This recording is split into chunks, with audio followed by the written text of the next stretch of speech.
Proverb Stories. Kitty's Class Day. A stitch in time saves 9. Pris, I am really going. Here's the invitation, rough paper, chapel spreads, lyceum, everything splendid, and Jack to take care of me.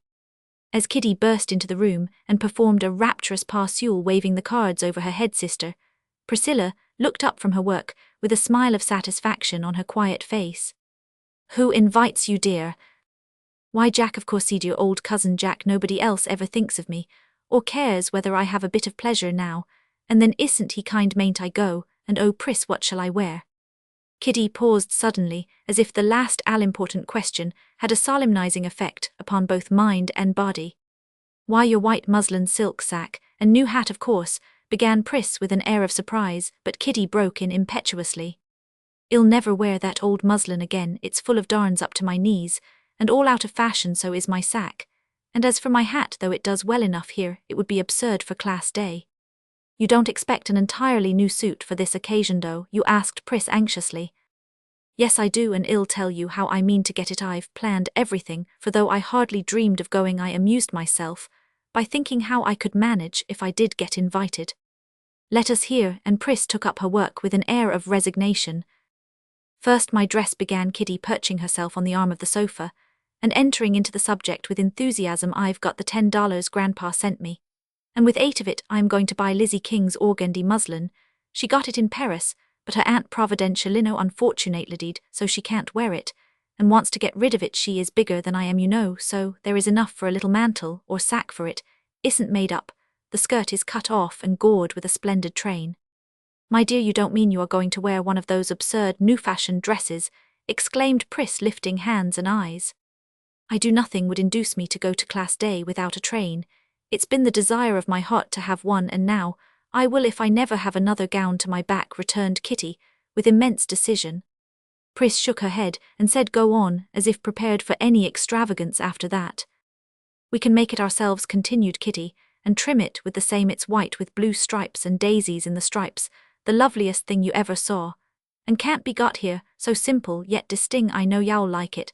Next, my bonnet. The solemnity of Kitty's face and manner was charming to behold. I shall make it out of one of my new illusion undersleeves. I've never worn them, and the puffed part will be a plenty for a little flyaway bonnet of the latest style. I've got blue ribbons to tie it with, and have only to look up some daisies for the inside. With my extra $2 I shall buy my gloves and pay my fairson there. I am all complete. She looked so happy, so pretty, and full of girlish satisfaction, that Sister Pris couldn't bear to disturb the little plan, much as she disapproved of it. They were poor, and every penny had to be counted. There were plenty of neighbors to gossip and criticize, and plenty of friends to make disagreeable remarks on any unusual extravagance. Pris saw things with the prudent eyes of 30, but Kitty with the romantic eyes of 17, and the elder sister, in the kindness of her heart, had no wish to sadden life to those bright young eyes, or deny the child a harmless pleasure. She sewed thoughtfully for a minute, then looked up, saying with the smile that always assured Kitty the day was won, get your things together, and we will see what can be done. But remember, dear, that it is both bad taste and bad economy for poor people to try to ape the rich. You're a perfect angel, Pris, so don't moralize. I'll run and get the dress, and well, begin at once, for there is much to do and only 2 days to do it in. And Kitty skipped away, singing Loriger Horatius at the top of her voice. Priscilla soon found that the girl's head was completely turned by the advice and example of certain fashionable young neighbors. It was in vain for Pris to remonstrate and warn. Just this once let me do as others do, and thoroughly enjoy myself, pleaded Kitty, and Pris yielded, saying to herself, she shall have her wish, and if she learns a lesson neither time nor money will be lost. So they snipped and sewed, and planned and pieced, going through all the alternations of despair and triumph, worry and satisfaction, which women undergo when a new suit is under way. Company kept coming, for news of Kitty's expedition had flown abroad, and her young friends must just run in to hear about it, and ask what she was going to wear, while Kitty was so glad and proud to tell and show and enjoy her little triumph that many half hours were wasted, and the second day found much still to do. The lovely muslin didn't hold out, and Kitty sacrificed the waist to the train, for a train she must have, or the whole thing would be an utter failure.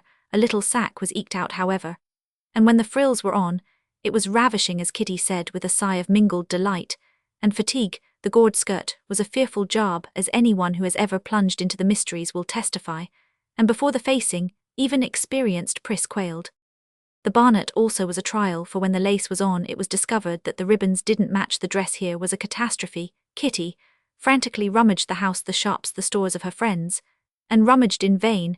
There was no time to send to the city, and despair was about to fall on Kitty when Pris rescued her by quietly making one of the small sacrifices which were easy to her because her life was spent for others. Someone suggested a strip of blue illusionand that could be got. But alas, Kitty had no money, for the gloves were already bought. Pris heard the lamentations, and giving up fresh ribbons for herself, pulled her sister out of a slough of despond with 2 yards of heavenly tulle. Now the daisies, and oh dear me, not one can I find in this poverty-stricken town, sighed Kitty, prinking at the glass, and fervently hoping that nothing would happen to her complexion overnight. I see plenty just like those on your dress, answered Pris, nodding toward the meadow full of young whiteweed. Pris, you're a treasure ill, where real ones they keep well I know, and are so common I can refresh my bonnet anywhere. It's a splendid idea. Away rushed Kitty to return with an apron full of American daisies. A pretty cluster was soon fastened just over the left-hand frizzle of bright hair, and the little bonnet was complete. Now Pris, tell me how I look, cried Kitty as she swept into the room late that afternoon in full gala costume.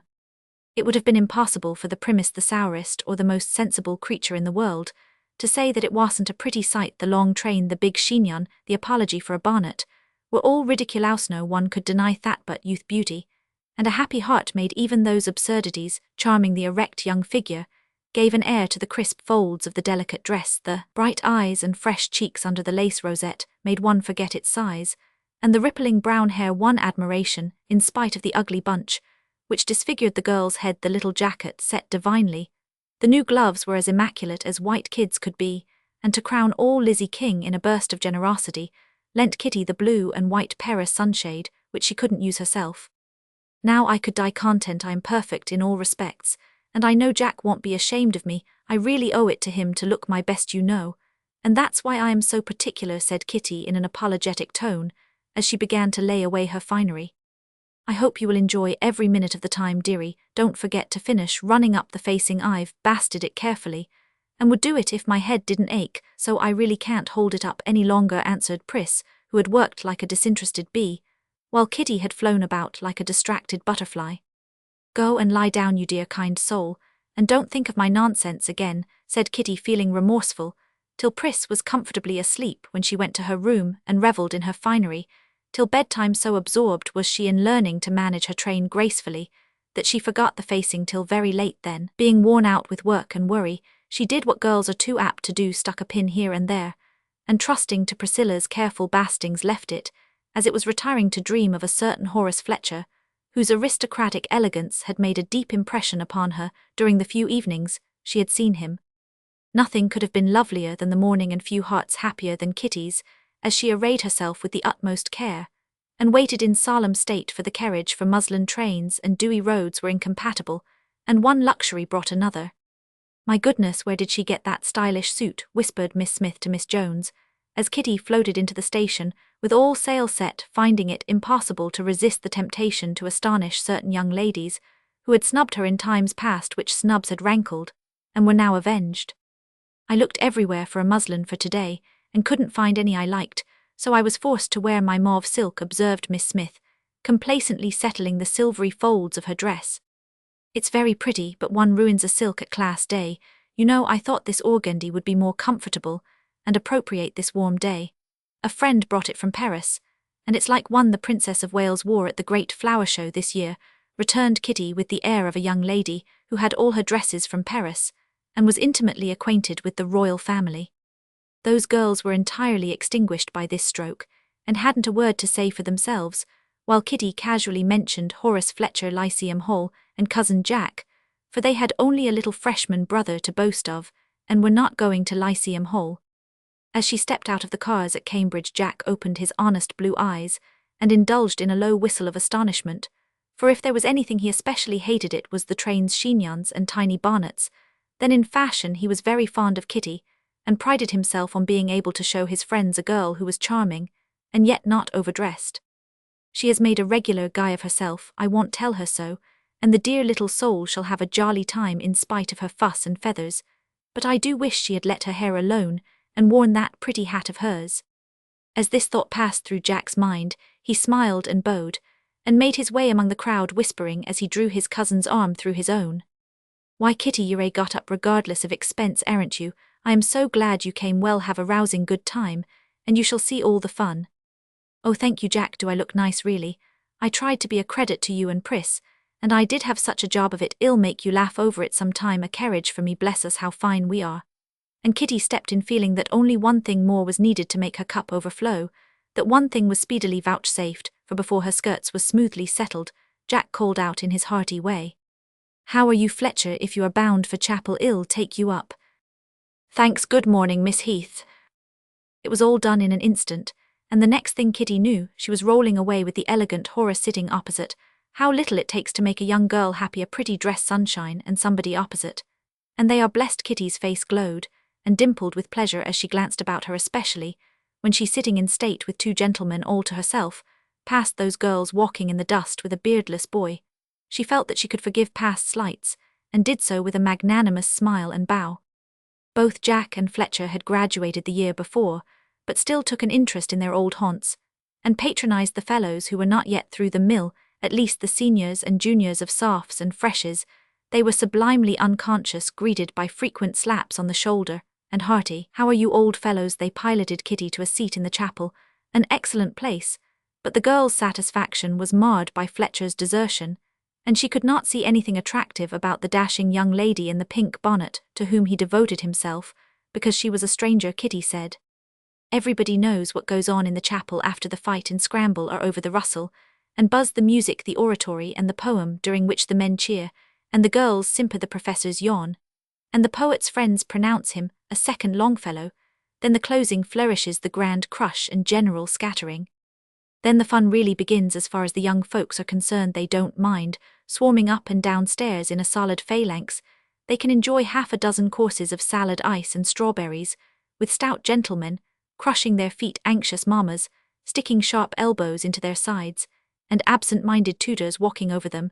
They can flirt vigorously in a torrid atmosphere of dinner dust and din, can smile with hot coffee running down their backs, small avalanches of ice cream descending upon their best bonnets and sandwiches, butter side down reposing on their delicate silks. They know that it is a costly rapture, but they carefully refrain from thinking of the morrow and energetically illustrate the Yankee maxim, which bids us enjoy ourselves in our early bloom. Kitty did have a rousing good time, for Jack was devoted, taking her everywhere, showing her everything, feeding and fanning her, and festooning her train with untiring patience.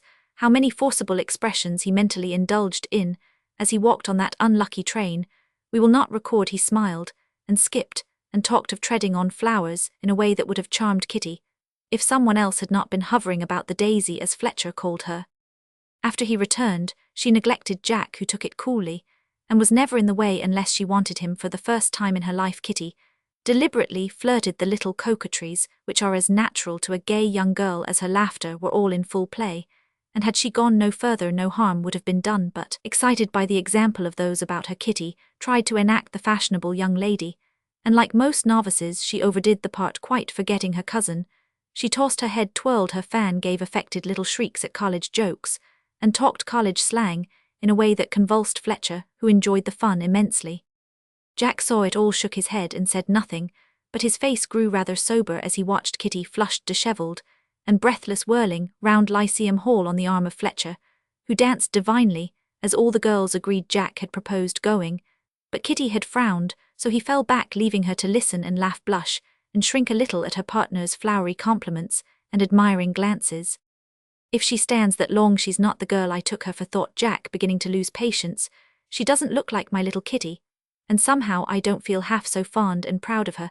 As usual, I know one thing, my daughters shall never be seen knocking about in that style." As if the thought suggested the act, Jack suddenly assumed an air of paternal authority, and arresting his cousin as she was about to begin again, he said in a tone she had never heard before, "I promised Pris to take care of you, so I shall carry you off to rest and put yourself to rights after this game of romps. I advise you to do the same, Fletcher, or give your friend in the pink bonnet a turn." Kitty took Jack's arm pettishly, but glanced over her shoulder with such an inviting smile that Fletcher followed, feeling very much like a top in danger of tumbling down the instant he stopped spinning. As she came out, Kitty's face cleared, and assuming her sprightliest air, she spread her plumage, and prepared to descend with effect for a party of uninvited peeries stood at the gate of this paradise, casting longing glances at the forbidden splendours within slowly that all might see her Kitty sailed down with Horace the debonair in her wake, and was just thinking to herself, those girls won't get over this very soon I fancy, when all in one moment she heard Fletcher exclaim wrathfully, hang the flounces. She saw a very glossy black hat come skipping down the steps, felt a violent twitch backward, and to save herself from a fall sat down on the lower step, with most undignified haste. It was impossible for the bystanders to help laughing, for there was Fletcher hopping wildly about, with one foot nicely caught in a muslin loop, and there sat Kitty longing to run away, and hide herself yet perfectly helpless, while every one tittered. Miss Jones and Miss Smith laughed shrilly, and the despised little freshman completed her mortification by a feeble joke about Kitty Heath's new man-trap. It was only an instant, but it seemed an hour before Fletcher freed her, and snatching up the dusty beaver left her with a flushed countenance and an abrupt bow. If it hadn't been for Jack, Kitty would have burst into tears then, and there so terrible was the sense of humiliation which oppressed her for his sake, she controlled herself, and bundling up her torn train, set her teeth, stared straight before her, and let him lead her in dead silence to a friend's room nearby. There he locked the door and began to comfort her by making light of the little mishap, but Kitty cried so tragically that he was at his wits' end, till the ludicrous side of the affair struck her, and she began to laugh hysterically with a vague idea that vigorous treatment was best for that feminine ailment. Jack was about to empty the contents of an ice-pitcher over her, when she arrested him by exclaiming incoherently, "Oh, don't, it was so funny, how can you laugh, you cruel boy, disgraced forever, take me home to Pris, oh, take me home to Pris." "I will, my dear, I will, but first let me write you up a bit, you look as if you had been hazed, upon my life you do," and Jack laughed in spite of himself at the wretched little object before him, for dust dancing, and the downfall produced a ruinous spectacle. That broke Kitty's heart, and spreading her hands before her face, she was about to cry again, when the sad sight which met her eyes dispelled the gathering tears. The new gloves were both split up the middle, and very dirty with clutching at the steps as she went down. "Never mind, you can wash them," said Jack soothingly. "I paid $1.50 for them, and they can't be washed," groaned Kitty. "Oh, hang the gloves, I meant your hands," cried Jack, trying to keep sober. "No matter for my hands, I mourn my gloves, but I won't cry any more, for my head aches now, so I can hardly see," and Kitty threw off her bonnet, as if even that airy trifle hurt.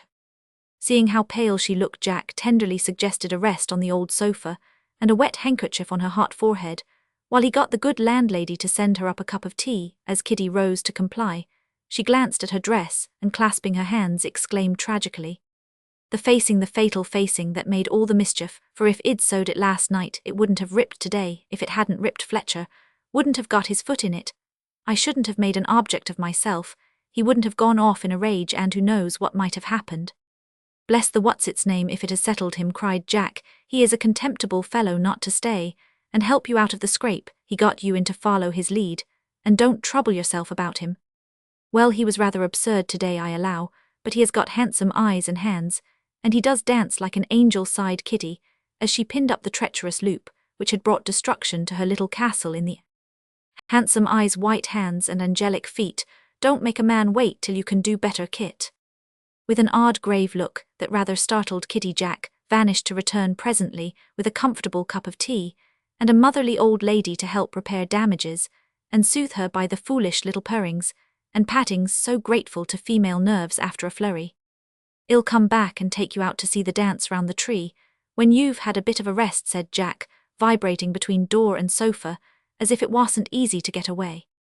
"Oh, I couldn't," cried Kitty with a shudder at the bare idea of meeting anyone I can't be seen again. "Tonight let me stay here till my train goes." "I thought it had gone already," said Jack, with an irrepressible twinkle of the eye that glanced at the draggled dress sweeping the floor. "How can you joke about it?" and the girl's reproachful eyes filled with tears of shame. "I know I've been very silly, Jack, but I've had my punishment, and I don't need any more to feel that you despise me is worse than all the rest." She ended with a little sob, and turned her face away to hide the trembling of her lips. At that Jack flushed up, his eyes shone, and he stooped suddenly as if to make some impetuous reply, but remembering the old lady, who by the by was discreetly looking out of window, he put his hands in his pockets and strolled out of the room. "I've lost them both by this day's folly," thought Kitty, as Mrs. Brown departed with the teacup. I don't care for Fletcher, for I dare say he didn't mean half he said, and I was only flattered because he is rich and handsome, and the girls glorify him, but I shall miss Jack, for I've known and loved him all my life. How good he's been to me today, so patient, careful, and kind. Though he must have been ashamed of me, I know he didn't like my dress, but he never said a word, and stood by me through everything. Oh, I wish I'd minded Pris then, he would have respected me at least. I wonder if he ever will again. Following a sudden impulse, Kitty sprang up, locked the door, and then proceeded to destroy all her little vanities as far as possible. She smoothed out her crimps with a wet and ruthless hand, fastened up her pretty hair in the simple way Jack liked, gave her once cherished bonnet a spiteful shake as she put it on, and utterly extinguished it with a big blue veil. She looped up her dress, leaving no vestige of the now hateful train, and did herself up uncompromisingly in the Quakerish grey shawl Pris had insisted on her taking for the evening. Then she surveyed herself with pensive satisfaction, saying in the tone of one bent on resolutely mortifying the flesh, "Neat but not gaudy. I am a fright, but I deserve it, and it's better than being a peacock." Kitty had time to feel a little friendless and forlorn sitting there alone as twilight fell, and amused herself by wondering if Fletcher would come to inquire about her, or show any further interest in her. Yet when the sound of a manly tramp approached, she trembled lest it should be the victim of the fatal facing. The door opened, and with a sigh of relief, she saw Jack come in bearing a pair of new gloves in one hand and a great bouquet of June roses in the other. "How good of you to bring me these, they are more refreshing than oceans of tea. You know what I like, Jack." "Thank you very much," cried Kitty, sniffing at her roses with grateful rapture. "And you know what I like," returned Jack, with an approving glance at the altered figure before him. "I'll never do so any more," murmured Kitty, wondering why she felt bashful all of a sudden when it was only Cousin Jack. "Now put on your gloves, dear, and come out and hear the music. Your train doesn't go for 2 hours yet, and you mustn't mope here all that time," said Jack, offering his second gift. "How did you know my size?" asked Kitty, putting on the gloves in a hurry, for though Jack had called her dear for years, the little word had a new sound tonight. "I guess said no, I didn't. I had the old ones with me. They are no good now, are they?" And too honest to lie, Jack tried to speak carelessly, though he turned red in the dusk, well knowing that the dirty little gloves were folded away in his left breast pocket at that identical moment. "Oh dear no, these fit nicely. I am ready if you don't mind going with such a fright," said Kitty, forgetting her dread of seeing people in her desire to get away from that room, because for the first time in her life she wasn't at ease with Jack. "I think I like the little grey moth better than the fine butterfly," returned Jack, who in spite of his invitation seemed to find moping rather pleasant. "You are a rain-a-day friend, and he isn't," said Kitty softly as she drew him away. Jack's only answer was to lay his hand on the little white glove, resting so confidingly on his arm, and keeping it there, they roamed away into the summer twilight. Something had happened to the evening, and the place for both seemed suddenly endowed with uncommon beauty and interest. The dingy old houses might have been fairy palaces for anything they saw to the contrary. The dusty walks, the trampled grass were regular Elysian fields to them, and the music was the music of the spheres, though they found themselves right in the middle of the boom jing jing, for both had made a little discoverino, not a little one, the greatest and sweetest man and woman can make. In the sharp twinge of jealousy which the sight of Kitty's flirtation with Fletcher gave him, and the delight he found in her after conduct, Jack discovered how much he loved her in the shame, gratitude, and half-sweet, half-bitter emotion that filled her heart. Kitty felt that to her Jack would never be only Cousin Jack any more. All the vanity, coquetry, selfishness, and ill-temper of the day seemed magnified to heinous sins, for now her only thought was seeing these faults. "He can't care for me. Oh, I wish I was a better girl." She did not say for his sake, but in the new humility, the ardent wish to be all that a woman should be. Little Kitty proved how true her love was, and might have said with Portia, "For myself alone I would not be ambitious in my wish, but for you I would be trebled 20 times myself, 1,000 times more fair, 10,000 times more rich." All about them, other pairs were wandering under the patriarchal elms, enjoying music, starlight, balmy winds, and all the luxuries of the season if the band had played. Oh, there's nothing half so sweet in life as love's young dream. It is my private opinion that it would have suited the audience to a tea, being principally composed of elderly gentlemen with large families. They had not that fine sense of the fitness of things, so charming to see, and tooted and banged away with waltzes and marches, quite regardless of the flocks of Romeos and Juliets philandering all about them. Under cover of a popular medley, Kitty overheard Fletcher quizzing her for the amusement of Miss Pinkbonnet, who was evidently making up for lost time. It was feeble wit, but it put the finishing stroke to Kitty's vanity, and she dropped a tear in her blue tissue retreat and clung to Jack, feeling that she had never valued him half enough. She hoped he didn't hear the gossip going on at the other side of the tree, near which they stood, but he did, for his hand involuntarily doubled itself up into a very danger-rouse-looking fist, and he darted such fiery glances at the speaker that if the thing had been possible, Fletcher's ambrosial curls would have been scorched off his head. "Never mind, and don't get angry, Jack. They are right about one thing. The daisies in my bonnet were real, and I couldn't afford any others. I don't care much, only Pris worked so hard to get me ready. I hate to have my things made fun of." "He isn't worth a thrashing, so well let it pass this time," said Jack irefully, yet privately resolving to have it out with Fletcher by and by. "Why, Kitty, I thought the real daisies the prettiest things about your dress. Don't throw them away.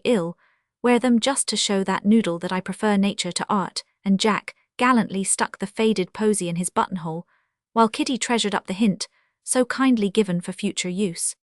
If a clerk with great want of tact hadn't insisted on telling them that it was getting late, Kitty never would have got home, for both the young people felt inclined to loiter about arm in arm through the sweet summer night. Forever Jack had meant to say something before she went, and was immensely surprised to find the chance lost. For the present he wanted to go home with her, and free his mind.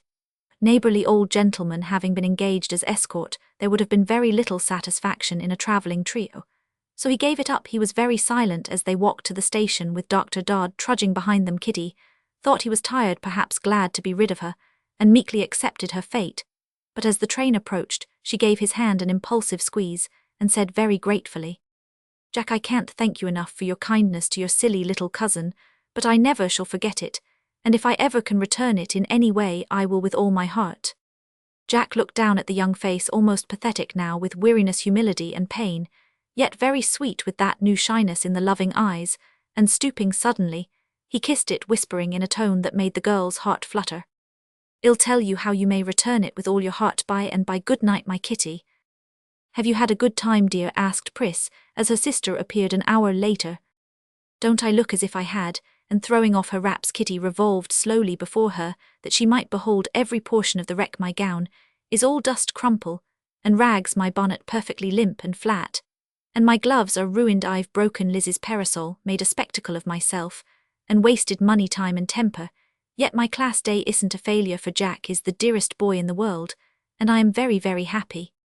Pris looked at her a minute, then opened her arms without a word, and Kitty forgot all her little troubles in one great joy. When Miss Smith and Miss Jones called a few days after to tell her that Mr. Fletcher was going abroad, the amiable creatures were entirely routed by finding Jack there in a most unmistakable situation. He blandly wished Horace bon voyage, and regretted that he wouldn't be there to the wedding in October. Kitty devoted herself to blushing beautifully, and darning many rents in a short daisy muslin skirt, which I intend to wear a great deal because Jack likes it, and so do I, she said with a demure look at her lover, who laughed as if that was the best joke of the season.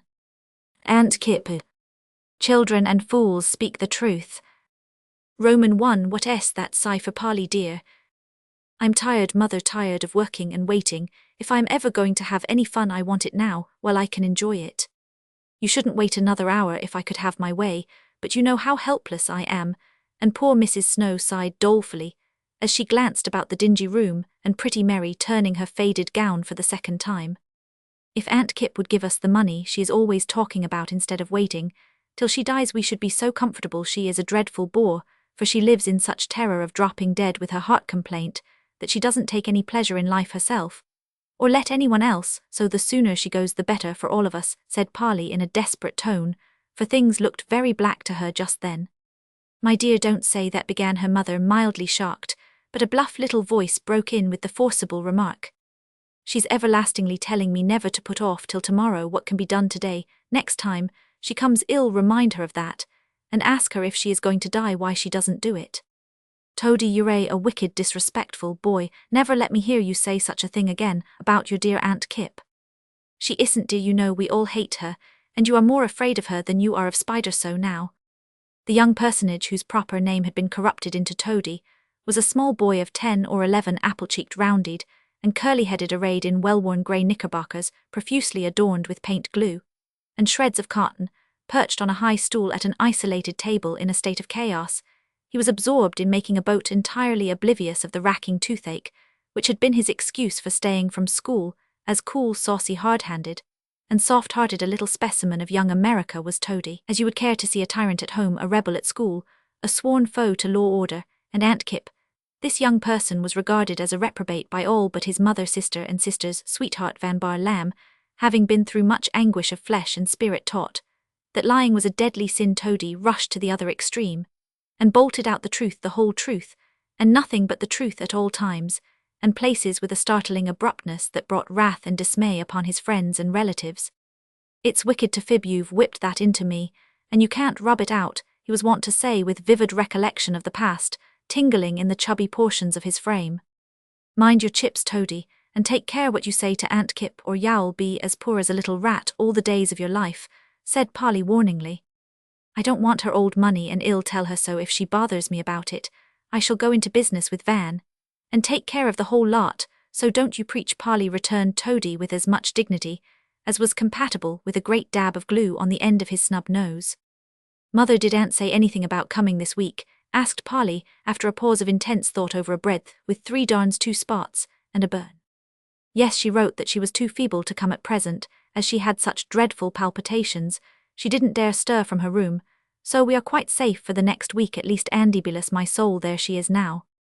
Mrs. Snow clasped her hands with a gesture of dismay, and sat as if transfixed by the spectacle of a ponderous lady in an awe-inspiring bonnet, who came walking slowly down the street. Polly gave a groan, and pulled a bright ribbon from her hair. Toady muttered, "Oh bother," and vainly attempted to polish up his countenance with a fragmentary pocket handkerchief.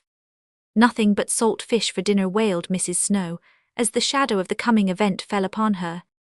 "Van will make a fool of himself and ruin everything," sighed Polly, glancing at the ring on her finger. "I know she'll kiss me, she never will let a fellow alone," growled Toady, scowling darkly. The garden gate clashed, dust flew from the doormat, a heavy step echoed in the hall, an imperious voice called Sophie, and Aunt Kipp entered with a flourish of trumpets, for Toady blew a blast through his fingers, which made the bows totter on her bonnet. "My dear aunt, I am very glad to see you," murmured Mrs. Snow, advancing with a smile of welcome, for though as weak as water gruel, she was as kind-hearted a little woman as ever lived. "What a fib that was said, Toady sotto voce. We were just saying we were afraid you wouldn't," began Mary, when a warning mind now Polly caused her to stop short and busy herself with the newcomer's bag and umbrella. "I changed my mind, Theodore, come and kiss me," answered Aunt Kipp briefly. "Yes'm," was the plaintive reply, and closing his eyes Toady awaited his fate with fortitude. But the dreaded salute did not come, for Aunt Kipp exclaimed in alarm, "Mercy on us, has the boy got the plague?" "Nom, it's paint and dirt and glue, and it won't come off," said Toady, stroking his variegated countenance with grateful admiration for the stains that saved him. "Go and wash this moment, sir. Thank heaven I've got no boys," cried Aunt Kipp, as if boys were some virulent disease which she had narrowly escaped. With a hasty peck at the lips of her 2 elder relatives, the old lady seated herself, and slowly removed the awful bonnet, which in shape and hue much resembled a hearse hung with black crape. "I am glad you are better," said Mary reverently, receiving the funereal headgear. "I am not better," cut in Aunt Kipp. "I am worse, much worse. My days are numbered. I stand on the brink of the tomb, and may drop at any moment." Toady's face was a study as he glanced up at the old lady's florid countenance, down at the floor as if in search of the above-mentioned brink, and looked unaffectedly anxious to see her drop. "Why don't you then?" was on his lips, but a frown from Polly restrained him, and he sat himself down on the rug to contemplate the corpulent victim. "Have a cup of tea, Aunt," said Mrs. Snow. "I will." "Lie down and rest a little," suggested Polly. "I want." "Can we do anything for you?" said both. "Take my things away and have dinner early." Both departed to perform these behests, and leaning back in her chair Aunt Kipp reposed. "I say, what's a bore?" asked Toady from the rug, where he sat rocking meditatively to and fro, holding on by his shoestrings. "It's a kind of a pig, very fierce, and folks are afraid of 'em," said Aunt Kipp, whose knowledge of natural history was limited. "Good for Polly, so you are," sung out the boy with the hearty child's laugh, so pleasant to most ears. "What do you mean, sir?" demanded the old lady, artfully poking at him with her umbrella. Why Polly said you were a bore, explained Toady with artless frankness. You are fat, you know, and fierce sometimes, and folks are afraid of you, good wasn't it? Very Mary is a nice, grateful, respectful, loving niece, and I shan't forget her, she may depend on that, and Aunt Kipp laughed grimly. May she? Well, that's jolly now, she was afraid you wouldn't give her the money, so I'll tell her it's all right, and innocent Toady nodded approvingly. Oh, she expects some of my money, does she? Course she does, ain't you always saying y'all remember us in your will because father was your favourite nephew, and all that. I'll tell you a secret if you want let Polly know. I spoke first, y'all find it out tonight for you'd see Van, and she was sweethearts in a minute. Sweethearts, cried Aunt Kipp, turning red in the face. Yes, Roman 1000 Van settled it last week, and Polly's been so happy ever since mother likes it, and I like it for I am fond of Van, though I do call him Baba, because he looks like a sheep. We all like it, and we'd all say so if we were not afraid of you, mother. And Polly, I mean, of course we men don't mind, but we don't want a fuss. You won't make one, will you now? Anything more expressive of brotherly goodwill, persuasive frankness, and a placid consciousness of having fixed it than Toady's dirty little face? It would be hard to find. Aunt Kipp eyed him so fiercely that even before she spoke a dim suspicion that something was wrong began to dawn on his too confiding soul. I don't like it, and I'll put a stop to it. I won't have any ridiculous Babas in my family. If Mary counts on my money to begin housekeeping with, shall find herself mistaken, for not one penny shall she have married or single, and you may tell her so. Toady was so taken aback by this explosion that he let go. His shoestrings fell over with a crash and lay flat, with shovel and tongs spread upon him like a pall. In rushed Mrs. Snow and Polly to find the boy's spirits quite quenched for once, and Aunt Kipp in a towering passion. It all came out in one overwhelming flood of words, and Toady fled from the storm to wander round the house a prey to the deepest remorse. The meekness of that boy at dinner time was so angelic that Mrs. Snow would have feared speedy translation for him if she had not been very angry. Polly's red eyes and Aunt Kipp's Griffinesque expression of countenance weighed upon his soul so heavily that even Rollipoly Pudding failed to assuage his trouble, and taking his mother into the china closet, he anxiously inquired if it was all up with Polly.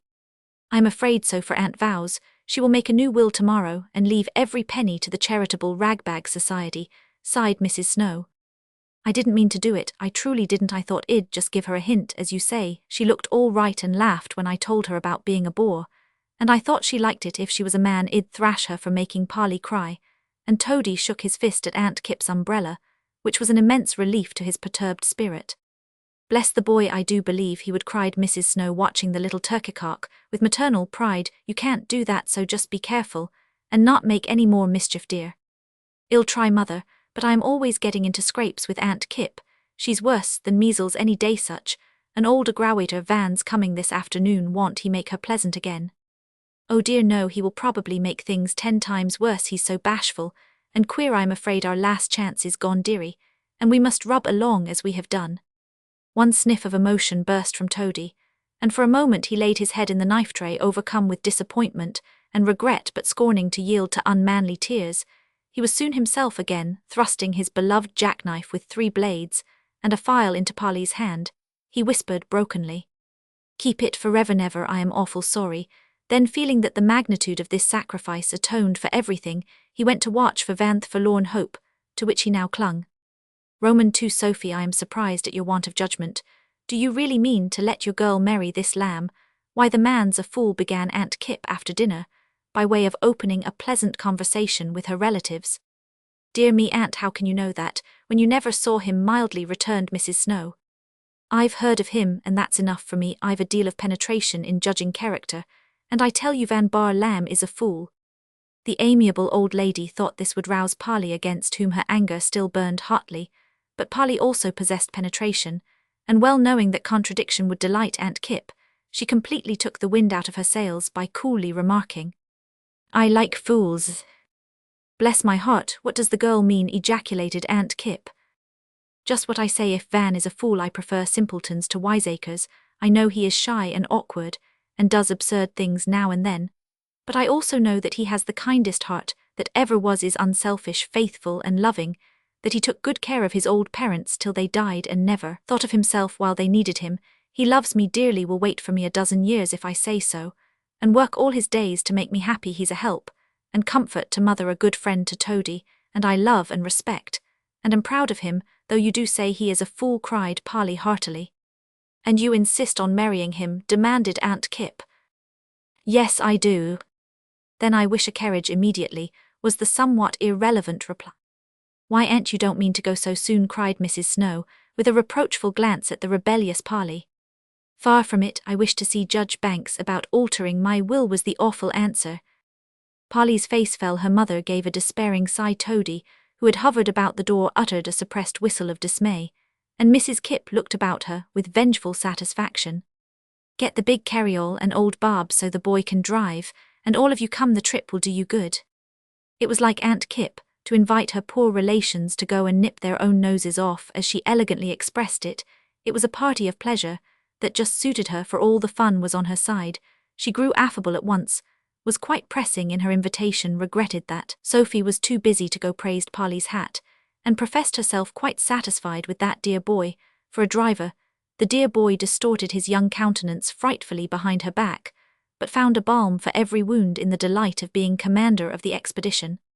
The big carryall appeared, and with much creaking and swaying, Mrs. Kipp was got into the back seat, where the big bonnet gloomed like a thundercloud. Polly, in a high state of indignation, which only made her look 10 times prettier, sat in front with Toady, who was a sight to see as he drove off with his short legs planted against the boot, his elbows squared, and the big whip scientifically cracking now.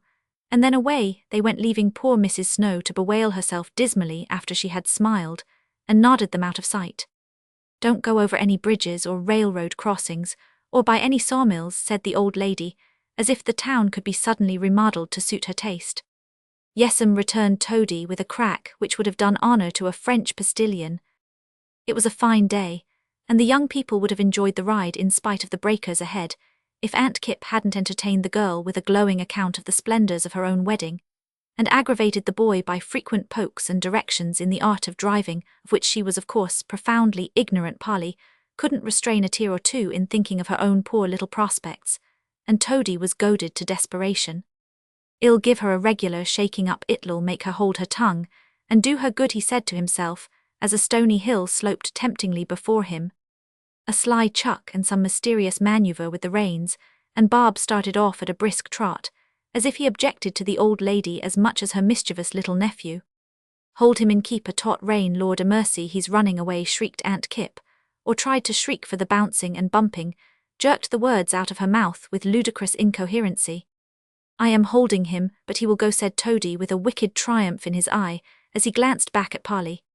The next minute the words were quite true, for, as he spoke, 2 or 3 distracted hens flew squalling over the wall, and scattered about under, over, and before the horse, as only distracted hens could do. It was too much for Bob's nerves, and taking matters into his own hands, or feet, rather, he broke into a run, and rattled the old lady over the stones with a velocity which left her speechless. Polly laughed and Toady chuckled as they caught glimpses of the awful bonnet vibrating wildly in the background, and felt the frantic clutchings of the old lady's hands, but both grew sober as a shrill car whistle sounded not far off, and Bob, as if possessed by an evil spirit, turned suddenly into the road that led to the railroad crossing. "That will do, Toady, now pull up, for we can't get over in time," said Polly, glancing anxiously toward the rapidly approaching puffs of white smoke. "I can't, Polly, I really can't," cried the boy, tugging with all his might, and beginning to look scared. Polly lent her aid, but Bob scarcely seemed to feel it, for he had been a racer once, and when his blood was up, he was hard to handle. His own good sense might have checked him, if Aunt Kipp hadn't unfortunately recovered her voice at this crisis, and uttered a succession of the shrillest screams that ever saluted mortal ears. With a snort and a bound, Bob dashed straight on toward the crossing, as the train appeared round the bend. Let me out, jump, jump," shrieked Aunt Kipp, thrusting her head out of the window, while she fumbled madly for the door handle. "Oh, Toady, save us," gasped Polly, losing her presence of mind, and dropping the reins to cling to her brother with a woman's instinctive faith in the stronger sex. But Toady held on manfully, though his arms were nearly pulled off, for "never say die" was his motto, and the plucky little lad wouldn't show fear before the women. "Don't howl, well, do it, high Bob," and with a savage slash of the whip, an exciting cry, a terrible reeling and rattling, they did do it, for Bob cleared the track at a breakneck pace, just in time for the train to sweep swiftly by behind them. Aunt Kipp dropped in a heap. Polly looked up at her brother with a look which he never forgot, and Toady tried to say stoutly, It's all right with lips that were white and dry in spite of himself. We shall smash up at the bridge, he muttered as they tore through the town, where everyone obligingly shouted, waved their hats, and danced about on the sidewalks doing nothing but add to Bob's fright and the party's danger.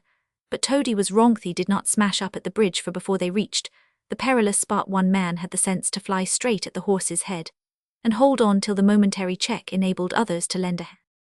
The instant they were safe, Polly, like a regular heroine, threw herself into the arms of her dishevelled preserver, who of course was Van, and would have refreshed herself with hysterics if the sight of Toady hadn't steadied her. The boy sat as stiff and rigid as a wooden figure till they took the reins from him.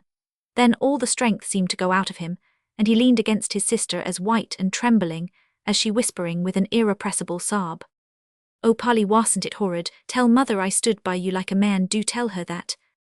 If anyone had had time or heart to laugh, they certainly would have done it, when after much groping, heaving and hoisting, Mrs. Kipp was extricated and restored to consciousness, for a more ludicrously deplorable spectacle was seldom seen. Quite unhurt, though much shaken, the old lady insisted on believing herself to be dying, and kept the town in a ferment till 3 doctors had pronounced her perfectly well able to go home.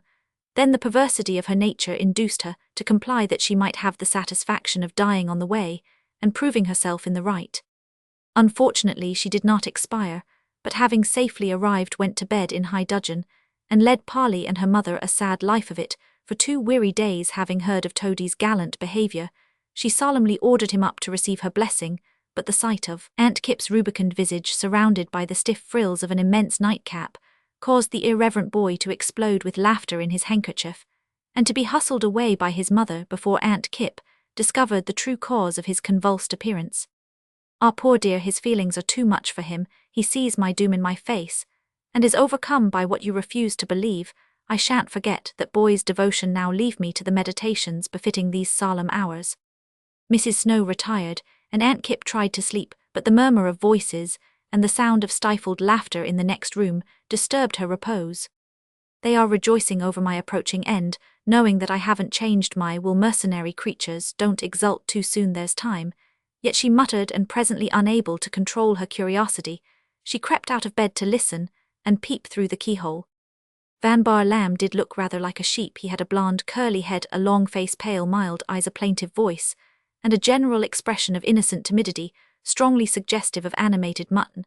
But Baba was a trump, as Toady emphatically declared, and though everyone laughed at him, everyone liked him, and that is more than can be said of many saints and sages. He adored Polly, was dutifully kind to her mother, and had stood by T. Snow Jr. in many an hour of tribulation with fraternal fidelity, though he had long blushed, sighed, and cast sheep's eyes at the idol of his affections. Only till lately had he dared to bleat forth his passion. Polly loved him because she couldn't help it, but she was proud and wouldn't marry till Aunt Kipp's money was hers, or at least a sure prospect of it. And now even the prospect of a prospect was destroyed by that irrepressible Toady. They were talking of this, as the old lady suspected, and of course the following conversation afforded her intense satisfaction. "It's a shame to torment us as she does, knowing how poor we are, and how happy a little of her money would make us. I am tired of being a slave to a cruel old woman, just because she's rich. If it was not for mother, I declare I'd wash my hands of her entirely, and do the best I could for myself." "Hooray for Polly, I always said let her money go and be jolly without it," cried Toady, who in his character of wounded hero reposed with a lordly air on the sofa, enjoying the fragrance of the optaldoc, with which his strained wrists were bandaged. "It's on your account, children, that I bear with Aunt's temper, as I do. I don't want anything for myself, but I really think she owes it to your dear father, who was devoted to her, while he lived, to provide for his children, when he couldn't, after which remarkably spirited speech for her Mrs. Snow dropped a tear and stitched away on a small trouser leg, which was suffering from a complicated compound fracture. "Don't you worry about me, mother, I'll take care of myself, and you too," remarked Toady with the cheery belief in impossibilities which makes youth so charming. "Now, Van, tell us what to do, for things have come to such a pass that we must either break away altogether or be galley slaves, as long as Aunt Kipp lives," said Polly, who was a good deal excited about the matter. "Well, really, my dear, I don't know," hesitated Van, who did know what he wanted, but thought it might be selfish to urge it. "Have you tried to soften your aunt's heart?" he asked, after a moment's meditation. "Good gracious, Van, she hasn't got any," cried Polly, who firmly believed it. It's hossified, thoughtfully remarked Toady, quite unconscious of any approach to a joke, till every one giggled. You've had hossification enough for one, while my lad laughed. Van, well, Polly, if the old lady has no heart, you'd better let her go, for people without hearts are not worth much. That's a beautiful remark, Van, and a wise one. I just wish she could hear you make it, for she called you a fool, said Polly irefully. Did she? Well, I don't mind, I'm used to it, returned Van placidly, and so he was, for Polly called him a goose every day of her life, and he enjoyed it immensely. Then you think, dear, if we stopped worrying about Aunt and her money, and worked instead of waiting, that we shouldn't be any poorer, and might be a great deal happier than we are now, asked Polly, making a pretty little tableau, as she put her hand through Van's arm, and looked up at him with as much love, respect, and reliance as if he had been 6 feet tall, with the face of an Apollo and the manners of a Chesterfield. Yes, my dear, I do, for it has troubled me a good deal to see you so badgered by that very uncomfortable old lady. Independence is a very nice thing, and poverty isn't half as bad as this sort of slavery. But you are not going to be poor nor worry about anything. Well, just be married and take mother and Toady home and be as jolly as Griggs, and never think of Mrs. K agging unless she loses her fortune or gets sick or comes to grief in any way. We'd lend her a hand, then wouldn't we, Polly? And Van's mild face was pleasant to behold as he made the kindly proposition. Well, we'd think of it, said Polly, trying not to relent, but feeling that she was going very fast. Let's do it, cried Toady, fired with the thought of privy conspiracy and rebellion. Mother would be so comfortable with Polly, and it'd help Van in the store. When I've learned that confounded multiplication table, he added with a groan. And if Aunt Kip comes a-visiting, well, just say not at home, and let her trot off again. It sounds very nice, but Aunt will be dreadfully offended, and I don't wish to be ungrateful, said Mrs. Snow, brightening visibly. There's no ingratitude about it, cried Van. She might have done everything to make you love and respect and admire her, and been a happy, useful, motherly old soul. But she didn't choose to, and now she must take the consequences. No one cares for her, because she cares for nobody. Her money's the plague of her life, and not a single heart will ache when she dies. Poor Aunt Kip, said Polly softly. Mrs. Snow echoed the words, and for a moment all thought pitifully of the woman whose life had given so little happiness, whose age had won so little reverence, and whose death would cause so little regret. Even Toady had a kind thought for her, as he broke the silence, saying soberly, You'd better put tails on my jackets, Mother, then the next time we get run away with Aunt Kip, we'll have something to hold on by. It was impossible to help laughing at the recollection of the old lady clutching at the boy till he had hardly a button left, and at the paternal air with which he now proposed a much-desired change of costume, as if intent on Aunt Kip's future accommodation. Under cover of the laugh, the old lady stole back to bed wide awake, and with subjects enough to meditate upon. Now the shaking up had certainly done her good, for somehow the few virtues she possessed came to the surface, and the mental shower bath just received had produced a salutary change. Polly wouldn't have doubted her aunt's possession of a heart if she could have known the pain and loneliness that made it ache as the old woman crept away. And Toady wouldn't have laughed if he had seen the tears on the face between the big frills, as Aunt Kip laid it on the pillow, muttering drearily, I might have been a happy, useful woman, but I didn't choose to, and now it's too late. It was too late to be all she might have been, for the work of 70 selfish years couldn't be undone in a minute. But with regret rose the sincere wish to earn a little love before the end came, and the old perversity gave a relish to the reformation, for even while she resolved to do the just and generous thing, she said to herself, They say I've got no heart, ill show 'em that I have. They don't want my money, ill make 'em take it. They turn their backs on me, ill just render myself so useful and agreeable that they can't do without me. Roman 3. Aunt Kip sat bolt upright in the parlour, hemming a small handkerchief adorned with a red ship, surrounded by a border of green monkeys. Toady suspected that this elegant article of dress was intended for him, and yearned to possess it, so taking advantage of his mother's and Polly's absence, he strolled into the room, and seating himself on a high hard chair, folded his hands, crossed his legs, and asked for a story with the thirsting foreknowledge air which little boys wear in the moral storybooks. Now Aunt Kip had one soft place in her heart, though it was partially ossified, as she very truly declared, and Toady was enshrined therein. She thought there never was such a child, and loved him as she had done his father before him, though the rack wouldn't have forced her to confess it. She scolded, snubbed, and predicted he'd come to a bad end in public, but she forgave his naughtiest pranks, always brought him something. When she came and privately intended to make his future comfortable with half of her fortune, there was a dash, and daring a generosity and integrity about the little fellow that charmed her Sophie was weak, and low-spirited Polly pretty and headstrong, and Aunt Kipp didn't think much of either of them, but Toady defied, distracted, and delighted her, and to Toady she clung as the one sunshiny thing in her sour, selfish old age. When he made his demure request, she looked at him, and her eyes began to twinkle, for the child's purpose was plainly seen in the loving glances cast upon the pictorial pocket-handkerchief. A story, yes, I'll tell you one about a little boy who had a kind older grandma. She was rich and hadn't made up her mind who she'd leave her money to. She was fond of the boy a deal fonder than he deserved, for he was as mischievous a monkey as any that ever lived in a tree. With a curly tail he put pepper in her snuff-box. Her Toady turned scarlet, cut up her best frisette to make a mane for his rocking horse. Toady opened his mouth impulsively, but shut it again without betraying himself. He repeated rude things to her, and called her an old growader. Her Toady wriggled in his chair and gave a little gasp. "If you are tired, I won't go on," observed Aunt Kipp mildly. "I am not tired, It's a very interesting story," replied Toady, with a gravity that nearly upset the old lady. "Well, in spite of all this, that kind, good, forgiving grandma left that bad boy $20,000 when she died. What do you think of that?" asked Aunt Kipp, pausing suddenly with her sharp eye on him. I think she was a regular dear," cried Toady, holding on to the chair with both hands as if that climax rather took him off his legs. "And what did the boy do about it?" continued Aunt Kipp curiously. "He bought a velocipede and gave his sister half and paid his mother's rent, and put a splendid marble cherubin over the old lady, and had a jolly good time, and—" "What in the world is a cherubin?" laughed Aunt Kipp, as Toady paused for breath. "Why, don't you know it's an angel crying, or pointing up, or flapping his wings? They have them over graves, and I'll give you the biggest one I can find when you die, but I am not in a very great hurry to have you." "Thanky, dear, I am in no hurry myself, but Toady, the boy did wrong in giving his sister half. She didn't deserve any, and the grandma left word she wasn't to have a penny of it." "Really?" cried the boy with a troubled face. "Yes, really, if he gave her any, he lost it all. The old lady said so." "Now, what do you think?" asked Aunt Kipp, who found it impossible to pardon Polly, perhaps because she was young and pretty and much beloved. Toady's eyes kindled, and his red cheeks grew redder still as he cried out defiantly, "I think she was a selfish pig, don't you?"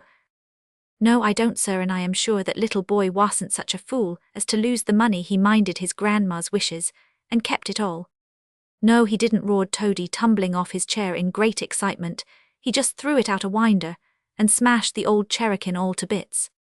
Aunt Kipp dropped her work with a shrill squeak, for she thought the boy was dangerous, as he stood before her sparring away at nothing as the only vent for his indignation. "It isn't an interesting story," he cried, "and I won't hear any more, and I won't have your money if I mayn't go halves with Polly, and I'll work to earn more than that, and we'll all be jolly together, and you may give your 20,000 to the old ragbags, and so I tell you, Aunt Kipp." "Why, Toady, my boy, what's the matter?" cried a mild voice at the door, as young Lamb came trotting up to the rescue. "Never you mind, Baba, I shan't do it, and it's a mean shame Polly can't have half, then she could marry you, and be so happy," blubbered Toady, running to try to hide his tears of disappointment in the coat skirts of his friend. "Mr. Lamb, I suppose you are that misguided young man," said Aunt Kipp, as if it was a personal insult to herself. "Van Bar Lamb, ma'am, if you please." "Yes, thank you," murmured Baba, bowing, blushing, and rumpling his curly fleece in bashful trepidation. "Don't thank me," cried the old lady. "I am not going to give you anything, far from it. I object to you altogether. What business have you to come courting my niece?" "Because I love her, ma'am," returned Van with unexpected spirit. "No, you don't. You want her money, or rather my money, she depends on it, but y'all both be disappointed, for she won't have a penny of it," cried Aunt Kipp, who, in spite of her good resolutions, found it impossible to be amiable all at once. "I'm glad of it," burst out Van, indignant at her accusation. "I didn't want Polly for the money. I always doubted if she got it, and I never wished her to make herself a slave to anybody. I've got enough for all if we're careful, and when my share of the Van Bar property comes we shall live in clover." "What's that? What property are you talking of?" demanded Aunt Kipp, pricking up her ears. "The great Van Bar estate, ma'am. There has been a long lawsuit about it, but it's nearly settled, and there isn't much doubt that we shall get it. I am the last of our branch, and my share will be a large one." "Oh, indeed, I wish you joy," said Aunt Kipp with sudden affability, for she adored wealth like a few other persons in the world. "But suppose you don't get it, how then?"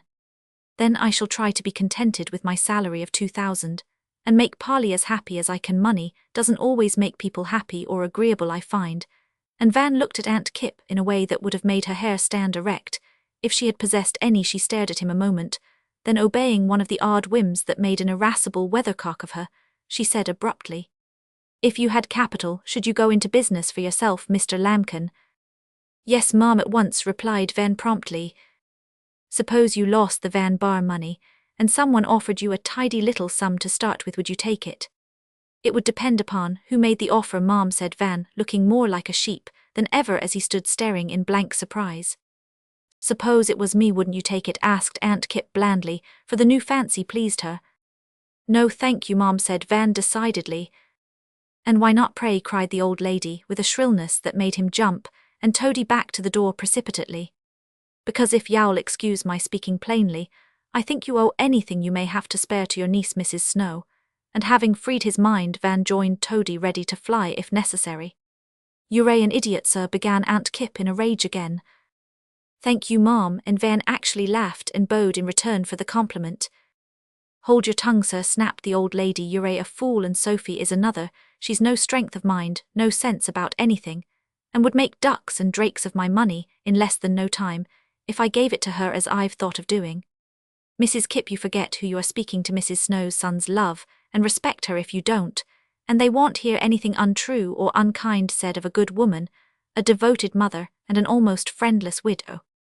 Van wasn't a dignified man at all, but as he said that with a sudden flash of his mild eyes, there was something in his face and manner that daunted Aunt Kipp more than the small fist belligerently shaken at her from behind the sofa. The poor old soul was cross and worried and ashamed of herself, and being as feeble-minded as Sophie in many respects, she suddenly burst into tears, and covering her face with the gay handkerchief cried, as if bent on floating the red ship in a sea of salt water without delay, "I'm a poor lonely abused old woman," she moaned with a green monkey at each eye. "No one loves me or minds me, or thanks me when I want to help, and my money's only a worriment and a burden, and I don't know what to do with it for people I don't want to leave it to ought to have it, and people I do like won't take it. Oh dearie me, what shall I do, what shall I do?"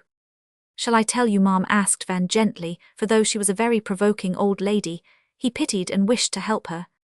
A nod and a gurgle seemed to give consent, and boldly advancing, Van said with blush and a stammer, but a very hearty voice, "I think, ma'am, if you do the right thing with your money you'd be at ease, and find it saved a deal of worry all round. Give it to Mrs. Snow. She deserves it, poor lady, for she's had a hard time, and done her duty faithfully. Don't wait till you are, that is, till Yowell, till you in point of fact die, ma'am. Give it now, and enjoy the happiness it will make. Give it kindly, let them see you're glad to do it, and I am sure you'll find them grateful. I am sure you won't be lonely any more or feel that you are not loved. And try it, ma'am, just try it," cried Van, getting excited by the picture he drew, "and I give you my word I'll do my best to respect and love you like a son, ma'am." He knew that he was promising a great deal, but for Polly's sake, he felt that he could make even that Herculean effort. Aunt Kipp was surprised and touched, but the contrary old lady couldn't make up her mind to yield so soon, and wouldn't have done it if Toady hadn't taken her by storm, having a truly masculine horror of tears, a very tender heart under his tailless jacket, and being much tumbled up and down in his own mind by the events of the week. The poor little lad felt nerved to attempt any novel enterprise, even that of voluntarily embracing Aunt Kipp. First a grimy little hand came on her shoulder, as she sat sniffing behind the handkerchief, then peeping out, she saw an apple-cheeked face very near her own with eyes full of pity, penitence and affection, and then she heard a choky little voice say earnestly, "Don't cry, Auntie, I'm sorry I was rude. Please be good to Mother and Polly, and I'll love and take care of you, and stand by you all my life. Yes, I'll kiss you, I will, by George." And with one promiscuous plunge, the Spartan boy cast himself into her arms. That finished Aunt Kipp. She hugged him close and cried out with a salute that went off like a pistol shot, "Oh my dear, this is better than a dozen cherokins." When Toady emerged somewhat flushed and tumbled, Mrs. Snow, Polly and Van were looking on with faces full of wonder, doubt, and satisfaction. To be an object of interest was agreeable to Aunt Kipp, and as her old heart was really softened, she met them with a gracious smile, and extended the olive branch generally. "Sophie, I shall give my money to you at once and entirely, only asking that you'll let me stay with you when Polly's gone. I'll do my best to be agreeable, and you'll bear with me, because I am a cranky, solitary old woman, and I loved your husband." Mrs. Snow hugged her on the spot and gushed of course, murmuring, thanks, welcomes and promises in one grateful burst. Polly, I forgive you, I consent to your marriage, and will provide your wedding finery. Mr. Lamb, you are not a fool, but a very excellent young man. I thank you for saving my life, and I wish you well with all my heart. You needn't say anything, I am far from strong, and all this agitation is shortening my life. Polly and Van shook her hand heartily, and beamed upon each other like a pair of infatuated turtle doves with good prospects. Toady, you are as near an angel as a boy can be. Put a name to whatever you most wish for in the world, and it's yours, said Aunt Kipp, dramatically waving the rest away. With his short legs wide apart, his hands behind him, and his rosy face as round and radiant as a rising sun, Toady stood before the fire surveying the scene with the air of a man who has successfully carried through a difficult and dangerous undertaking, and wasn't proud. His face brightened, then fell, as he heaved a sigh, and answered with a shake of his curly head. You can't give me what I want most. There are 3 things, and I've got to wait for them all. Gracious me, what are they? Cried the old lady good-naturedly, for she felt better already. A mustache, a beaver, and a sweetheart, answered Toady with his eyes fixed wistfully on Baba, who possessed all these blessings, and was particularly enjoying the latter at that moment. How Aunt Kipp did laugh at this early budding of romance in her pet, and all the rest joined her, for Toady's sentimental air was irresistible. You precocious chick, I dare say you will have them all before we know where we are. Never mind, dearie, you shall have my little watch, and the silver-headed cane with a boar's head on it, answered the old lady in high good humour. You needn't blush, dear. I don't bear malice, so let's forget and forgive. I shall settle things tomorrow, and have a free mind. You are welcome to my money, and I hope I shall live to see you all enjoy it. So she did, for she lived to see Sophie, plump, cheery, and carefree Polly, surrounded by a flock of lambkins. Van, in possession of a generous slice of the Van Bar fortune. Toady, revelling in the objects of his desire, and best of all, she lived to find that it is never too late to make oneself useful, happy, and beloved. Psyche is art. Handsome is that handsome does. Roman 1. Once upon a time, there raged in a certain city one of those fashionable epidemics which occasionally attack our youthful population. It wasn't the music mania, nor gymnastic convulsions, nor that widespread malady croquet. Neither was it one of the new dances which like a tarantula bite set everyone a-twirling, nor stage madness, nor yet that American lecturing influenza which yearly sweeps over the land. No, it was a new disease called the art fever, and it attacked the young women of the community with great violence. Nothing but time could cure it, and it ran its course to the dismay, amusement, or edification of the beholders, for its victims did all manner of queer things in their delirium. They besieged potteries for clay, drove Italian plasterworkers out of their wits, with unexecutable orders, got neuralgia and rheumatism sketching, perched on fences and trees like artistic hens, and caused a rise in the price of bread, paper, and charcoal by their ardour. In crayoning, they covered canvas with the expedition of scene painters, had classes, lectures, receptions, and exhibitions, made models of each other, and rendered their walls hideous with bad likenesses of all their friends. Conversation ceased to be intelligible to the uninitiated, and they prattled prettily of chiaro oscuro, French sauce, refraction of the angle of the eye, seventh spinous process, depth and juiciness of colour, tender touch, and a good tone even in dress. The artistic disorder was visible. Some cast aside crinoline altogether and stalked about with a severe simplicity of outline worthy of Flaxman. Others flushed themselves with scarlet, that no landscape which they adorned should be without some touch of Turner's favourite tint. Some were blue in every sense of the word, and the heads of all were adorned with classic braids, curls tied hebwise, or hair dressed a la hurricane. It was found impossible to keep them safe at home, and as the fever grew, these harmless maniacs invaded the sacred retreats, where artists of the other sex did congregate, startling those anchorites with visions of large-eyed damsels bearing portfolios in hands delicately begrimed with crayon chalk, and clay, gliding through the corridors hitherto haunted only by shabby paletots, shadowy hats, and cigar smoke. This eruption was borne with manly fortitude, not to say cheerfulness, for studio doors stood hospitably open as the fair invaders passed, and studies from life were generously offered them in glimpses of picturesque gentlemen posed before easels brooding over masterpieces in a divine despair, or attitudinizing upon couches as if exhausted by the soarings of genius. An atmosphere of romance began to pervade the old buildings when the girls came, and nature and art took turns. There were peepings and whisperings, much stifled laughter, and whisking in and out, not to mention the accidental rencontres, small services, and telegrams, which somewhat lightened the severe studies of all parties. Half a dozen young victims of this malady met daily in one of the cells of a great art beehive called Raphael's Rooms, and devoted their shining hours to modelling fancy heads, gossiping the while, for the poor things found the road to fame rather dull and dusty, without such verbal sprinklings. Psyche Dean, you've had an adventure, I see it in your face, so tell it at once, for we are as stupid as owls here today, cried one of the sisterhood, as a bright-eyed girl entered with some precipitation. I dropped my portfolio, and a man picked it up, that's all, replied Psyche, hurrying on her grey linen pinafore. That won't do, I know something interesting happened, for you've been blushing, and you look brisker than usual this morning, said the first speaker, polishing off the massive nose of her Homer. It wasn't anything, began Pish a little reluctantly. I was coming up in a hurry when I ran against a man coming down in a hurry. My portfolio slipped, and my papers went flying all about the landing, of course.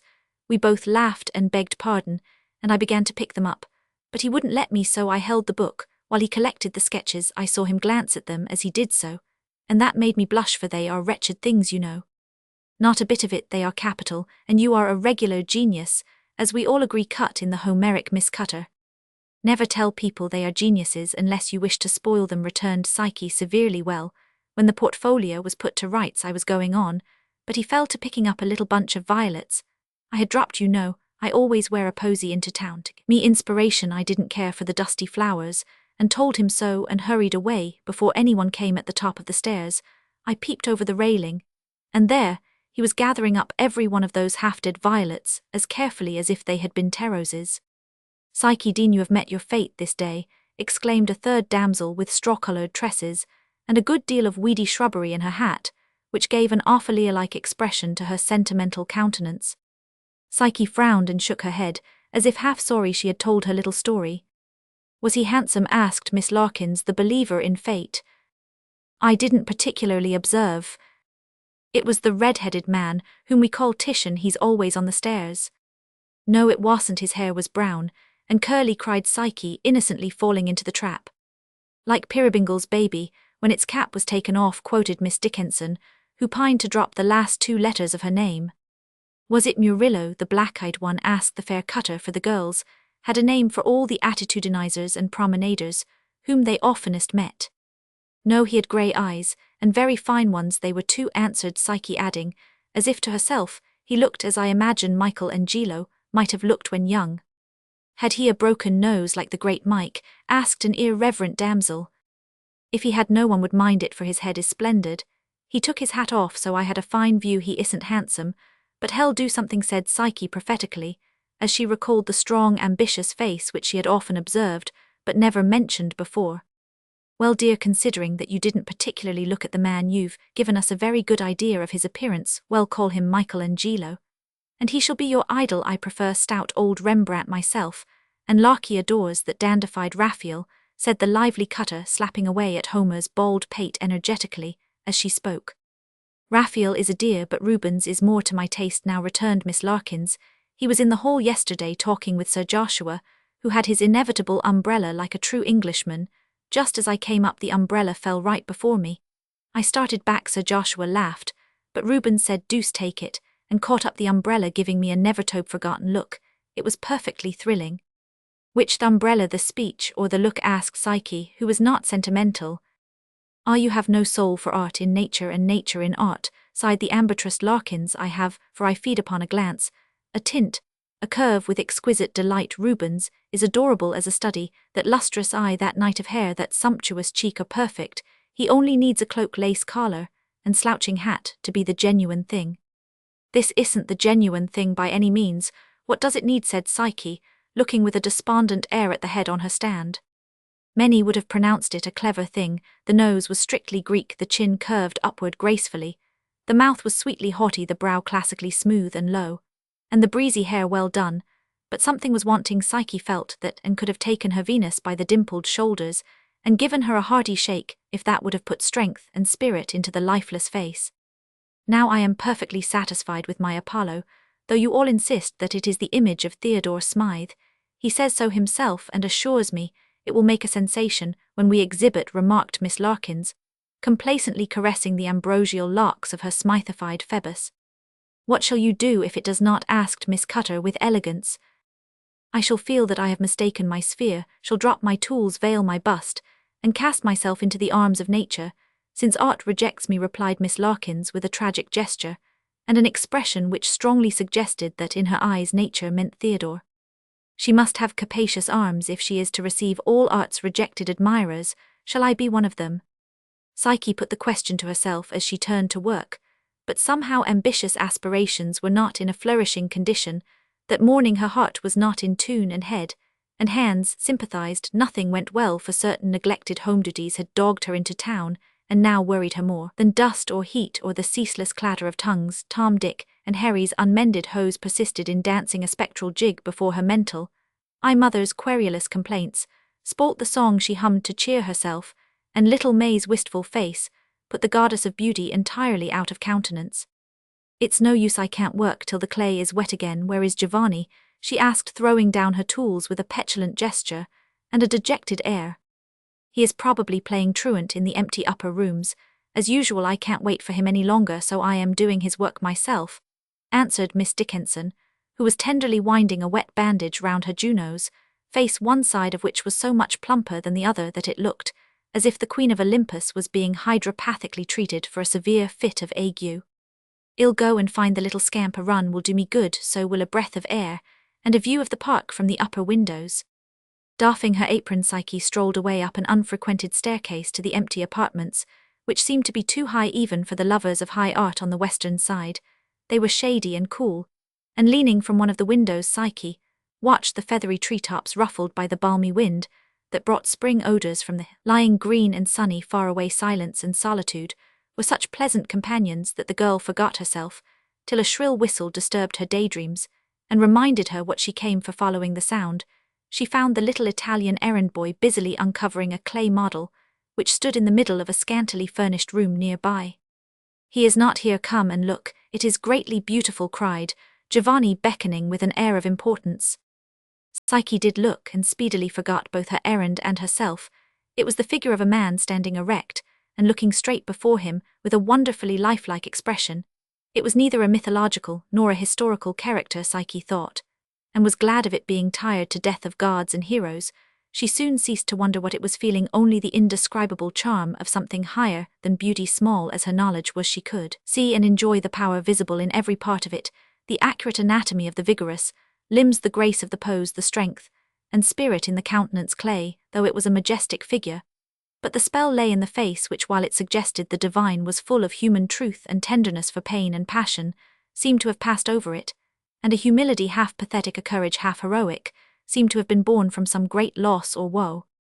How long she stood there, Psyche did not know. Giovanni went away unseen to fill his water pail, and in the silence she just stood and looked. Her eyes kindled, her color rose, despondency and discontent vanished, and her soul was in her face, for she loved beauty passionately, and all that was best and truest in her did honor to the genius of the unknown worker.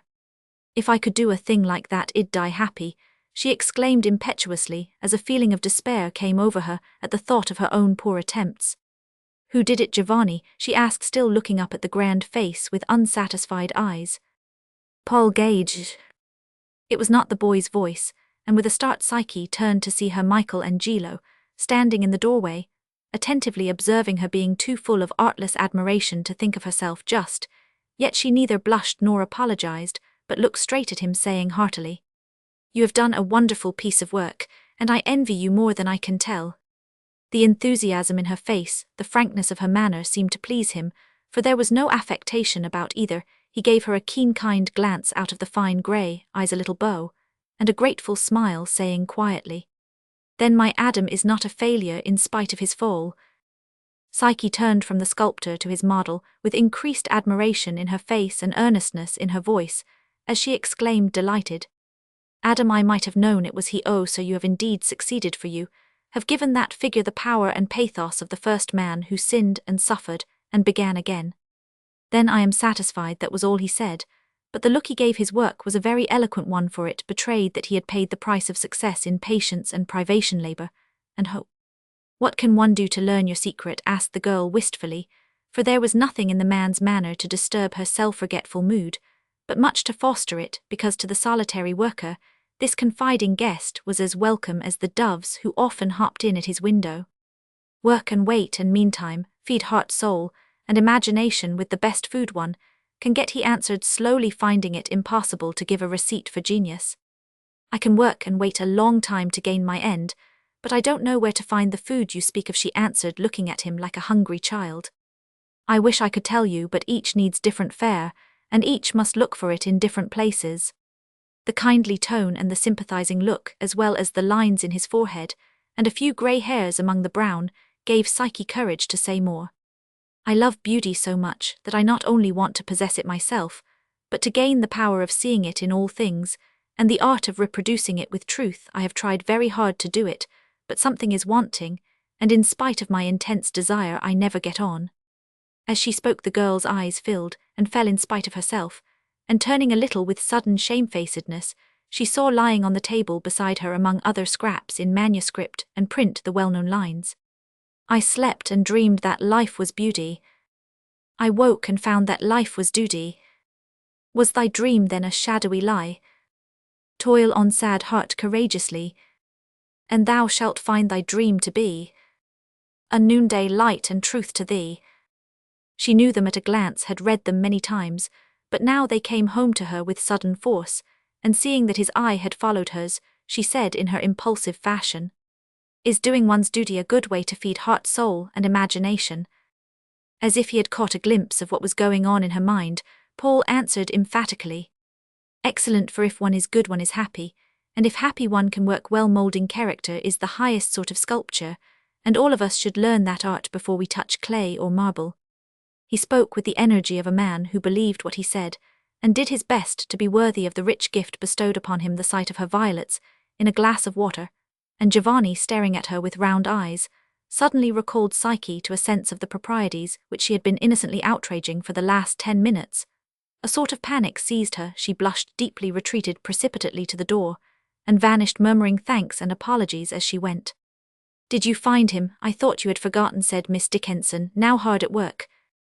"Yes, I found him. No, I shall not forget," returned Psyche, thinking of Gage, not Giovanni. She stood before her work, eyeing it intently for several minutes, then, with an expression of great contempt for the whole thing, she suddenly tilted her cherished Venus on to the floor, gave the classical face a finishing crunch, and put on her hat in a decisive manner, saying briefly to the dismayed damsels, "Good be girls, I shan't come any more, for I am going to work at home hereafter." Roman II. The prospect of pursuing artistic studies at home was not brilliant, as one may imagine, when I mention that Psyche's father was a painfully prosaic man, wrapped in flannel, so to speak, for his woolen mills left him no time for anything but sleep, food, and newspapers. Mrs. Dean was one of those exasperating women who pervade their mansions like a domestic steam engine one week, and take to their sofas the next, absorbed by fidgets and footstoves, shawls, and lamentations. There were 3 riotous and robust young brothers whom it is unnecessary to describe, except by stating that they were boys in the broadest sense of that delightful word. There was a feeble little sister whose patient, suffering face demanded constant love and care to mitigate the weariness of a life of pain. And last but not least by any means, there were 2 Irish ladies who, with the best intentions imaginable, produced a universal state of topsy-turviness when left to themselves for a moment. But being very much in earnest about doing her duty, not because it was her duty, but as a means toward an end, Psyche fell to work with a will, hoping to serve both masters at once. So she might have done perhaps if flesh and blood had been as plastic as clay, but the live models were so exacting in their demands upon her time and strength that the poor statues went to the wall sculpture, and sewing coals and crayons, Ruskin and receipt books didn't work well together, and poor Psyche found duties and desires desperately antagonistic. Take a day as a sample. The washing and ironing are well over, thank goodness. Mother, quiet the boys out of the way, and may comfortable so ill indulge myself in a blissful day after my own heart, Psyche said as she shut herself into her little studio, and prepared to enjoy a few hours of hard study and happy daydreams. With a book on her lap and her own round white arm, going through all manner of queer evolutions, she was placidly repeating deltoids, biceps, triceps, pronator, supinator, palmanis, flexor, carpi, ulnaris. "Here's flexus vatiaucalums for you," interrupted a voice which began in a shrill falsetto and ended in a gruff bass as a flushed, dusty, long-legged boy burst in, with a bleeding hand obligingly extended for inspection. "Mercy on us, Harry, what have you done to yourself? Now split your fingers with a cricket ball again," cried Psyche, as her arms went up and her book went down. "I just thrashed one of the fellows because he got mad and said father was going to fail." "Oh, Harry, is he?" "Of course he isn't. It's hard times for everyone, but father will pull through all right. No use to try and explain it. All girls can't understand business, so you just tie me up and don't worry," was the characteristic reply of the young man who, being 3 years her junior of course, treated the weaker vessel with lordly condescension. "What a dreadful wound. I hope nothing is broken, for I haven't studied the hand much yet, and may do mischief doing it up," said Psyche, examining the great grimy paw with tender solicitude. "Much good your biceps and deltoids and things do you, if you can't write up a little cut like that," squeaked the ungrateful hero. "I'm not going to be a surgeon, thank heaven. I intend to make perfect hands and arms, not mend damaged ones," retorted Psyche in a dignified tone, somewhat marred by a great piece of court plaster on her tongue. "I should say a surgeon could improve that perfect thing if he didn't die a-laughing before he began," growled Harry, pointing with a scornful grin at a clay arm humpy, with muscles all carefully developed in the wrong places. "Don't sneer, Hal, for you don't know anything about it. Wait a few years, and see if you're not proud of me. Sculp away and do something then. Ill hurrah for your mudpies like a good one," with which cheering promise the youth departed, having effectually disturbed his sister's peaceful mood. Anxious thoughts of her father rendered biceps, deltoids and things uninteresting, and hoping to compose her mind, she took up the old painters and went on with the story of Claude Lorraine. She had just reached the tender scene where Callista gazed with enthusiasm, while she looked like a being of heaven rather than earth. "My friend," she cried, "I read in thy picture thy immortality." As she spoke, her head sunk upon his bosom, and it was several moments before Claude perceived that he supported a lifeless form. "How sweet," said Psyche with a romantic sigh. "Faith and swat it is thin," echoed Katy, whose red head had just appeared round the half-opened door. "It's gingerbread. I am making the day, miss. And will I be puttin' Perlash or Sally Rathis into it, if you plaise?" "Perlash by all means," returned the girl, keeping her countenance, fearing to enrage Katy by a laugh, for the angry passions of the red-haired one rose more quickly than her bread, as she departed with alacrity to add a spoonful of starch and a pinch of whiting to her cake. Psyche, feeling better for her story and her smile, put on her bib and paper cap and fell to work on the deformed arm. An hour of bliss. Then came a ring at the doorbell, followed by Biddy to announce callers and add that as the mistress was in her bed, Miss must go and take care of Em. Whereat Miss cast down her tools in despair, threw her cap one way, her bib another, and went in to her guests with anything but a rapturous welcome. Dinner being accomplished, after much rushing up and downstairs with trays and messages for Mrs. Dean, Psyche fled again to her studio, ordering no one to approach under pain of a scolding. All went well, till going in search of something she found her little sister sitting on the floor with her cheek against the studio. "I didn't mean to be naughty, see, but mother is asleep, and the boys all gone, so I just came to be near you. It's so lonely everywhere," she said apologetically, as she lifted up the heavy head that always ached. "The boys are very thoughtless. Come in and stay with me. You are such a mouse, you won't disturb me. Wouldn't you like to play be a model, and let me draw your arm, and tell you all about the nice little bones and muscles?" asked Psyche, who had the fever very strong upon her just then. May didn't look as if the proposed amusement overwhelmed her with delight, but meekly consented to be perched upon a high stool, with one arm propped up by a dropsical plaster cherub, while Psyche drew busily, feeling that duty and pleasure were being delightfully combined. "Can't you hold your arm still, child? It shakes, so I can't get it right," she said rather impatiently. "No, it will tremble 'cause it's weak. I try hard, see, but there doesn't seem to be much strongness in me lately." "That's better, keep it so a few minutes, and it'll be done," cried the artist, forgetting that a few minutes may seem ages. "My arm is so thin you can see the bunches nicely, can't you?" "Yes, dear." Psyche glanced up at the wasted limb, and when she drew again there was a blur before her eyes for a minute. "I wish I was as fat as this white boy, but I get thinner every day somehow, and pretty soon there won't be any of me left. But my little bones," said the child, looking at the winged cherub with sorrowful envy. "Don't, my darling, don't say that," cried Psyche, dropping her work with a sudden pang at her heart. "I am a sinful, selfish girl, to keep you here. You're a weak for want of air. Come out and see the chickens and pick dandelions and have a good romp with the boys." The weak arms were strong enough to clasp Psyche's neck, and the tired face brightened beautifully as the child exclaimed with grateful delight, Oh, I'd like it very much, I wanted to go dreadfully, but everybody is so busy all the time I don't want to play see, but just to lie on the grass with my head in your lap, while you tell stories and draw me pretty things as you used to. The studio was deserted all that afternoon, for Psyche sat in the orchard, drawing squirrels on the wall, pert robins hopping by buttercups and mosses, elves and angels, while May lay contentedly enjoying sun and air, sisterly care. And the pretty things she loved so well Psyche did not find the task a hard one, for this time her heart was in it, and if she needed any reward she surely found it, for the little face on her knee lost its weary look, and the peace and beauty of nature soothed her own troubled spirit, cheered her heart, and did her more good than hours of solitary study. Finding much to her own surprise that her fancy was teeming with lovely conceits, she did hope for a quiet evening, but mother wanted a bit of gossip, father must have his papers read to him, the boys had lessons, and rips and grievances to be attended to. May's lullaby could not be forgotten, and the maids had to be looked after lest burly cousins should be hidden in the boiler, or lucifer matches among the shavings. So Psyche's day ended, leaving her very tired, rather discouraged and almost heartsick with the shadow of a coming sorrow. All summer she did her best, but accomplished very little as she thought, yet this was the teaching she most needed, and in time she came to see it. In the autumn, May died whispering with her arms about her sister's neck. You make me so happy, see, I wouldn't mind the pain if I could stay a little longer, but if I can't, Goodby dear, Goodby. Her last look and word and kiss were all for Psyche, who felt then with grateful tears that her summer had not been wasted, for the smile upon the little dead face was more to her than any marble perfection her hands could have carved.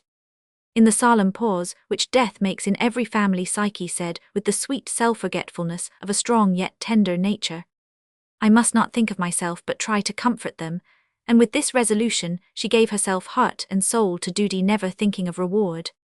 A busy, anxious, humdrum winter, for, as Harry said, it was hard times for every one. Mr. Dean grew grey with the weight of business cares, about which he never spoke. Mrs. Dean, labouring under the delusion that an invalid was a necessary appendage to the family, installed herself in the place the child's death left vacant, and the boys needed much comforting, for the poor lads never knew how much they loved the baby, till the little chair stood empty. All turned to see for help and consolation, and her strength seemed to increase with the demand upon it.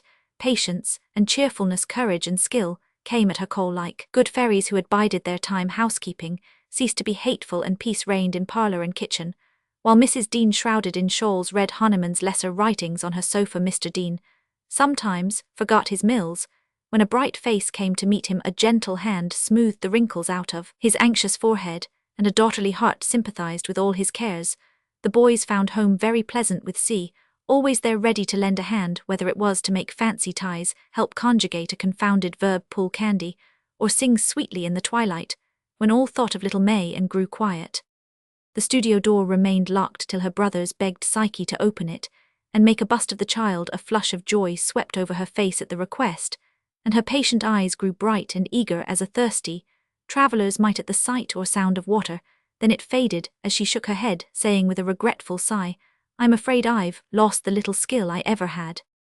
But she tried, and with great wonder and delight discovered that she could work as she had never done before. She thought the newly found power lay in her longing to see the little face again, for it grew like magic under her loving hands, while every tender memory, sweet thought, and devout hope she had ever cherished seemed to lend their aid. But when it was done, and welcomed with tears and smiles, and praise more precious than any the world could give, then Psyche said within herself, like one who saw light at last, he was right, doing one's duty is the way to feed heart, soul, and imagination, for if one is good one is happy, and if happy one can work well. Roman 3. She broke her head and went home to come no more, was Giovanni's somewhat startling answer, when Paul asked about Psyche. Finding that he no longer met her on the stairs or in the halls, he understood what the boy meant, and with an approving nod turned to his work again, saying, I like that. If there is any power in her, she has taken the right way to find it out, I suspect. How she prospered he never asked, for though he met her more than once that year, the interviews were brief ones in street concert room or picture gallery, and she carefully avoided speaking of herself, but possessing the gifted eyes which can look below the surface of things, he detected in the girl's face something better than beauty, though each time he saw it looked older and more thoughtful, often anxious and sad. She is getting on, he said to himself with a cordial satisfaction, which gave his manner a friendliness as grateful to Psyche as his wise reticence. Adam was finished at last proved a genuine success, and Paul heartily enjoyed the well-earned reward for years of honest work. One blithe May morning, he slipped early into the art gallery, where the statue now stood to look at his creation with paternal pride. He was quite alone with the stately figure that shone white against the purple draperies, and seemed to offer him a voiceless welcome from its marble lips. He gave it one loving look, and then forgot it, for at the feet of his Adam lay a handful of wild violets, with the dew still on them. A sudden smile broke over his face, as he took them up with the thought, she has been here, and found my work good. For several moments, he stood thoughtfully turning the flowers to and fro in his hands, then, as if deciding some question within himself, he said, still smiling, "It is just a year since she went home. She must have accomplished something in that time. I'll take the violets as a sign that I may go and ask her what." He knew she lived just out of the city between the river and the mills, and as he left the streets behind him, he found more violets blooming all along the way like flowery guides. To lead him right, greener grew the road, balmier blew the wind, and blither sang the birds, as he went on enjoying his holiday with the zest of a boy until he reached a most attractive little path winding away across the fields. The gate swung invitingly open, and all the ground before it was blue with violets still following their guidance. He took the narrow path till, coming to a mossy stone beside a brook, he sat down to listen to the blackbirds singing deliciously in the willows overhead. Close by the stone, half hidden in the grass, lay a little book, and taking it up he found it was a paquetry. No name appeared on the flyleaf, and turning the pages to find some clue to its owner, he read here and there enough to give him glimpses into an innocent and earnest heart which seemed to be learning some hard lesson patiently. Only near the end did he find the clue in words of his own spoken long ago, and a name. Then, though longing intensely to know more, he shut the little book, and went on showing by his altered face that the simple record of a girl's life had touched him deeply. Soon an old house appeared nestling to the hillside, with the river shining in the low green meadows just before it. "She lives there," he said with as much certainty as if the pansies by the doorstone spelt her name, and knocking he asked for Psyche. "She's gone to town, but I expect her home every minute. Ask the gentleman to walk in, and wait." "Katie," cried a voice from above, where the whisk of skirts was followed by the appearance of an inquiring eye over the banisters. The gentleman did walk in, and while he waited looked about him. The room, though very simply furnished, had a good deal of beauty in it, for the pictures were few and well chosen, the books such as never grow old, the music lying on the well-worn piano of the sort which is never out of fashion, and standing somewhat apart was one small statue in a recess full of flowers. Lovely, in its simple grace and truth, was the figure of a child looking upward, as if watching the airy flight of some butterfly which had evidently escaped from the chrysalis still lying in the little hand. Paul was looking at it with approving eyes when Mrs. Dean appeared with his card in her hand, 3 shawls on her shoulders, and in her face a somewhat startled expression, as if she expected some novel demonstration from the man whose genius her daughter so much admired. "I hope Miss Psyche is well," began Paul, with great discrimination, if not originality.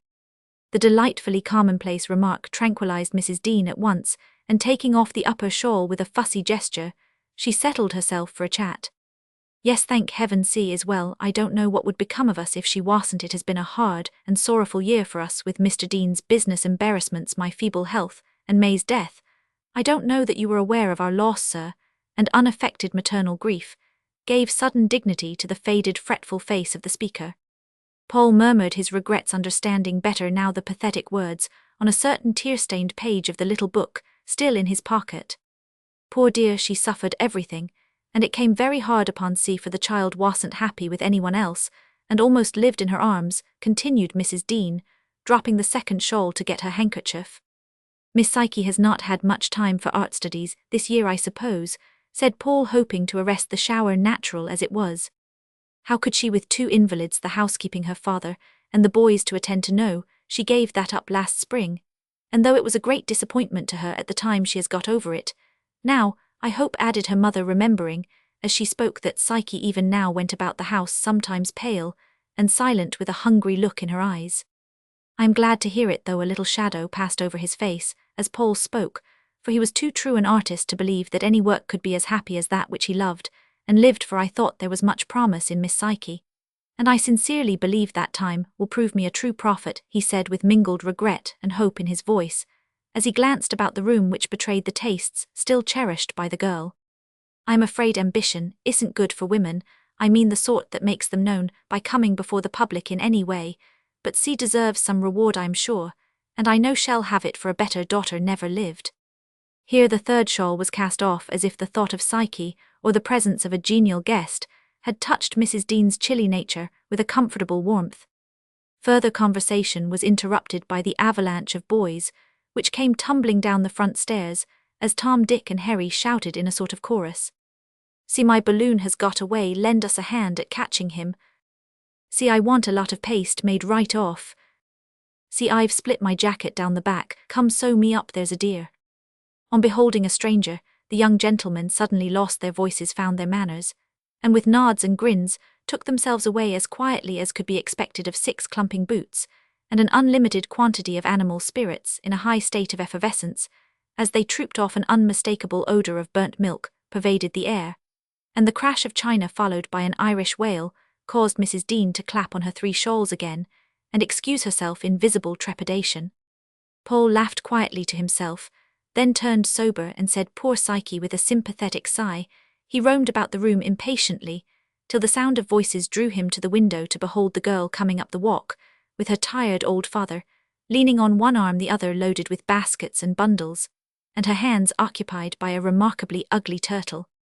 "Here we are," cried a cheery voice as they entered without observing the newcomer. "I've done all my errands, and had a lovely time. There is Tom's gunpowder, Dick's fishhooks, and one of Professor Gaz's famous turtles for Harry. Here are your bundles, mother dear, and best of all, here's father home, in time for a good rest before dinner. I went to the mill and got him." Psyche spoke as if she had brought a treasure, and so she had, for though Mr. Dean's face usually was about as expressive as the turtle's, it woke and warmed with the affection which his daughter had fostered, till no amount of flannel could extinguish it. His big hand patted her cheek very gently, as he said in a tone of fatherly love and pride, "My little C never forgets old father, does she? Good gracious me, my dear, there's such a mess in the kitchen. Katie's burnt up the pudding, put castor oil instead of olive in the salad, smashed the best meat dish, and here's Mr. Gage come to dinner," cried Mrs. Dean in accents of despair, as she tied up her head in a 4th shawl. "Oh, I am so glad. I'll go in and see him a few minutes, and then I'll come and attend to everything, so don't worry, mother." "How did you find me out?" asked Psyche as she shook hands with her guest, and stood looking up at him with all the old confiding frankness in her face and manner. "The violets showed me the way." She glanced at the posy in his buttonhole and smiled. "Yes, I gave them to Adam, but I didn't think you would guess I enjoyed your work for an hour today, and I have no words strong enough to express my admiration." "There is no need of any. Tell me about yourself. What have you been doing all this year?" he asked, watching with genuine satisfaction. The serene and sunny face before him for discontent, anxiety and sadness were no longer visible.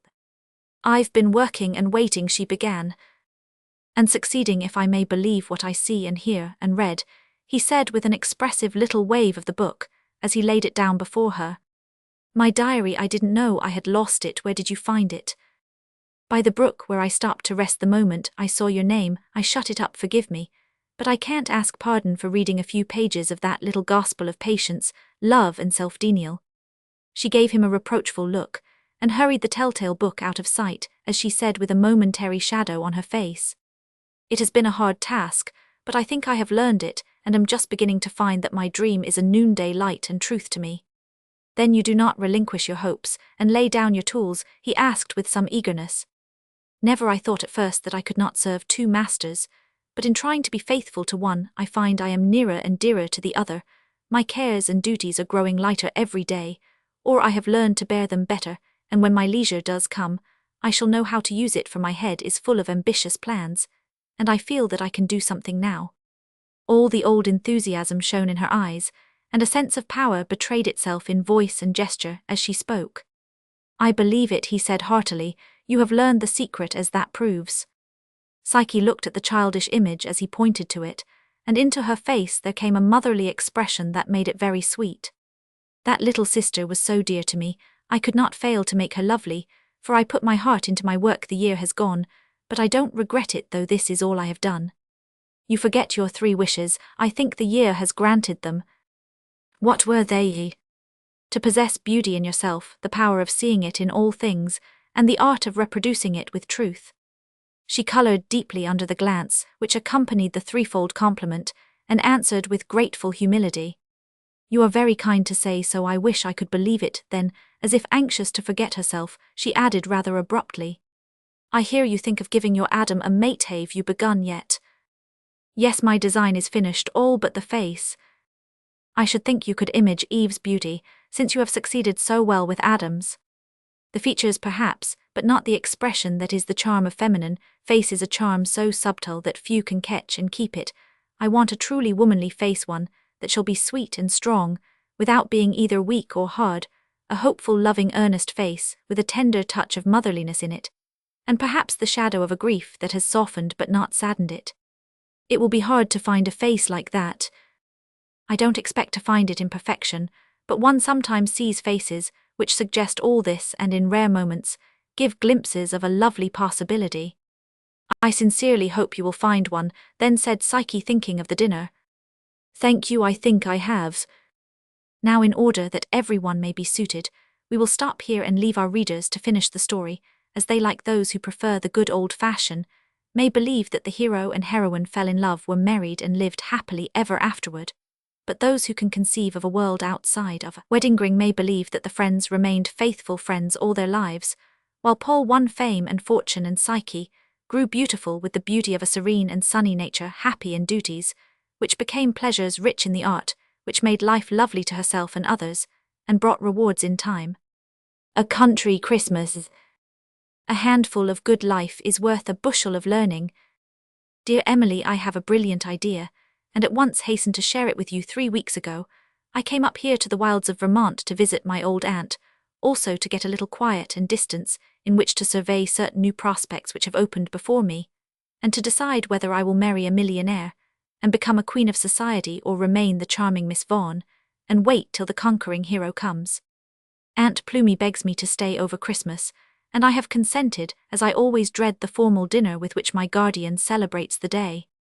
My brilliant idea is this: I am going to make it a real old-fashioned frolic, and want you come and help me. You will enjoy it immensely, I am sure, for Aunt is a character, Cousin Sol worth seeing, and Ruth a far prettier girl than any of the city rosebuds coming out this season. Bring Leonard Randall along with you to take notes for his new book. Then it will be fresher and truer than the last, clever as it was. The air is delicious up here, society amusing, this old farmhouse full of treasures, and your bosom friend pining to embrace you. Just telegraph yes or no, and we will expect you on Tuesday. Ever yours, Sophie Vaughan. They will both come, for they are as tired of city life and as fond of change as I am, said the writer of the above as she folded her letter and went to get it posted without delay. Aunt Plumie was in the great kitchen making pies, a jolly old soul, with a face as ruddy as a winter apple, a cheery voice, and the kindest heart that ever beat under a gingham gown.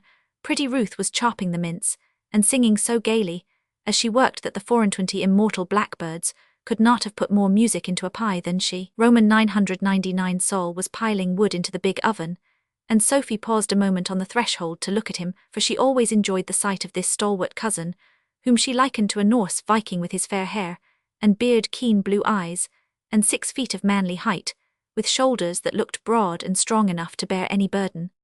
His back was toward her, but he saw her first and turned his flushed face to meet her with the sudden lighting up it always showed when she approached. "I've done it, Aunt, and now I want Sol to post the letter so we can get a speedy answer." "Just as soon as I can hitch up, cousin," and Sol pitched in his last log, looking ready to put a girdle round the earth in less than 40 minutes. "Well, dear, I ain't the least mite of objection. As long as it pleases you, I guess we can stan it. If your city folks can, I presume to say, things will look kind of sing'lar to 'em.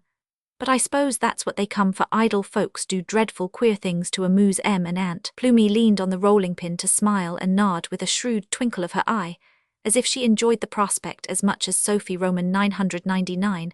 "I shall be afraid of 'em, but I'll try not to make you ashamed of me," said Ruth, who loved her charming cousin even more than she admired her. "No fear of that, dear. They will be the awkward ones, and you must set them at ease by just being your simple selves and treating them as if they were everyday people. Nell is very nice and jolly. When she drops her city ways, as she must here, she will enter into the spirit of the fun at once, and I know You'll all like her. Mr. Randall is rather the worse for too much praise, and petting as successful people are apt to be, so a little plain talk and rough work will do him good. He is a true gentleman in spite of his airs and elegance, and he will take it all in good part if you treat him like a man, and not a lion.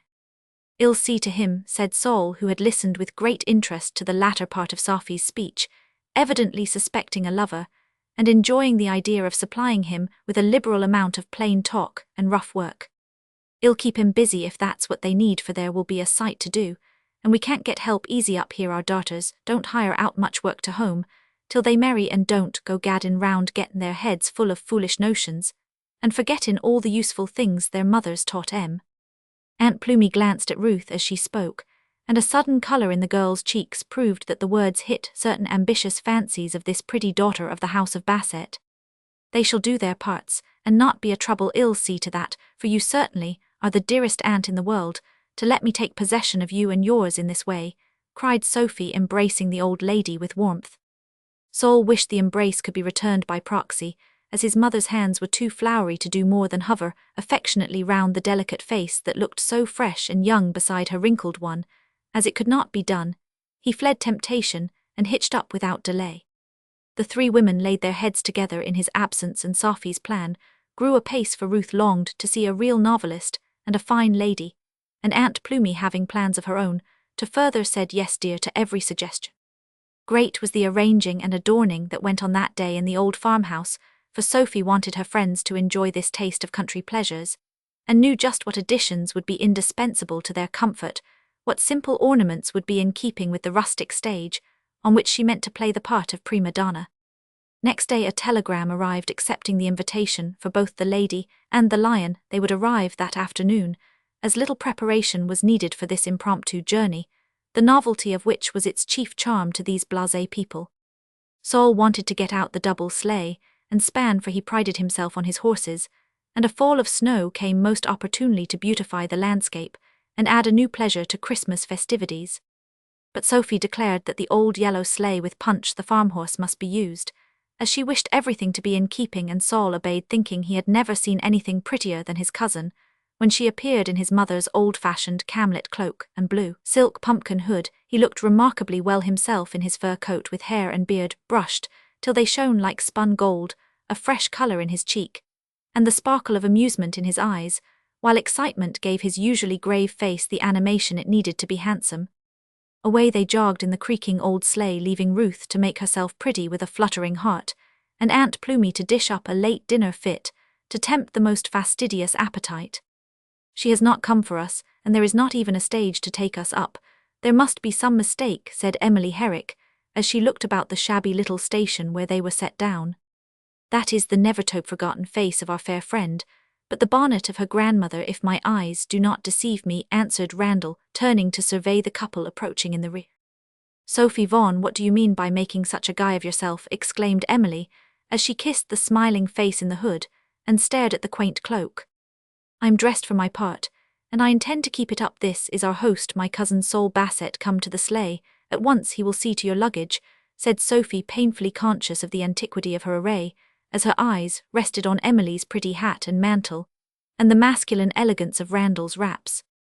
They were hardly tucked in when Saul appeared with a valise in one hand and a large trunk on his shoulder, swinging both on to a wood-soled that stood nearby as easily as if they had been handbags. "That is your hero, is it? Well, he looks it, calm and comely, taciturn and tall," said Emily, in a tone of approbation. "He should have been named Samson or Goliath, though I believe it was the small man who slung things about and turned out the hero in the end," added Randall, surveying the performance with interest, and a touch of envy, for much penwork had made his own hands as delicate as a woman's. "Saul doesn't live in a glass house, so stones won't hurt him. Remember, sarcasm is forbidden and sincerity the order of the day. You are country folks now, and it will do you good to try their simple, honest ways for a few days." Sophie had no time to say more, for Saul came up and drove off with the brief remark that the baggage would be along right away. Being hungry, cold, and tired, the guests were rather silent during the short drive, but Aunt Plumy's hospitable welcome and the savoury fumes of the dinner awaiting them thawed the ice and won their hearts at once. "Isn't it nice? Aren't you glad you came?" asked Sophie, as she led her friends into the parlour, which she had redeemed from its primness, by putting bright chintz curtains to the window's hemlock boughs over the old portraits, a china bowl of flowers on the table, and a splendid fire on the wide hearth. It is perfectly jolly, and this is the way I begin to enjoy myself, answered Emily, sitting down upon the homemade rug, whose red flannel roses bloomed in a blue list basket. If I may add a little smoke to your glorious fire, it will be quite perfect. Won't Samson join me? Asked Randall, waiting for permission, cigar case in hand. He has no small vices, but you may indulge yours, answered Sophie from the depths of a grandmotherly chair.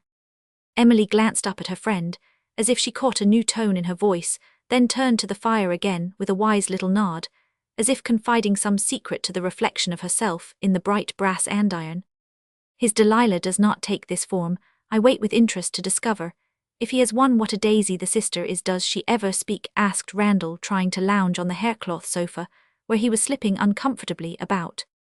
Oh yes, and sings like a bird. You shall hear her when she gets over her shyness, but no trifling, mind you, for it is a jealously guarded daisy, and not to be picked by any idle hand, said Sophie warningly, as she recalled Ruth's blushes and Randall's compliments at dinner. I should expect to be annihilated by the big brother if I attempted any, but the sincerest admiration and respect. Have no fears on that score. But tell us what is to follow this superb dinner: an Appleby spinning match, husking party, or primitive pastime of some sort, I have no doubt. As you are new to our ways, I am going to let you rest this evening. We will sit about the fire and tell stories. Aunt is a master hand at that, and Saul has reminiscences of the war that are well worth hearing, if we can only get him to tell them. Ah, he was there, was he? Yes, all through it, and is Major Bassett, though he likes his plain name best. He fought splendidly, and had several wounds, though only a mere boy when he earned his scars and bars. I am very proud of him for that. And Sophie looked so as she glanced at the photograph of a stripling in uniform, set in the place of honor on the high mantelpiece. We must stir him up and hear these martial memories. I want some new incidents, and shall book all I can get if I may. Here Randall was interrupted by Saul himself, who came in with an armful of wood for the fire. Anything more I can do for you, cousin? He asked, surveying the scene with a rather wistful look. Only come and sit with us and talk over war times with Mr. Randall.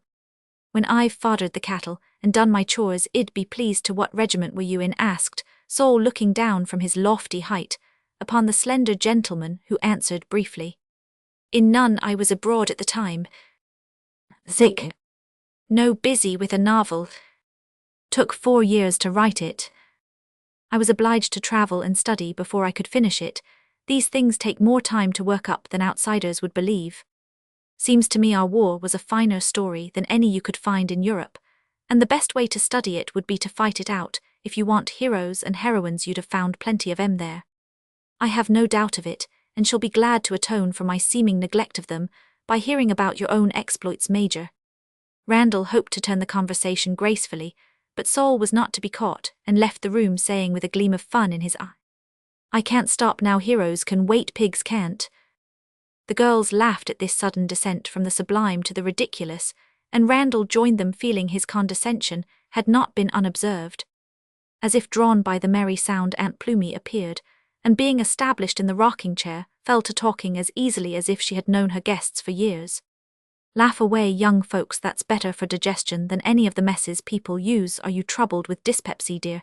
You didn't seem to take your victuals very hearty, so I mistrusted you was delicate, she said, looking at Emily, whose pale cheeks and weary eyes told the story of late hours and a gay life. I haven't eaten so much for years, I assure you, Mrs. Bassett, but it was impossible to taste all your good things. I am not dyspeptic, thank you, but a little seedy and tired, for I've been working rather hard lately. Be you a teacher, or have you a purfason, as they call a trade nowadays? Asked the old lady in a tone of kindly interest, which prevented a laugh at the idea of Emily's being anything but a beauty and a belle. The others kept their countenances with difficulty, and she answered demurely, I have no trade as yet, but I dare say I should be happier if I had. Not a doubt on't, my dear. What would you recommend, ma'am? I should say dressmakin was rather in your line, ain't it? Your clothes is dreadful tasty, and do you credit if you made 'em yourself? And Aunt Plumy surveyed with feminine interest the simple elegance of the travelling dress, which was the masterpiece of a French modiste. No, ma'am, I don't make my own things. I am too lazy. It takes so much time and trouble to select them that I have only strength left to wear them. Housekeeping used to be the favourite purfosun in my day, it ain't fashionable now, but it needs a sight of trainin' to be perfect in all that's required, and I've an iddy, it would be a sight healthier and usefuller than the paintin' and music and fancy work young women do nowadays. But every one wants some beauty in their lives, and each one has a different sphere to fill if one can only find it. 'Pears to me there's no call for so much art when nature is full of beauty for them that can see and love it as for spears, and so on I've a notion, if each of us did up our own little chores smart and thorough, we needn't go wandering round to set the world to rights. That's the Lord's job, and I presume to say he can do it without any advice of earn. Something in the homely but true words seemed to rebuke the three listeners for wasted lives, and for a moment there was no sound, but the crackle of the fire, the brisk click of the old ladies knitting needles, and Ruth's voice singing overhead, as she made ready to join the party below. To judge by that sweet sound, you have done one of your chores very beautifully, Mrs. Bassett, and in spite of the follies of our day, succeeded in keeping one girl healthy, happy, and unspoiled, said Emily, looking up into the peaceful old face with her own lovely, one full of respect and envy. I do hope so, for she's my ewe lamb, the last of 4 dear little girls. All the rest are in the burying ground side of father. I don't expect to keep her long, and don't ought to regret when I lose her, for Saul is the best of sons, but daughters is more to mothers somehow, and I always yearn over girls that is left without a broodin' wing to keep 'em safe and warm in this world of tribulation. Aunt Plumie laid her hand on Sophy's head as she spoke with such a motherly look that both girls drew nearer, and Randall resolved to put her in a book without delay. Presently Saul returned with little Ruth hanging on his arm and shyly nestling near him as he took the 3-cornered leathern chair in the chimney nook, while she sat on a stool close by. Now the circle is complete and the picture perfect. Don't light the lamps yet, please, but talk away, and let me make a mental study of you. I seldom find so charming a scene to paint, said Randall, beginning to enjoy himself immensely with a true artist's taste for novelty and effect. Tell us about your book, for we have been reading it as it comes out in the magazine, and are much exercised about how it's going to end, began Saul gallantly, throwing himself into the breach, for a momentary embarrassment fell upon the women at the idea of sitting for their portraits before they were ready. Do you really read my poor serial up here, and do me the honor to like it? Asked the novelist, both flattered and amused, for his work was of the aesthetic sort, microscopic studies of character and careful pictures of modern life. Sakes alive, why shouldn't we? Cried Aunt Plumie. We have some education, though we ain't very genteel. We've got a town library kept up by the women mostly with fairs and tea parties, and so on. We have all the magazines reglar, and Saul reads out the pieces while Ruth sews, and I knit my eyes bane. Poor our winter is long, and evenin's would be kinder lonesome if we didn't have novels and newspapers to cheer 'em up. I am very glad I can help to beguile them for you. Now tell me what you honestly think of my work. Criticism is always valuable, and I should really like yours, Mrs. Bassett, said Randall, wondering what the good woman would make of the delicate analysis and worldly wisdom on which he prided himself. Short work, as Aunt Plumie soon showed him, for she rather enjoyed freeing her mind at all times, and decidedly resented the insinuation that country folk could not appreciate light literature as well as city people. I ain't no great of a judge about anything but naturalness of books, and it really does seem as if some of your men and women was dreadful uncomfortable creators. 'Pears to me it ain't wise to be always picking ourselves to pieces and pryin' into things that ought to come gradual by way of experience, and the visitations of Providence flowers won't blow worth a cent if you pull 'em open. Better wait and see what they can do alone. I do relish the smart sayin's, the odd ways of furrin parts, and the sarcastic slaps at folks's weak spots, but Massey knows we can't live on spice cake and Charlotte Ruche, and I do feel as if books was more sustainin' if they was full of everyday people and things like good bread and butter them that goes to the heart and ain't soon forgotten, is the kind I hanker for. Me's Terry's books now, and me Stowe's and Dickens' Christmas pieces them, is real sweet and cheerin' to my mind. As the blunt old lady paused, it was evident she had produced a sensation, for Saul smiled at the fire. Ruth looked dismayed at this assault upon one of her idols, and the young ladies were both astonished and amused at the keenness of the new critic, who dared express what they had often felt. Randall, however, was quite composed, and laughed good-naturedly, though secretly feeling as if a pail of cold water had been poured over him.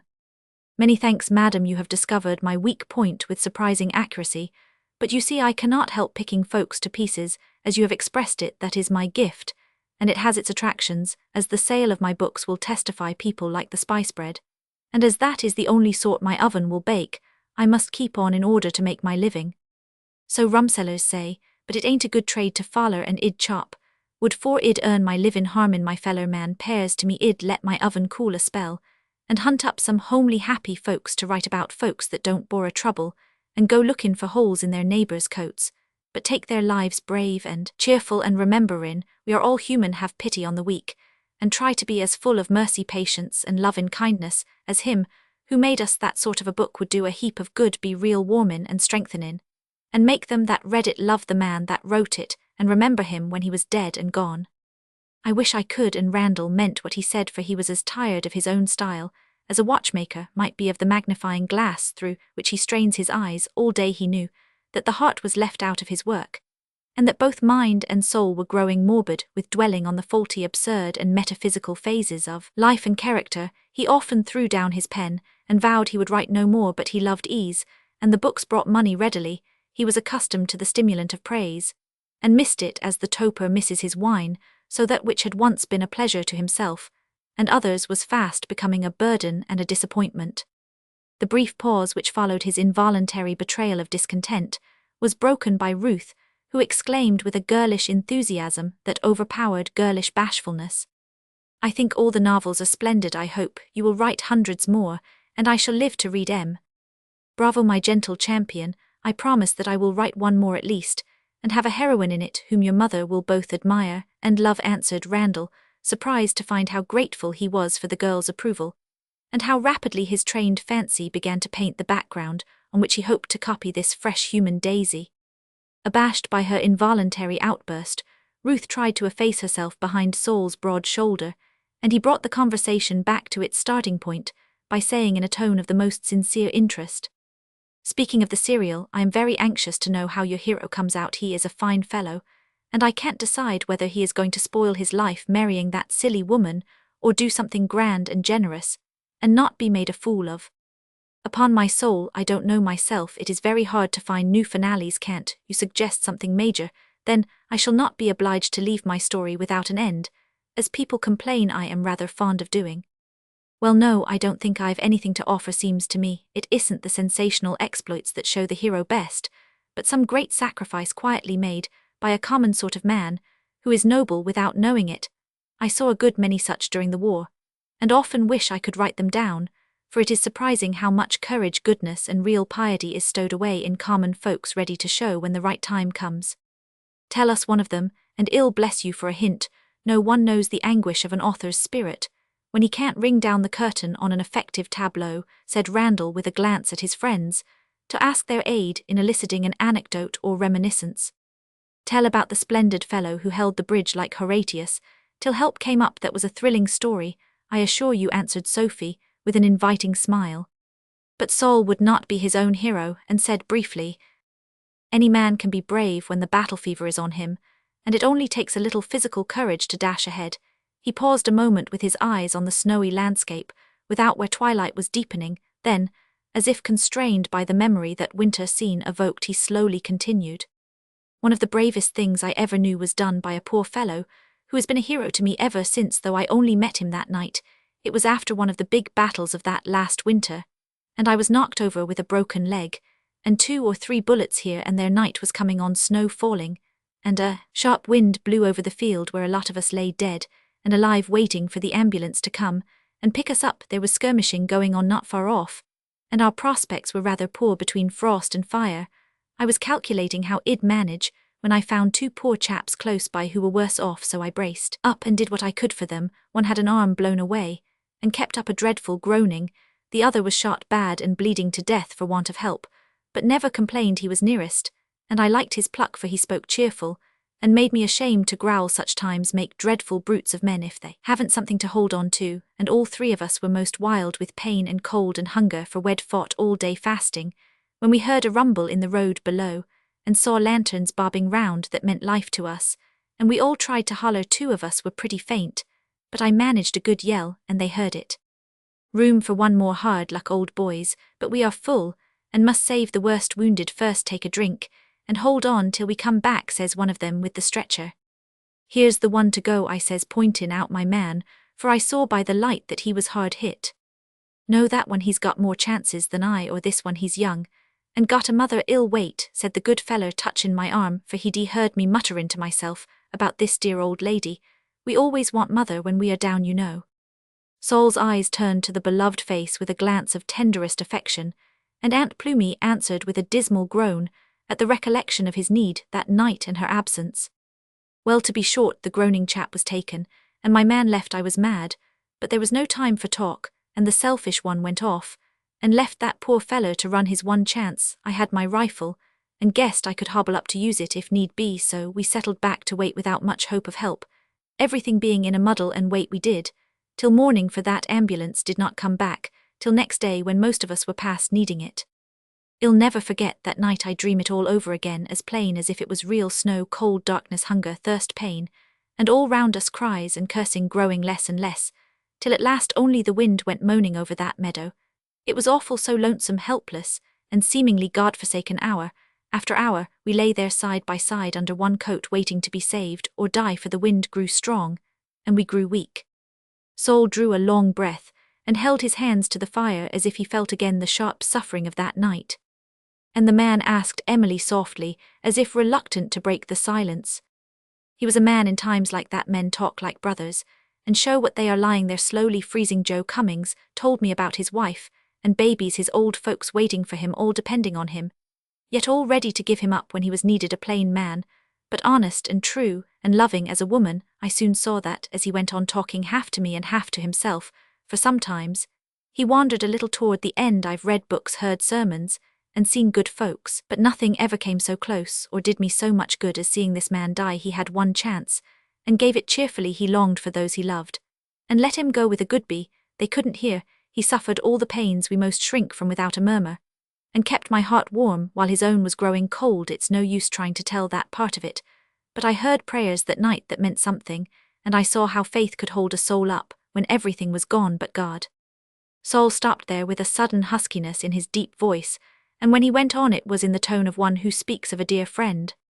Joe grew still by and by, and I thought he was asleep, for I felt his breath when I tucked him up, and his hand held on to mine. The cold sort of numbed me, and I dropped off too weak and stupid to think or feel. I never should have waked up if it hadn't been for Joe. When I came to it was morning, and I thought I was dead, for all I could see was that great field of white mounds like graves and a splendid sky above. Then I looked for Joe, remembering, but he had put my coat back over me and lay stiff and still under the snow that covered him like a shroud, all except his face.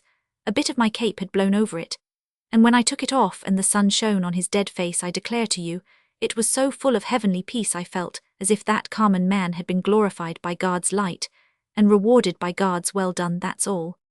No one spoke for a moment, while the women wiped their eyes, and Sol dropped his as if to hide something softer than tears. It was very noble, very touching. "And you, how did you get off at last?" asked Randall with real admiration and respect in his usually languid face.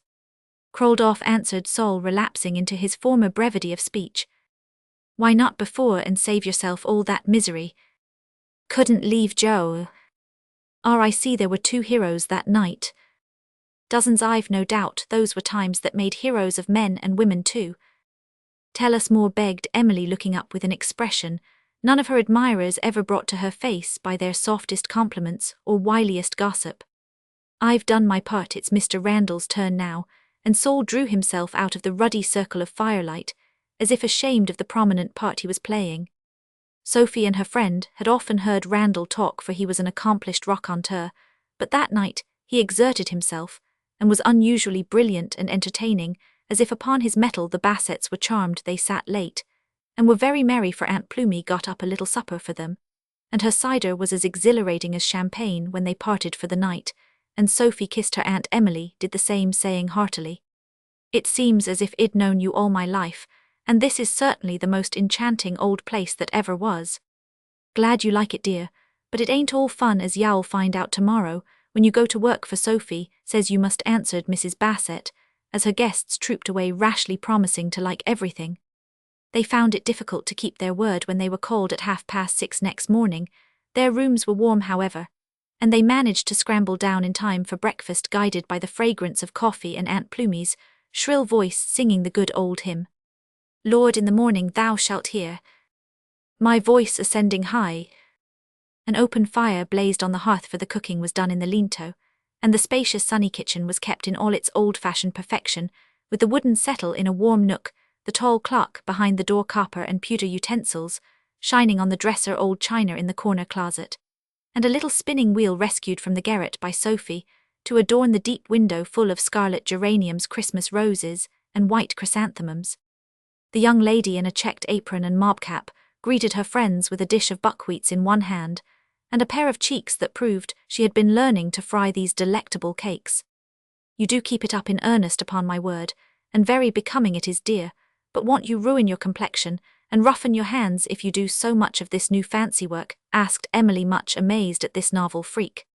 "I like it, and really believe I've found my proper sphere at last. Domestic life seems so pleasant to me that I feel as if I'd better keep it up for the rest of my life," answered Sophie, making a pretty picture of herself, as she cut great slices of brown bread, with the early sunshine touching her happy face. The charming Miss Vaughan in the role of a farmer's wife, I find it difficult to imagine, and shrink from the thought of the widespread dismay such a fate will produce among her adorers, added Randall, as he basked in the glow of the hospitable fire. "She might do worse but come to breakfast and do honour to my handiwork," said Sophie, thinking of her worn-out millionaire, and rather nettled by the satiric smile on Randall's lips. "What an appetite early rising gives one! I feel equal to almost anything, so let me help wash cups," said Emily with unusual energy when the hearty meal was over, and Sophie began to pick up the dishes as if it was her usual work. Ruth went to the window to water the flowers, and Randall followed to make himself agreeable, remembering her defense of him last night. He was used to admiration from feminine eyes and flattery from soft lips, but found something new and charming in the innocent delight, which showed itself at his approach in blushes more eloquent than words and shy glances from eyes full of hero-worship. "I hope you're going to spare me a posy for tomorrow night, since I can be fine in no other way to do honour to the dance Miss Sophie proposes for us," he said, leaning in the bay window to look down on the little girl with the devoted air he usually wore for pretty women. "Anything you like. I should be so glad to have you wear my flowers. There will be enough for all, and I've nothing else to give to people who have made me as happy as Cousin Sophie." "And you," answered Ruth, half drowning her great colour as she spoke with grateful warmth. "You must make her happy by accepting the invitation to go home with her, which I heard given last night. A peep at the world would do you good, and be a pleasant change, I think." "Oh, very pleasant, but would it do me good?" And Ruth looked up with sudden seriousness in her blue eyes, as a child questions an elder, eager yet wistful. "Why not?" asked Randall, wondering at the hesitation. "I might grow discontented with things here if I saw splendid houses and fine people. I am very happy now, and it would break my heart to lose that happiness or ever learn to be ashamed of home." "But don't you long for more pleasure, new scenes, and other friends than these?" asked the man, touched by the little creature's loyalty to the things she knew and loved. "Very often, but Mother says when I'm ready they will come, so I wait and try not to be impatient." But Ruth's eyes looked out over the green leaves, as if the longing was very strong within her, to see more of the unknown world lying beyond the mountains that hemmed her in. "It is natural for birds to hop out of the nest, so I shall expect to see you over there before long, and ask you how you enjoy your first flight," said Randall in a paternal tone that had a curious effect on Ruth. To his surprise, she laughed, then blushed like one of her own roses, and answered with a demure dignity that was very pretty to see. "I intend to hop soon, but it won't be a very long flight, or very far from Mother. She can't spare me, and nobody in the world can fill her place to me." "Bless the child, does she think I'm going to make love to her?" thought Randall, much amused, but quite mistaken. Wiser women had thought so, when he assumed the caressing air with which he beguiled them into the little revelations of character he liked to use, as the south wind makes flowers open their hearts to give up their odour, then leaves them to carry it elsewhere, the more welcome for the stolen sweetness. "Perhaps you are right. The maternal wing is a safe shelter for confiding little souls like you, Miss Ruth. You will be as comfortable here as your flowers in this sunny window," he said, carelessly pinching geranium leaves and ruffling the roses till the pink petals of the largest fluttered to the floor. As if she instinctively felt and resented something in the man which his act symbolized, the girl answered quietly as she went on with her work, "Yes, if the frost does not touch me, or careless people spoil me too soon." Before Randall could reply, Aunt Plumie approached like a maternal hen who sees her chicken in danger. Sol is goin' to haul wood, after he's done his chores. Meb you'd like to go along, the view is good, the road's well broke, and the day uncommon fine. Thanks, it will be delightful, I dare say, politely responded the lion, with a secret shudder at the idea of a rural promenade at 8 Roman 1000 in the winter. Come on then, well, feed the stock, and then I'll show you how to yoke oxen, said Sol with a twinkle in his eye, as he led the way when his new aide had muffled himself up as if for a polar voyage. Now that's too bad of Sol, he did it on purpose just to please you, Sophie, cried Ruth presently, and the girls ran to the window to behold Randall bravely following his host with a pail of pig's food in each hand, and an expression of resigned disgust upon his aristocratic face. To what base uses may we come, quoted Emily, as they all nodded and smiled upon the victim, as he looked back from the barnyard, where he was clamorously welcomed by his new charges. It is rather a shock at first, but it will do him good, and Sol won't be too hard upon him, I am sure, said Sophie, going back to her work, while Ruth turned her best buds to the sun, that they might be ready for a peace offering tomorrow. There was a merry clatter in the big kitchen for an hour, then Aunt Plumie and her daughter shut themselves up in the pantry to perform some culinary rites, and the young ladies went to inspect certain antique costumes laid forth in Sophie's room. You see, I thought it would be appropriate to the house and season to have an old-fashioned dance. Aunt has quantities of ancient finery stowed away, for great-grandfather Bassett was a fine old gentleman, and his family lived in state. Take your choice of the crimson blue or silver-grey damask. Ruth is to wear the worked muslin and quilted white satin skirt with that coquettish hat. Being dark, I'll take the red and trim it up with this fine lace. You must wear the blue and primrose with the distracting high-heeled shoes. Have you any suits for the men? Asked Emily, throwing herself at once into the all-absorbing matter of costume. A claret velvet coat and vest, silk stockings, cocked hat and snuff-box for Randall, nothing large enough for Sol, so he must wear his uniform. Won't Aunt Plumie be superb in this plum-coloured satin and immense cap? A delightful morning was spent in adapting the faded finery of the past to the blooming beauty of the present, and time and tongues flew till the toot of a horn called them down to dinner. The girls were amazed to see Randall come whistling up the road, with his trousers tucked into his boots, blue mittens on his hands, and an unusual amount of energy in his whole figure, as he drove the oxen, while Sol laughed at his vain attempts to guide the bewildered beasts. It's immense. The view from the hill is well worth seeing, for the snow glorifies the landscape, and reminds one of Switzerland. I am going to make a sketch of it this afternoon. Better come and enjoy the delicious freshness, young ladies. Randall was eating with such an appetite that he did not see the glances the girls exchanged as they promised to go. Bring home some more wintergreen, I want things to be real nice, and we haven't enough for the kitchen, said Ruth, dimpling with girlish delight as she imagined herself dancing under the green garlands in her grandmother's wedding gown. It was very lovely on the hill. For far as the eye could reach lay the wintry landscape, sparkling with the brief beauty of sunshine on virgin snow. Pineside overhead, hardy birds flitted to and fro, and in all the trodden spots rose the little spires of evergreen ready for its Christmas duty. Deeper in the wood sounded the measured ring of axes, the crash of falling trees, while the red shirts of the men added colour to the scene, and a fresh wind brought the aromatic breath of newly cloven hemlock and pine. How beautiful it is! I never knew before what winter woods were like, did you, Sophie? Asked Emily, sitting on a stump to enjoy the novel pleasure at her ease. I've found out lately. Sol lets me come as often as I like, and this fine air seems to make a new creature of me, answered Sophie, looking about her with sparkling eyes as if this was a kingdom where she reigned supreme. Something is making a new creature of you that is very evident. I haven't yet discovered whether it is the air or some magic herb among that green stuff you are gathering so diligently, and Emily laughed to see the colour deepen beautifully in her friend's half-averted face. Scarlet is the only wear just now, I find, if we are lost like babes in the woods. There are plenty of redbreasts to cover us with leaves, and Randall joined Emily's laugh with a glance at Sol, who had just pulled his coat off.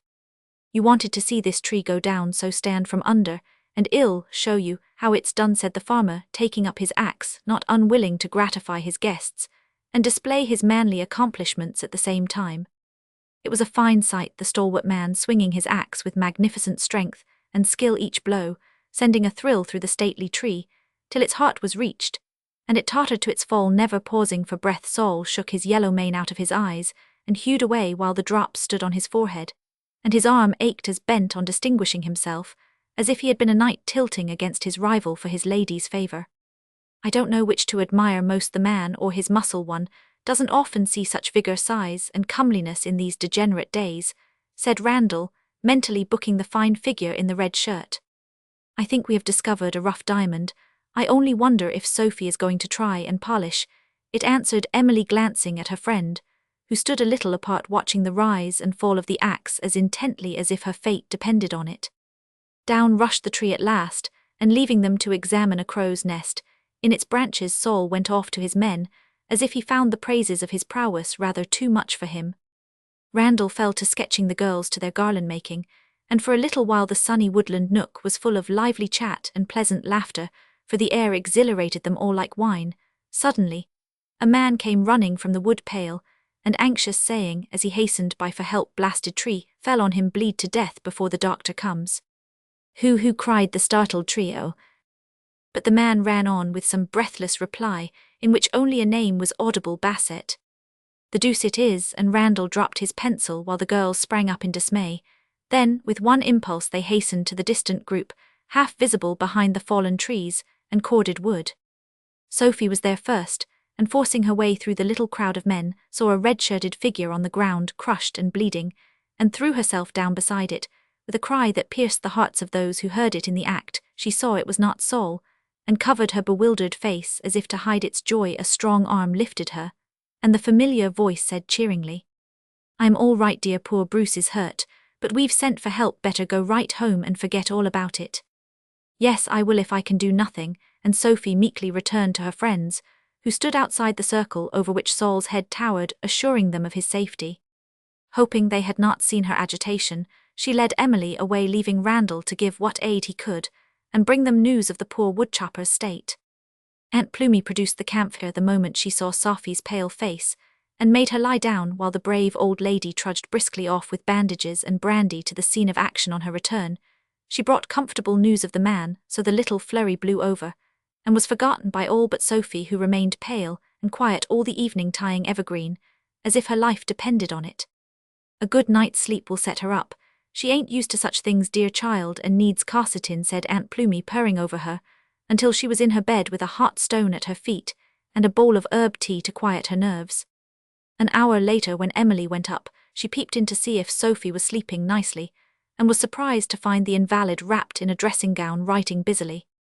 "Last will and testament, or sudden inspiration, dear. How are you, faint or feverish, delirious, or in the dumps? Saul looks so anxious, and Mrs. Bassett hushes us all up, so I came to bed, leaving Randall to entertain Ruth." As she spoke, Emily saw the papers disappear in a portfolio, and Sophie rose with a yawn. "I was writing letters, but I am sleepy now, quite over my foolish fright. Thank you. Go and get your beauty sleep, that you may dazzle the natives tomorrow." "So glad. Good night," and Emily went away, saying to herself, "Something is going on, and I must find out what it is before I leave. Sophie can't blind me." But Sophie did all the next day, being delightfully gay at the dinner, and devoting herself to the young minister, who was invited to meet the distinguished novelist, and evidently being afraid of him, gladly basked in the smiles of his charming neighbor. A dashing sleigh ride occupied the afternoon, and then great was the fun and excitement over the costumes. Aunt Plumie laughed till the tears rolled down her cheeks as the girls compressed her into the plum-colored gown, with its short waist, leg of mutton sleeves, and narrow skirt, but a worked scarf hid all deficiencies, and the towering cap struck awe into the soul of the most frivolous observer. "Keep an eye on me, girls, for I shall certainly split somewheres, or lose my headpiece off when I am trotting round. What would my blessed mother say if she could see me rigged out in her best things?" And with a smile and a sigh, the old lady departed to look after the boys, and see that the supper was all right. 3 prettier damsels never tripped down the wide staircase than the brilliant brunette in crimson, brocade, the pensive blonde in blue, or the rosy little bride in old muslin and white satin.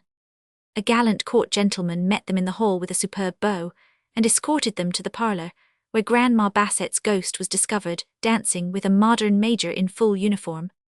Mutual admiration and many compliments followed, till other ancient ladies and gentlemen arrived in all manner of queer costumes, and the old house seemed to wake from its humdrum quietude to sudden music and merriment, as if a past generation had returned to keep its Christmas there. The village fiddler soon struck up the good old tunes, and then the strangers saw dancing that filled them with mingled mirth and envy. It was so droll yet so hearty, the young men unusually awkward in their grandfathers' knee breeches, flapping vests and swallowtail coats, footed it bravely with the buxom girls who were the prettier for their quaintness, and danced with such vigour that their high combs stood awry, their furbelows waved wildly, and their cheeks were as red as their breastnuts or hose.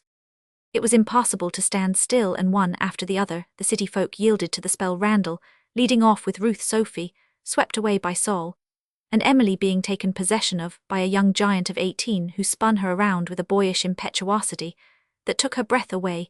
Even Aunt Plumy was discovered jigging it alone in the pantry, as if the music was too much for her, and the plates and glasses jingled gaily on the shelves, in time to Money Musk and Fisher's hornpipe.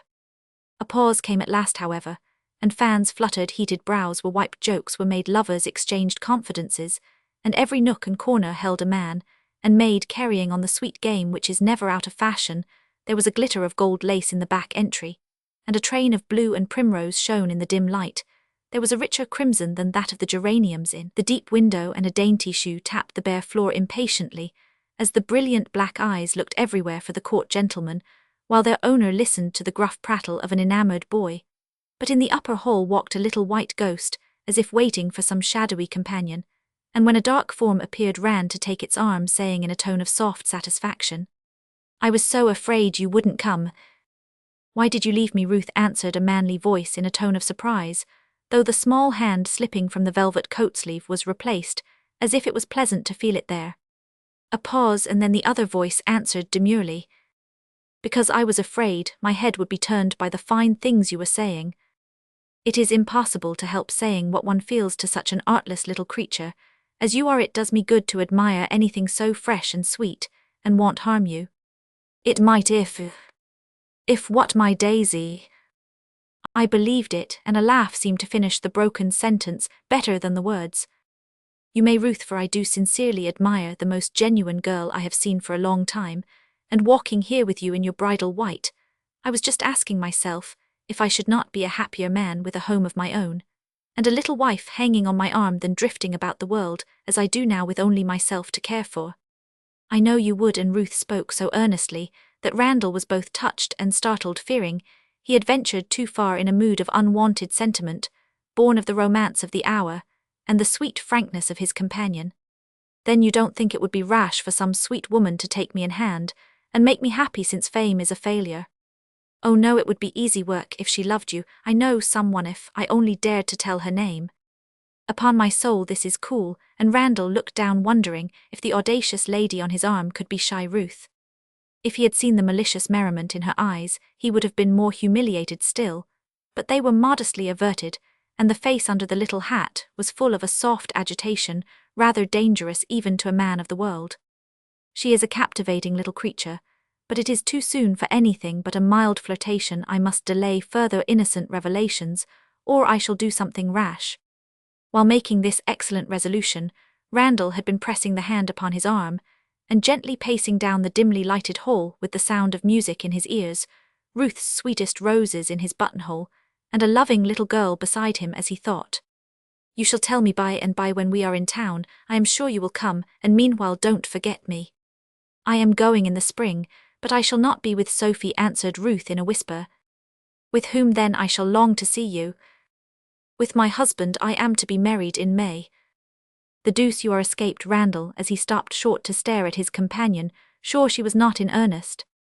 But she was, for as he looked the sound of steps coming up the back stairs made her whole face flush and brighten with the unmistakable glow of happy love, and she completed Randall's astonishment by running into the arms of the young minister, saying with an irrepressible laugh, "Oh John, why didn't you come before?"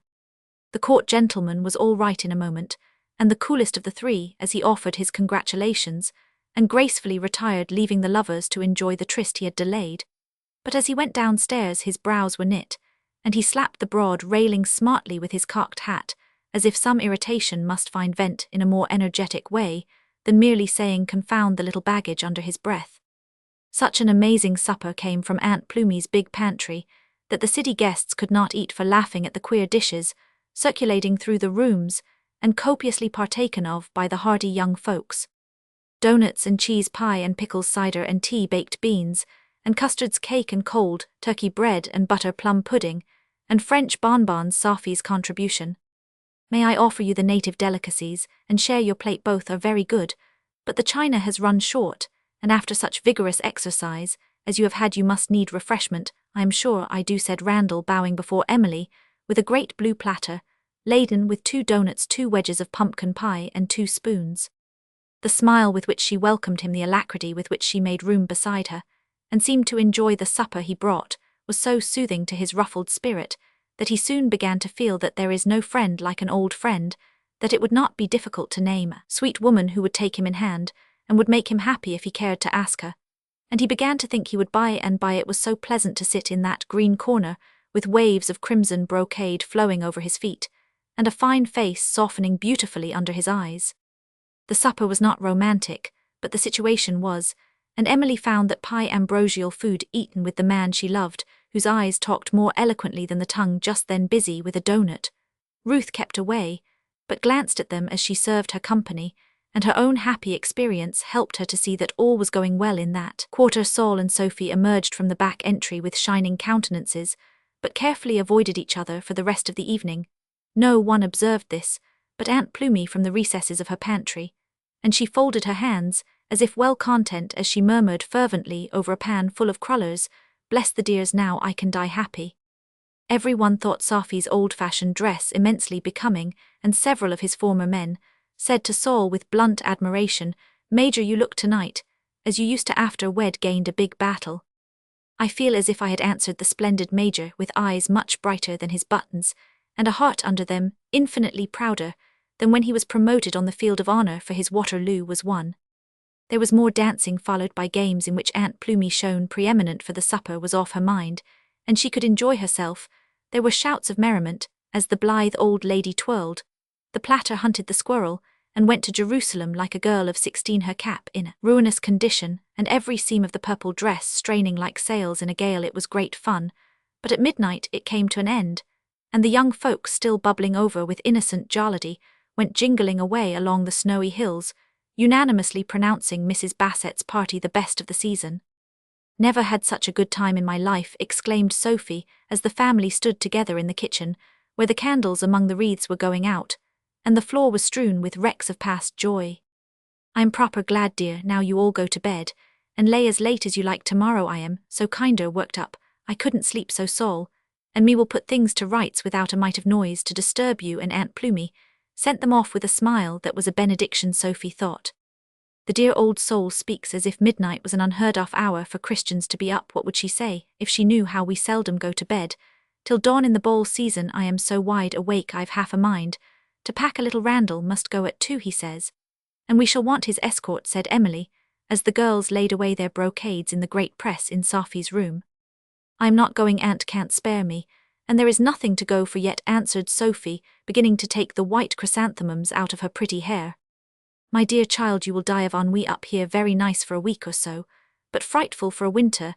We are going to be very gay, and cannot get on without you," cried Emily, dismayed at the suggestion.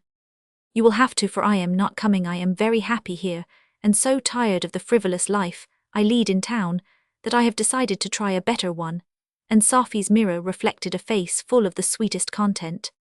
"Have you lost your mind, experienced religion, or any other dreadful thing? You always were odd, but this last freak is the strangest of all. What will your guardian say? And the world," added Emily in the awe-stricken tone of one who stood in fear of the omnipotent Mrs. Grundy. "Guardy will be glad to be rid of me, and I don't care that for the world," cried Sophie, snapping her fingers with a joyful sort of recklessness, which completed Emily's bewilderment. "But Mr. Hammond, are you going to throw away millions, lose your chance of making the best match in the city, and driving the girls of our set out of their wits with envy?" Sophie laughed at her friend's despairing cry, and turning round said quietly, "I wrote to Mr. Hammond last night, and this evening received my reward for being an honest girl. Saul and I are to be married in the spring when Ruth is." Emily fell prone upon the bed, as if the announcement was too much for her, but was up again in an instant to declare with prophetic solemnity, "I knew something was going on, but hoped to get you away before you were lost. Sophie, you will repent, be warned, and forget this sad delusion. Too late for that. The pang I suffered yesterday when I thought Saul was dead showed me how well I loved him. Tonight he asked me to stay, and no power in the world can part us. Oh, Emily, It is all so sweet, so beautiful that everything is possible, and I know I shall be happy in this dear old home, full of love and peace and honest hearts. I only hope you may find as true and tender a man to live for as my soul." Sophy's face was more eloquent than her fervent words, and Emily beautifully illustrated the inconsistency of her sex by suddenly embracing her friend with the incoherent exclamation, "I think I have, dear, your brave soul is worth a dozen old Hammonds, and I do believe you are right." It is unnecessary to tell how, as if drawn by the irresistible magic of sympathy, Ruth and her mother crept in one by one to join the midnight conference, and add their smiles and tears, tender hopes and proud delight to the joys of that memorable hour, nor how Saul, unable to sleep, mounted guard below, and meeting Randall, prowling down to soothe his nerves with a surreptitious cigar, found it impossible to help confiding to his attentive ear the happiness that would break bounds and overflow in unusual eloquence. Peace fell upon the old house at last, and all slept as if some magic herb had touched their eyelids, bringing blissful dreams and a glad awakening. "Can't we persuade you to come with us, Miss Sophie?" asked Randall next day as they made their adieus. "I'm under orders now and dare not disobey my superior officer," answered Sophie, handing her major his driving gloves with a look which plainly showed that she had joined the great army of devoted women who enlist for life and ask no pay but love. "I shall depend on being invited to your wedding, then, and yours too, Miss Ruth," added Randall, shaking hands with the little baggage, as if he had quite forgiven her mockery and forgotten his own brief lapse into sentiment. Before she could reply, Aunt Plumie said in a tone of calm conviction that made them all laugh, and some of them look conscious, "Spring is a good time for weddings, and I shouldn't wonder if there was quite a number." Nor I, and Saul and Sophie smiled at one another as they saw how carefully Randall arranged Emily's wraps. Then, with kisses, thanks, and all the good wishes that happy hearts could imagine, the guests drove away to remember long and gratefully that pleasant country Christmas. On picket duty. Better late than never. What air you thinkin' of, Phil? My wife, Dick. So was I. Ain't it odd how fellers fall to thinkin' of thar little women when they get a quiet spell like this? Fortunate for us that we do get it, and have such memories to keep us brave and honest through the trials and temptations of a life like ours. October moonlight shone clearly on the solitary tree, draped with grey moss, scarred by lightning and warped by wind, looking like a venerable warrior whose long campaign was nearly done. And underneath was posted the guard of 4. Behind them twinkled many campfires. On a distant plain before them wound a road ploughed by the passage of an army strewn with the relics of a rout on the right. A sluggish river glided like a serpent, stealthy, sinuous, and dark, into a seemingly impervious jungle on the left. A southern swamp filled the air with malarial damp swarms of noisome life and discordant sounds that robbed the hour of its repose. The men were friends as well as comrades, for though gathered from the 4 quarters of the Union and dissimilar in education, character, and tastes, the same spirit animated all the routine of camp life, threw them much together, and mutual esteem soon grew into a bond of mutual good fellowship. Thorne was a Massachusetts volunteer, a man who seemed too early embittered by some cross, for though grim of countenance, rough of speech, cold of manner, a keen observer would have soon discovered traces of a deeper, warmer nature hidden behind the repellent front he turned upon the world. A true New Englander, thoughtful, acute, reticent, and opinionated, yet earnest withal, intensely patriotic, and often humorous despite a touch of Puritan austerity. Phil, the romantic chap as he was called, looked his character to the life, slender, swarthy, melancholied, and dark-libarded, with feminine features, mellow voice, and alternately languid or vivacious manners, a child of the South in nature, as in aspect ardent and proud, fitfully aspiring and despairing without the native energy which moulds character and ennobles life. Months of discipline and devotion had done much for him, and some deep experience was fast ripening the youth into a man.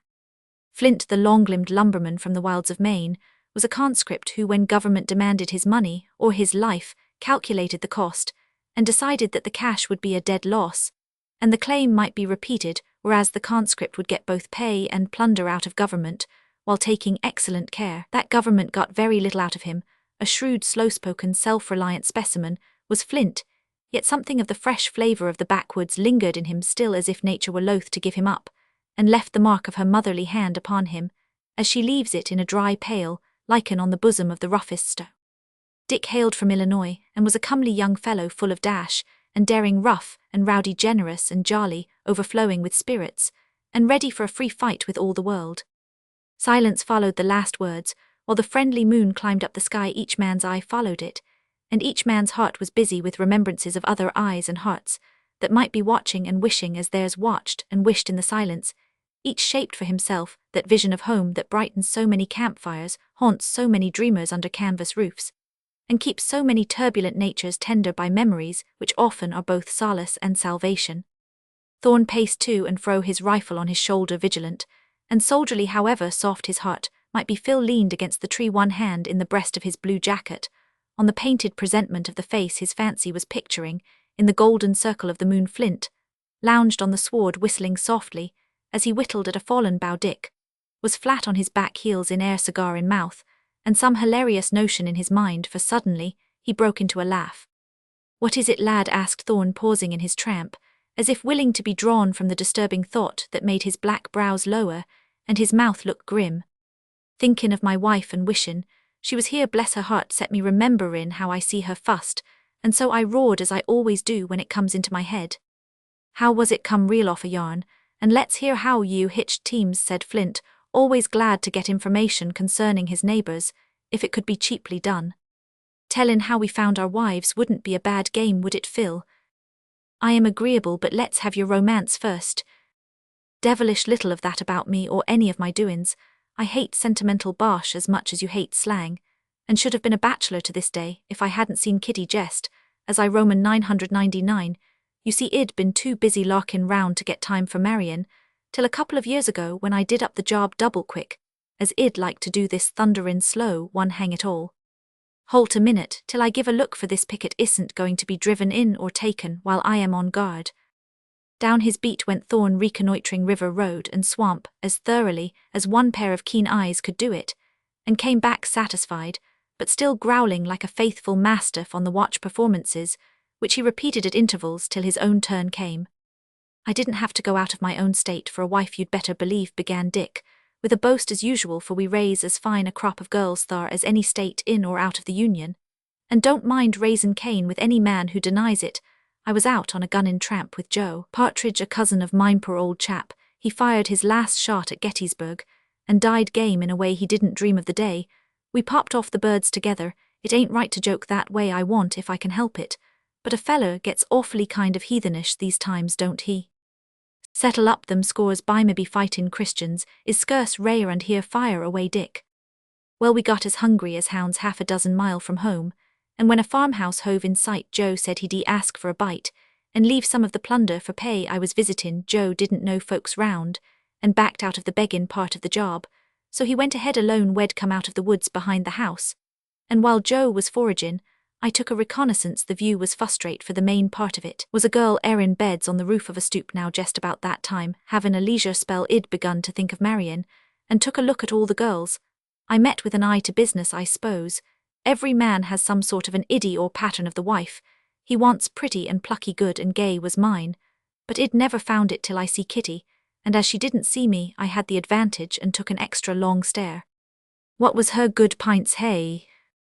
"Oh well, she had a wide-awake pair of eyes, a bright jolly sort of a face, lots of curly hair tumblin' out of her net, a trig little figure, and a pair of the neatest feet, and ankles that ever stepped. Pretty, thinks I. So far so good. The way she whacked the pillars, shook the blankets, and pitched into the beds was a caution, specially one blunderin' old featherbed that wouldn't do nothin' but sag round in a pig-headed sort of way that would have made most girls get mad and give up. Kitty didn't, but just wrastled with it like a good one till she got it turned, banged, and spread to suit her. Then she plumped down in the middle of it with a saucy little nod, and chuckled to herself that tickled me mightily. Plucky.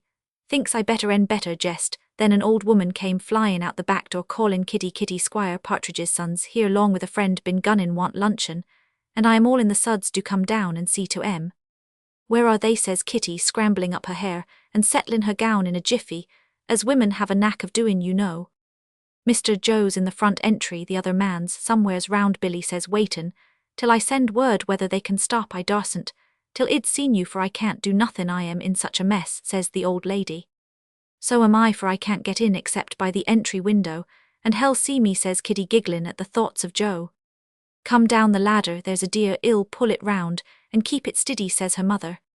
'Oh ma, don't ask me,' says Kitty with a shiver. 'I am dreadfully scared of ladders, Since I broke my arm off this very one, it's so high it makes me dizzy jest to think of. Well then, I'll do the best I can, but I wish them boys was to Jericho, says the old lady, with a groan, for she was fat and hot, had her gown pinned up, and was in a fluster generally. She was goin' off rather huffy when Kitty called out, "Stop, ma, I'll come down, and help you, only catch me if I tumble." She looked scared but stiddy, and I'll bet it took as much grit for her to do it, as for one of us to face a battery. It don't seem much to tell of, but I wish I may be hit, if it wasn't a right down dutiful and clever thing to see done, when the old lady took her off at the bottom, with a good motherly hug. Good, thinks I, what more do you want? A snug little property wouldn't a been bad, I reckon, said Flint. Well, she had it old skinflint, though I didn't know or care about it. Then what a jolly row she'd make if she knew I was tellin' the ladder part of the story. She always does when I get to it, and makes believe cry with her head in my breast pocket, or any such handy place, till I take it out, and swear I'll never do so agin. Poor little Kit. I wonder what she's doing now, thinkin' of me, I'll bet. Dick paused, pulled his cap lower over his eyes, and smoked a minute with more energy than enjoyment, for his cigar was out, and he did not perceive it. That's not all, is it? asked Thorne, taking a fatherly interest in the younger man's love passages. Not quite. For Long Joe whistled, and as I always take short cuts everywhere, I put in at the back door jest as Kitty come trottin' out of the pantry with a big berry pie in her hand.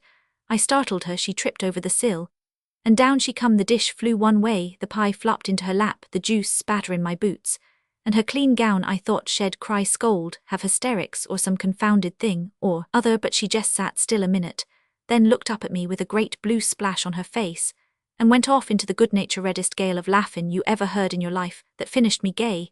Thinks I go in and win, so I did, made love hand over hand, while I stayed with Joe, proposed a fortnight after, married her in 3 months, and there she is, a tip-top little woman with a pair of stunnin' boys in her arms.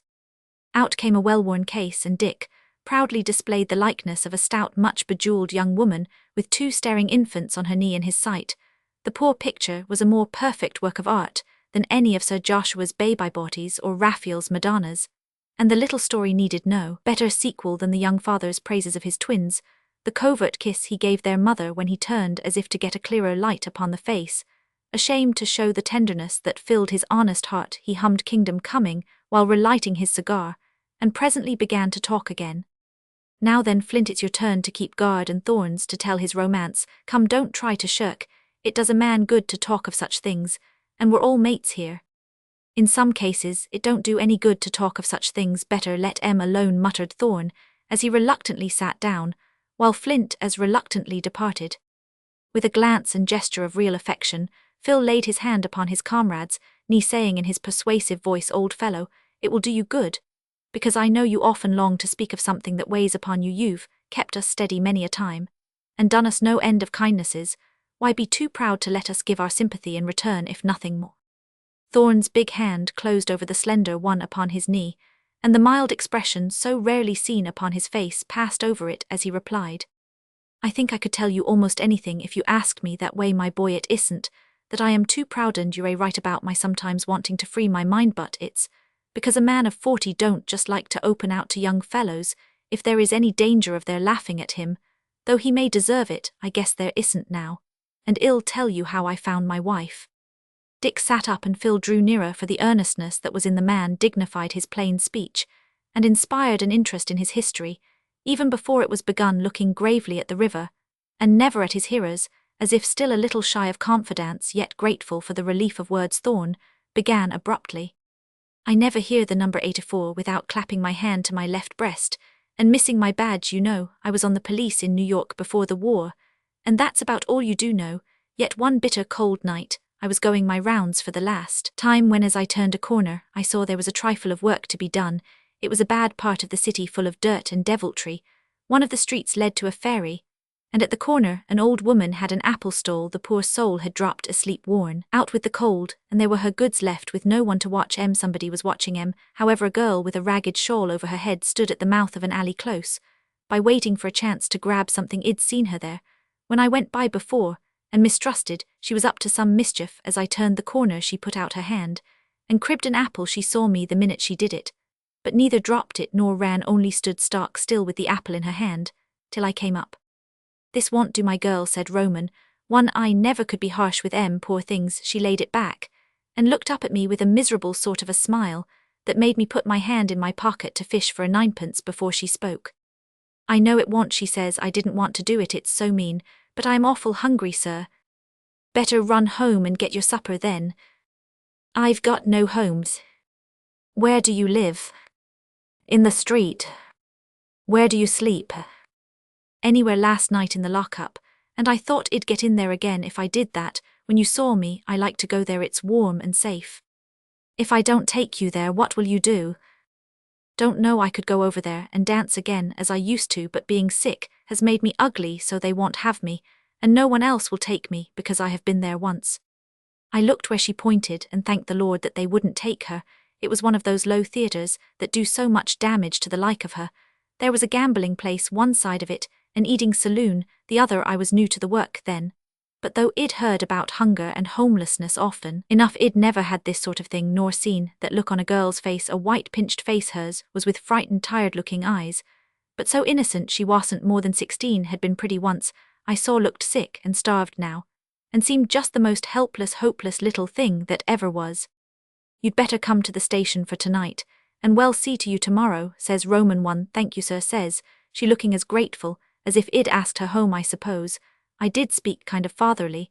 I ain't ashamed to say I felt so, seeing what a child she was, nor to own that when she put her little hand in mine. It hurt me to feel how thin and cold it was. We passed the eating house, where the red lights made her face as rosy as it ought to have been. There was meat and pies in the window, and the poor thing stopped to look. It was too much for her. Off came her shawl, and she said in that coaxing way of hers, I wish you'd let me stop at the place close by and sell this. They'll give a little for it, and I'll get some supper. I've had nothing since yesterday morning, and maybe cold is easier to bear than hunger. Have you nothing better than that to sell? I says, not quite sure that she wasn't all a humbug like so many of 'em. She seemed to see that, and looked up at me again with such innocent eyes. I couldn't doubt her when she said, shivering with something beside the cold, nothing but myself. Then the tears came, and she laid her head down on my arm, sobbing, keep me, oh do keep me safe somewhere. Thorn choked here, steadied his voice with a resolute hem, but could only add one sentence more. That's how I found my wife. Come, don't stop thar, I told the whole o' mine. You do the same. War, did you take her? How'd it all come round? Please tell us, Thorn. The gentler request was answered presently, very steadily, very quietly.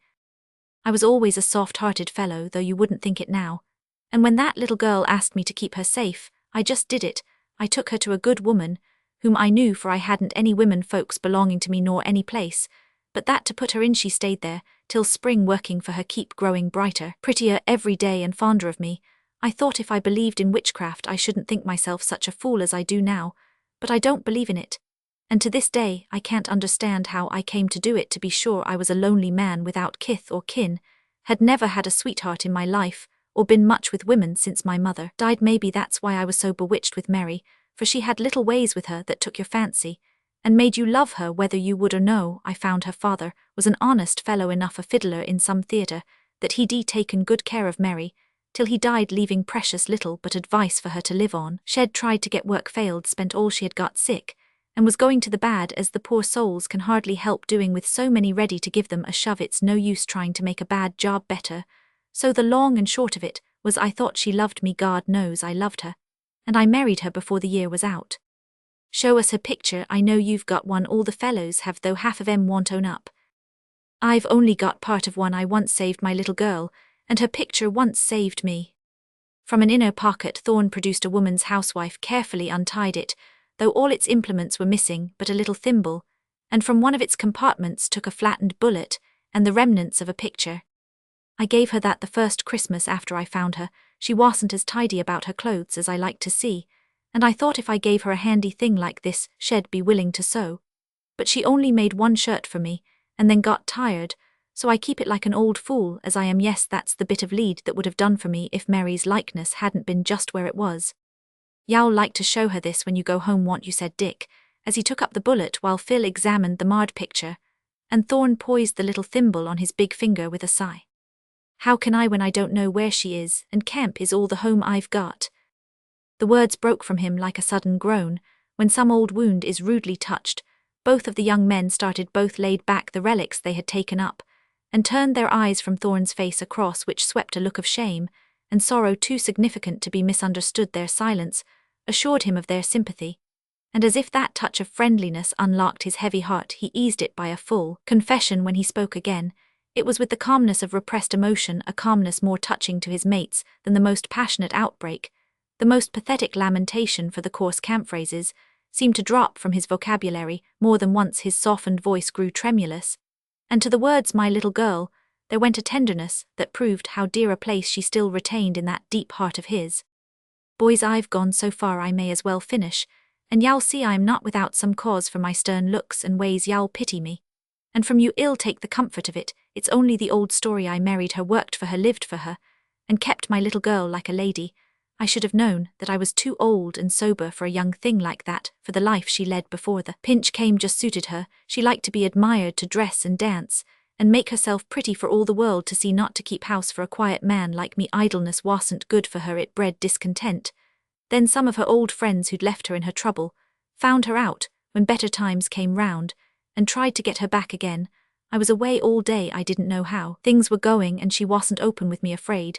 She said I was so grave and hated theatres, so she got courage finally to tell me that she wasn't happy, that she wanted to dance again, and asked me if she mightn't. I'd rather have had her ask me to put her in a fire, for I did hate theatres, and was bred to others think there ain't no harm I do, and knew it was a bad life for like mine. It pampers vanity, and vanity is the devil's help with such. So I said no, kindly, at first sharp and stern. When she kept on teasing, that roused her spirit. "I will go," she said one day. "Not while you are my wife," I answered back, and neither said any more. But she gave me a look I didn't think she could, and I resolved to take her away from temptation before worse came of it. I didn't tell her my plan, but I resigned my place, spent a week or more finding and fixing a little home for her out in the wholesome country, where she'd be safe from theatres and disreputable friends, and maybe learn to love me better. When she saw how much she was to me, it was coming summer, and I made things look as homelike and as pretty as I could. She liked flowers, and I fixed a garden for her. She was fond of pets, and I got her a bird, a kitten, and a dog to play with her. She fancied gay colours and tasty little matters, so I filled her rooms with all the handsome things I could afford. And when it was done, I was as pleased as any boy, thinking what happy times we'd have together, and how pleased she'd be. Boys, when I went to tell her, and to take her to her little home, she was gone. Who with it? With those cursed friends of hers. A party of them left the city. Just then she was wild to go. She had money now, and all her good looks back again. They teased and tempted her. I wasn't there to keep her, and she went, leaving a line behind to tell me that she loved the old life more than the new, that my house was a prison, and she hoped I'd let her go in peace. That almost killed me, but I managed to bear it, for I knew most of the fault was mine. But it was awful bitter to think I hadn't saved her after all. Oh, Thorn, what did you do? Went straight after her, found her dancing in Philadelphia, with paint on her cheeks, trinkets on her neck and arms, looking prettier than ever, but the innocent eyes were gone, and I couldn't see my little girl in the bold, handsome woman twirling there before the footlights. She saw me, looked scared at first, then smiled, and danced on with her eyes upon me, as if she said, "See, I am happy now, go away and let me be." I couldn't stand that, and got out. Somehow people thought me mad or drunk. I didn't care. I only wanted to see her once in quiet, and try to get her home. I couldn't do it then nor afterwards by fair means, and I wouldn't try force. I wrote to her, promised to forgive her, begged her to come back, or let me keep her honestly somewhere away from me, but she never answered, never came, and I have never tried again. She wasn't worthy of you, Thorn, you jest forget her. I wish I could. In his voice quivered an almost passionate regret, and a great sob heaved his chest as he turned his face away to hide the love and longing still so tender and so strong. Don't say that, Dick. Such fidelity should make us charitable for its own sake. There is always time for penitence, always certainty of pardon. Take heart, Thorn, you may not wait in vain, and she may yet return to you. I know she will. I've dreamed of it, I've prayed for it. Every battle I come out of safe makes me surer that I was kept for that, and when I've borne enough to atone for my part of the fault, I'll be repaid for all my patience, all my pain, by finding her again. She knows how well I love her still, and if there comes a time when she is sick and poor and all alone again, then shall remember her old John, then shall come home and let me take her in. Hope shone in Thorn's melancholy eyes, and long-suffering, all-forgiving love beautified the rough brown face as he folded his arms and bent his grey head on his breast, as if the wanderer were already come. The emotion which Dick scorned to show on his own account was freely manifested for another as he sniffed audibly, and boylike drew his sleeve across his eyes, but Phil, with the delicate perception of a finer nature, felt that the truest kindness he could show his friend was to distract his thoughts from himself, to spare him any comments, and lessen the embarrassment which would surely follow such unwanted confidence. "Now I'll relieve Flint, and he will give you a laugh. Come on, Hiram, and tell us about your bula." The gentleman addressed had performed his duty by sitting on a fence and writing up his pockets to beguile the tedium of his exile before his multitudinous possessions could be restored to their native sphere. Thorne was himself again, and on his feet. "Stay where you are, Phil. I like to tramp. It seems like old times. And I know you're tired. Just forget all this I've been saying and go on, as before. Thank you, boys, thank you." And with a grasp of the two hands extended to him, he strode away along the path already worn by his own restless feet. "It's done him good, and I'm glad of that, but I'd like to see the little baggage that bewitched the poor old boy, wouldn't you, Phil?" "Hush, here's Flint. What's up now? I'll want me to address the meetin'. Hey, I'm willin', only the laughs rather against me. I tell that story, expect y'all like it all the better fur." That Flint coiled up his long limbs, put his hands in his pockets, chewed meditatively for a moment, and then began with his slowest drawl. "Valser, it's pretty nigh 10 year ago I was dampster day on to Old Town class to Bangor. My folks lived to Bethel. There was only the old man, and Aunt Siloam keepin' house fur him, seein' as I was the only chick I hadn't heard from him fur a long spell, when there come a letter sayin' the old man was breakin' up. He said it every spring fur a number years, and I didn't mind it no more'n the breakin' up the river, not so much jest then fur the gret spring drive was comin' on, and my hands was too full to quit work all to answer it. I sent word it'd be long for a gret while, and by maybe I went I ought to have gone at fust, but they'd sung air at wolf, so often I warn't scared, and sure enough the wolf did come at last. Father he'd been dead and buried a week when I got there, and Aunt was so mad she wouldn't write nor scarcely speak to me for a considerable spell. I didn't blame her a mite, and felt just the wust kind, so I give in every way, and fetched her rare, and you see I he'd a cousin who'd kind took my place to hum. While I was off, and the old man he'd left him a good slice his money, and me the farm hoppin' to keep me there. He'd never liked the lumberin' business and hankered after me, a sight I fair and vol seein' how 'twas. I tried to please him late as it was, but ef there was anything I did spleen against it was farmin', specially after the smart times.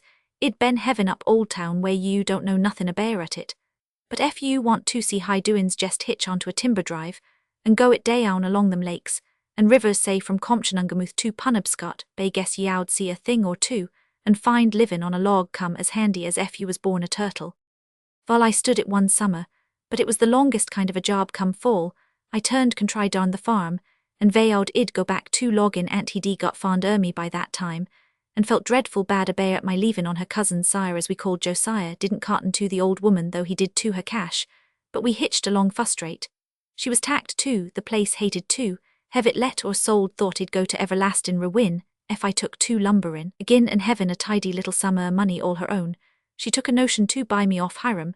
Says she, ef y'all stay to marry some smart girl and carry on the farm, I'll leave you the hull my fortin. Ef you don't, I'll leave every cent on to Sire, though he ain't done as vol by me as you have come. Says she, I'm breakin' up like brother, I shan't worry anyone a gret while, and for spring I dis say y'all have cause to rejice that you done as Aunt C counselled you. Now that iddy kinder took me seein' I hadn't no overpowerin' love for a cousin, but I brooded over it a spell 'fore I greed finally.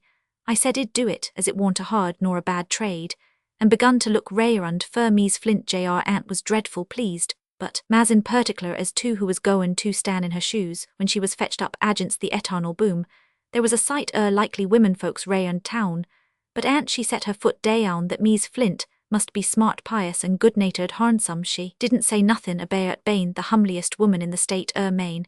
I he'd my own calculations on that pint, and went sparkin' 2 or 3 the pootiest gals. All that winter I warn't in no hurry for marryin'. Is an awful risky business, and I want goin' to be took in by nobody somehow. I couldn't make up my mind which I'd have, and kept dodgin' all ready to slew round and hitch on to one that seemed likeliest. Long in March Aunt she ketched cold, took to her bed, got wuss, and told me to hurry up for nary cent should I have ef I warn't safely married. For she stepped out, I thought that was rather crayud in a feller, but I see she was goin' sure, and I'd got inter a way considerin' the cash mine, so that it come hard to hear a bear at jivin' on tea up off.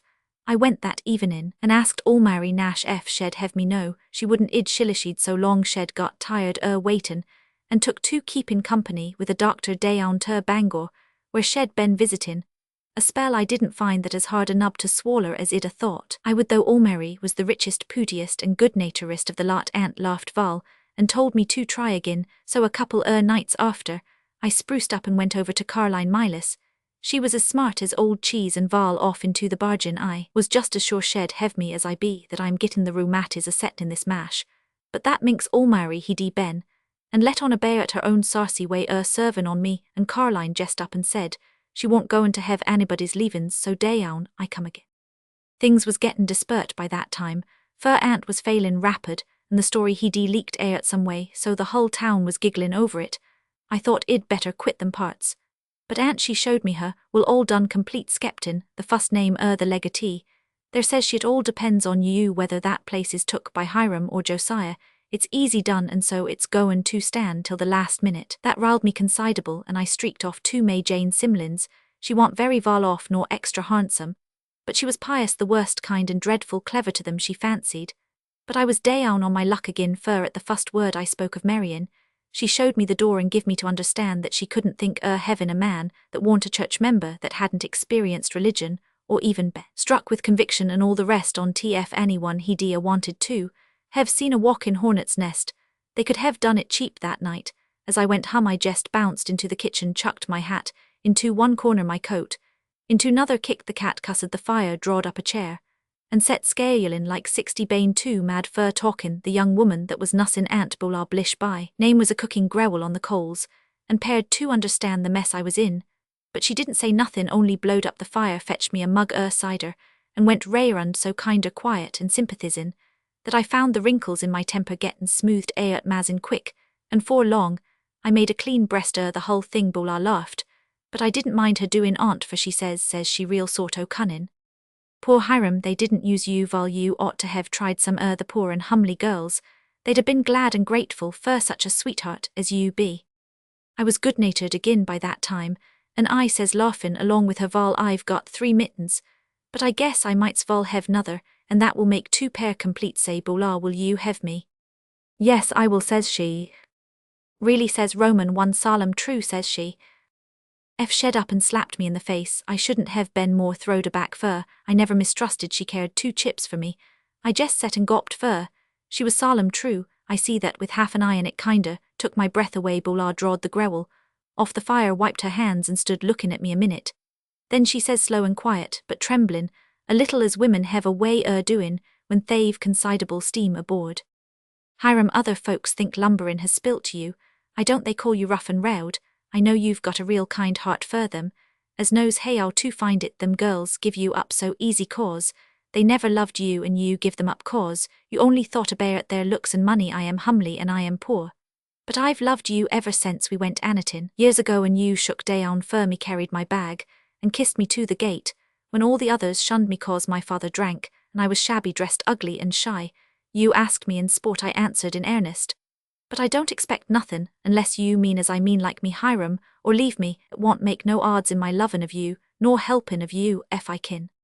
'Tain't easy to say hero, I felt while she was goin' on that way, but my iddies was tumblin' rayrund inside me, as ef half a dozen dams was broke loose, all to ansett. One thing was rather stiddier and the rest, and that was that I liked Bolar more'n I knew. I begun to see what kept me loafin' to hum so much since Aunt was took down, why I want in no hurry to get them other gals, and heyo, I come to pocket my mittens so easy after the fust rile was over. Bolar was humly poor in flesh, dreadful freckled, he dee red hair, black eyes, and a gret mould side of her nose, but it got wanted to her. She knowed my ways, was a fust-rate housekeeper, real good-tempered and pious without flingin' Aunt in your face.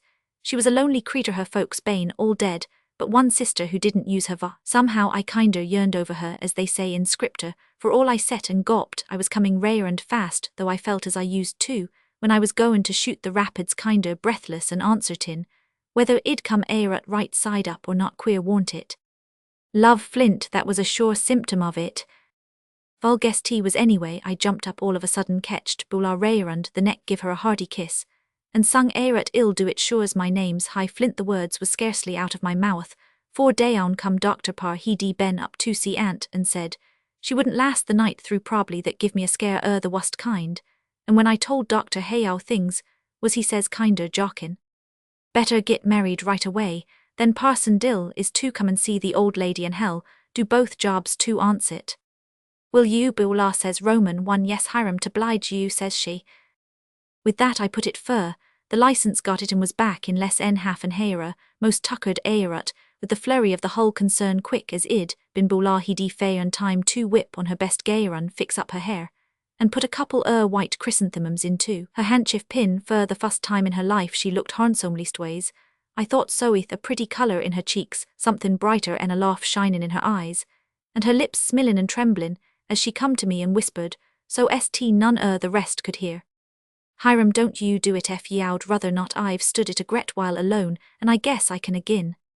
Never you mind what I said or done about that, but we was married 10 minutes after for the kitchen fire, with Dr. Parr and a hired man, fur witnesses, and then we all went up to aunt, she was goin' fast, but she understood what I told her he de strength to fill up the hole in the will, and to say a kissin' Beulah y'all be a good wife and now you ain't a poor one.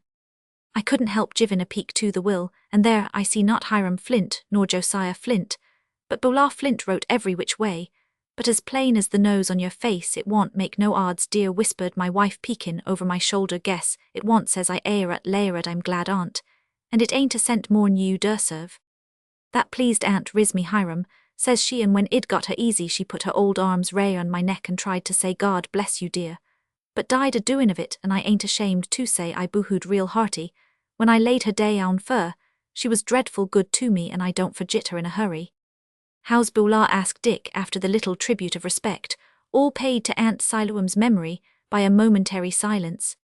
Frustrate that harum scarum venter mine was the best I ever made. She's done vol by me, he's Beulah Ben, a grand good hay used to keep her kin, carry on the farm better'n me any time, and is as dutiful and lovin' a wife a swall as anything that is extra dutiful and lovin'. Got any boys to brag of? We don't think much o' boys down air away. They're a mazin risky stock to fetch upulas breakin' bayruns gittin' into the pound and worryin' your life, at somehow. Nother gals now do's vol. I've got 6 o' the likeliest the is goin', every one on 'em, is the very moral of bollard hair, black eyes, quiet ways, and a mould side. The nose babies ain't growed yet, but I expect to see it in a considerable state o' forwardness when I git hum and wouldn't miss it for the world. The droll expression of Flint's face and the satisfied twang of his last words were irresistible. Dick and Phil went off into a shout of laughter, and even Thorne's grave lips relapsed into a smile at the vision of 6 little Flints with their 6 little moles. As if the act were an established ceremony, the paternal head produced his pocket-book, selected a worn black and white paper which he spread in his broad palm, and displayed with the air of a connoisseur.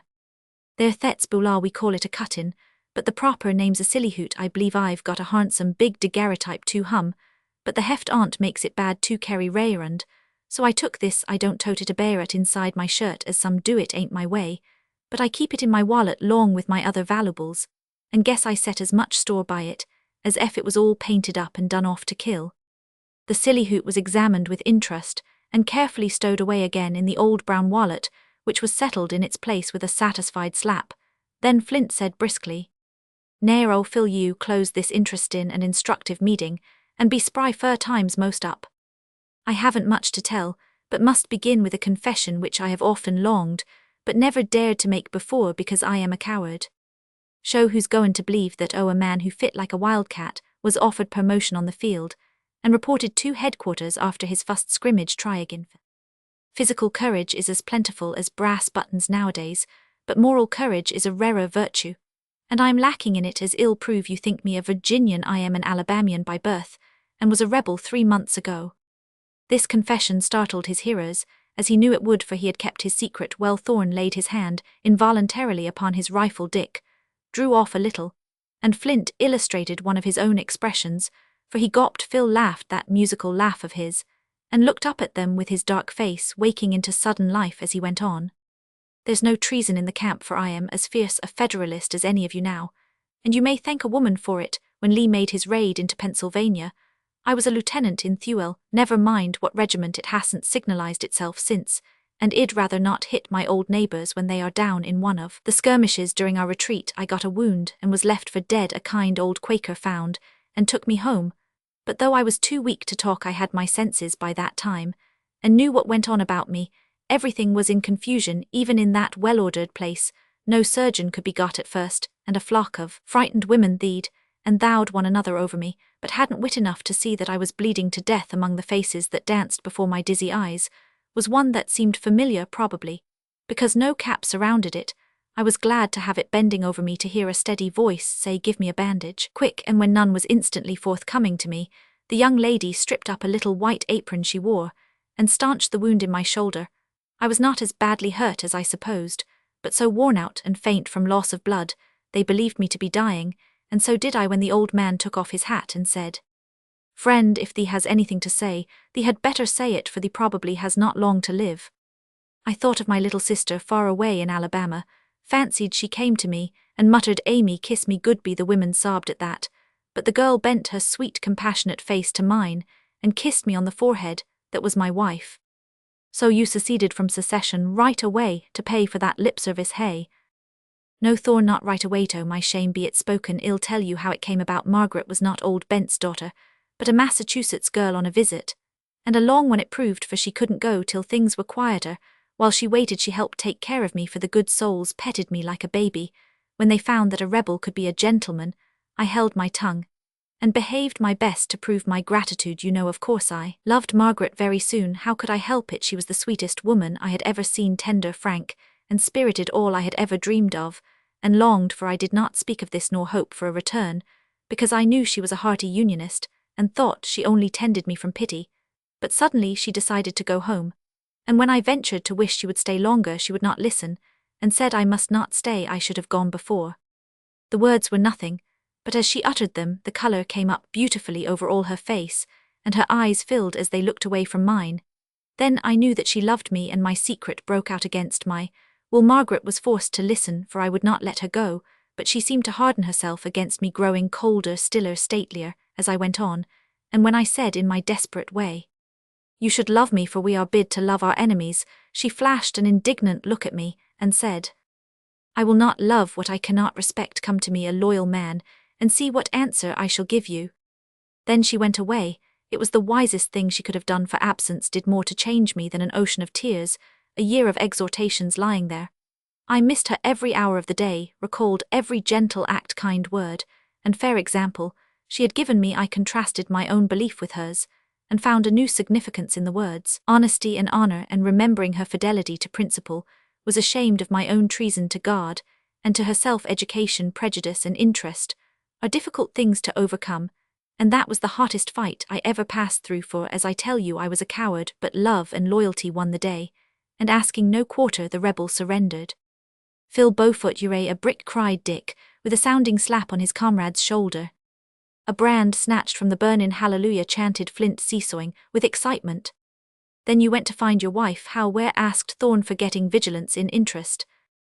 Friend Bent hated war so heartily that he would have nothing to do with paroles, exchanges, or any martial process whatever, but bade me go when and where I liked, remembering to do by others as I had been done by before I was well enough to go. However, I managed by means of copperhead influence and returned prisoners to send a letter to my father, and receive an answer. You can imagine what both contained, and so I found myself penniless, but not poor, an outcast, but not alone. Old Bent treated me like a prodigal son, and put money in my purse. His pretty daughters loved me for Margaret's sake, and gave me a patriotic salute all round.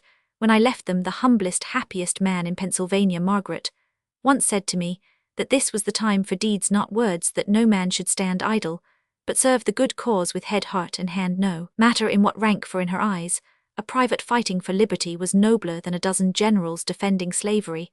I remembered that, and not having influential friends to get me a commission, enlisted in one of her own Massachusetts regiments, knowing that no act of mine would prove my sincerity, like that you should have seen her face when I walked in upon her, as she sat alone busied with the army work. As I'd so often seen her sitting by my bed, it showed me all she had been suffering in silence, all I should have lost had I chosen darkness instead of light. She hoped and feared so much she could not speak, neither could I, but dropped my cloak, and showed her that through love of her, I had become a soldier of the Union. How I loved the coarse blue uniform, for when she saw it she came to me without a word, and kept her promise in a month. "Thunder, what a handsome woman!" exclaimed Flint, as Phil, opening the golden case that held his talisman, showed them the beautiful, beloved face of which he spoke. Yes, and a right noble woman too. I don't deserve her, but I will be parted on our wedding day, for orders to be off came suddenly, and she would not let me go until I had given her my name to keep. We were married in the morning, and at noon I had to go. Other women wept as we marched through the city, but my brave Margaret kept her tears till we were gone, smiling, and waving her hand to Meth hand, that wore the wedding ring till I was out of sight. That image of her is before me day and night, and day and night her last words are ringing in my ears. I give you freely, do your best, better a true man's widow than a traitor's wife. Boys, I've only stood on the right side for a month, I've only fought one battle, earned one honor. But I believe these poor achievements are an earnest of the long atonement I desire to make for 25 years of blind transgression. You say I fight well, have I not cause to dare much? For, in owning many slaves, I too became a slave. In helping to make many freemen, I liberate myself. You wonder why I refused promotion, have I any right to it? Yet are there not men who never sinned as I have done?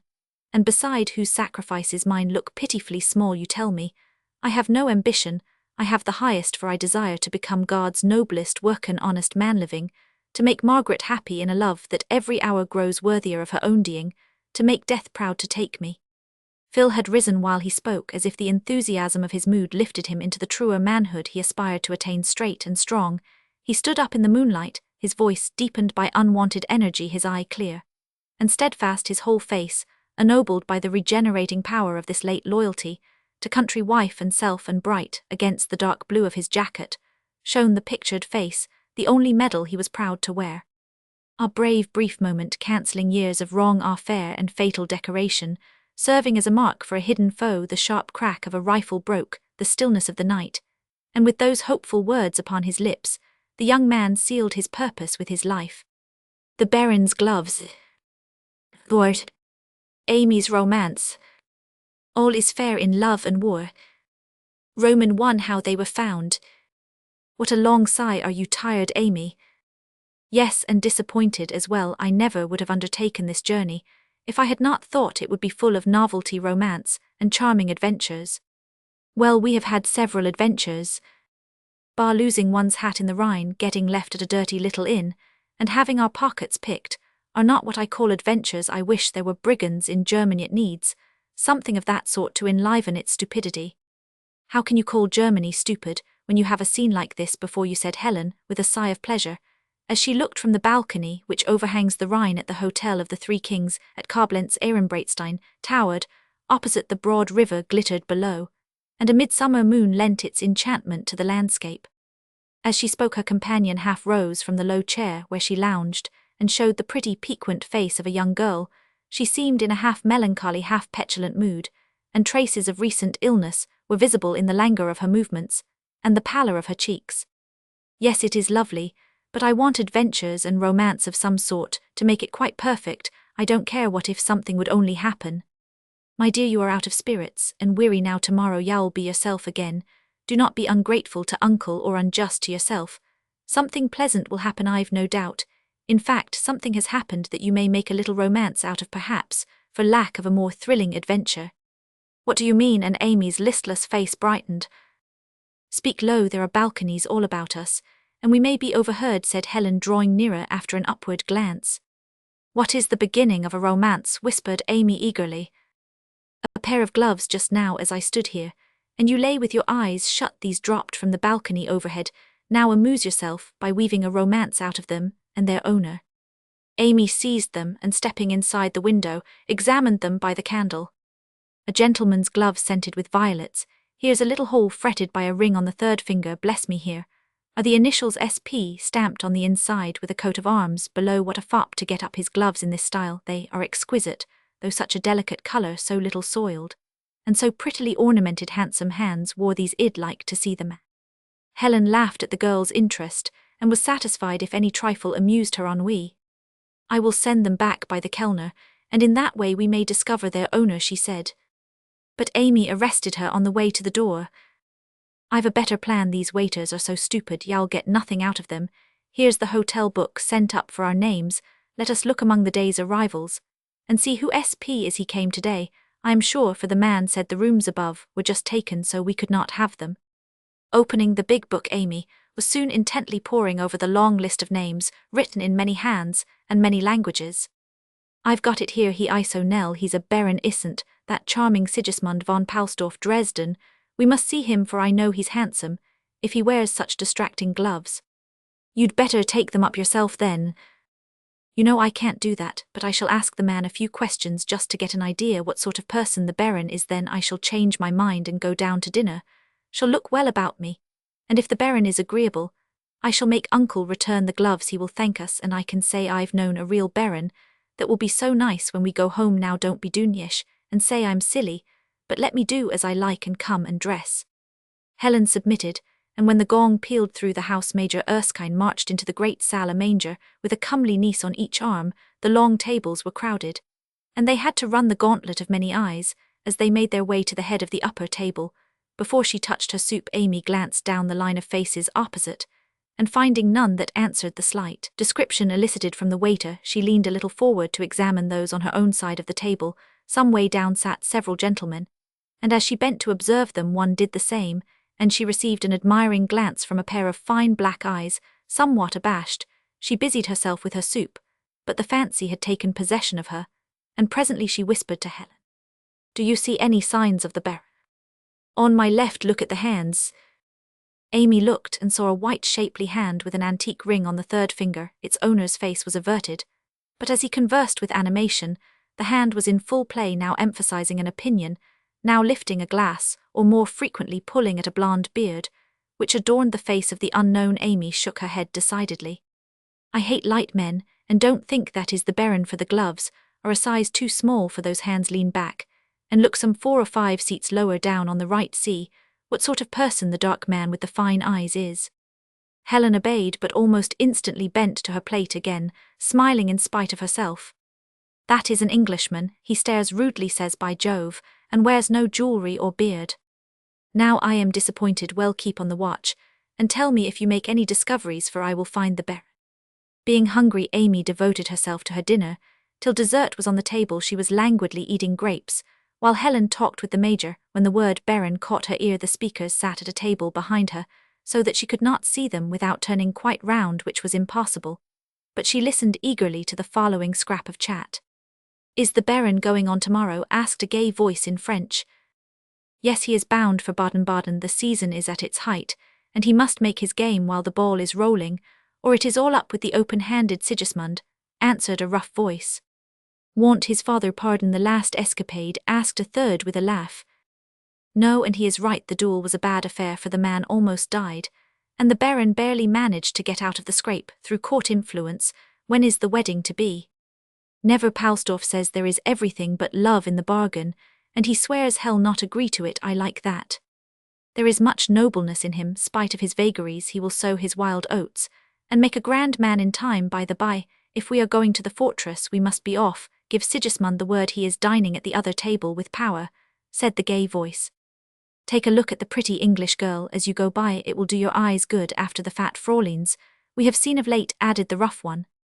3 gentlemen rose, and as they passed, Amy stole a glance at them, but seeing several pairs of eyes fixed on herself, she turned away blushing with the not unpleasant consciousness that the pretty English girl was herself. Longing to see which Sigismund was, she ventured to look after the young men who paused behind the man with the blonde beard, and also touched the dark-eyed gentleman on the shoulder. All 5 went down the hall, and stood talking near the door. "Uncle, I wish to go," said Amy, whose will was law to the amiable Major. Up he rose, and Amy added, as she took his arm, "I am seized with a longing to go to Baden-Baden, and see a little gambling. You are not a wild young man, so you can be trusted there." "I hope so. Now you are a sensible little woman, and we'll do our best to have a gay time. Wait an instant till I get my hat." While the Major searched for the missing article, the girls went on, and coming to the door, Amy tried to open it. The unwieldy foreign lock resisted her efforts, and she was just giving it an impatient little shake, when a voice said behind her, "Permit me, mademoiselle." At the same moment, a handsome hand turned the latch. The flash of a diamond shone before her, and the door opened. "Merci, monsieur," she murmured, turning as she went out, but Helen was close behind her, and no one else to be seen, except the massive Major in the rear. "Did you see the Baron?" she whispered eagerly as they went upstairs. "No, where was he?" He opened the door for me, I knew him by his hand, and ring he was close to you. I did not observe him being busy gathering up my dress. I thought the person was a waiter and never looked at him, said Helen with provoking indifference. How unfortunate, uncle, you are going to see the fortress. We don't care for it, but I want you to take these gloves and inquire for Baron Sigismund Palsdorf. He will be there with a party of gentlemen. You can easily manage it, men are so free and easy, mind what he is like, and come home in time to tell me all about it. Away went the major, and the cousins sat on the balcony, enjoying the lovely night, admiring the picturesque scene, and indulging in the flights of fancy. All girls' love for Helen, in spite of her 23 years, was as romantic as Amy at 18. It was past 11 when the major came, and the only greeting he received was the breathless question, "Did you find him?" I found something much better than any baron, a courier. I've wanted one ever since we started for 2 young ladies, and their baggage are more than one man can do his duty. By Karl Hoffmann had such excellent testimonials from persons I know that I did not hesitate to engage him, and he comes tomorrow, so henceforth I've nothing to do but devote myself to you. How very provoking. Did you bring the gloves back? Asked Amy, still absorbed in the bed. The major tossed them to her and indulged in a hearty laugh at her girlish regrets, then bade them good night and went away to give orders for an early start next morning. Tired of talking, the girls lay down in the 2 little white beds, always found in German hotels, and Amy was soon continuing in sleep the romance she had begun. Awake, she dreamed that the Baron proved to be the owner of the fine eyes that he wooed and won her, and they were floating down the river to the chime of wedding bells. At this rapturous climax, she woke to find the air full of music, and to see Helen standing tall and white in the moonlight that streamed in at the open window. "Hush, hide behind the curtains, and listen, it's a serenade," whispered Helen as Amy stole to her side. Shrouded in the drapery they leaned, and listened till the song ended. Then Amy peeped. A dark group stood below, all were bareheaded, and now seemed whispering together. Presently, a single voice rose singing an exquisite little French canzonet, the refrain of which was a passionate repetition of the word Amy. She thought she recognized the voice, and the sound of her own name uttered in such ardent tones made her heart beat and her colour rise, for it seemed to signify that the serenade was for them. As the last melodious murmur ceased, there came a stifled laugh from below, and something fell into the balcony. Neither dared stir, till the sound of departing feet reassured them. Then creeping forward, Amy drew in a lovely bouquet of myrtle roses and great German forget-me-nots tied with a white ribbon, and addressed in a dashing hand to La Belle Helene.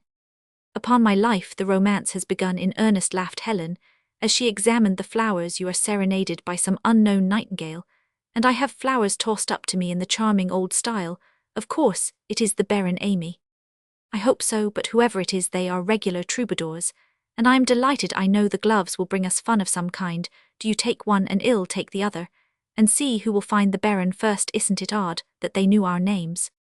Amy, the writing on this card is very like that in the big book. I may be bewitched by this midsummer moonlight, but it really is very like it. Come and see."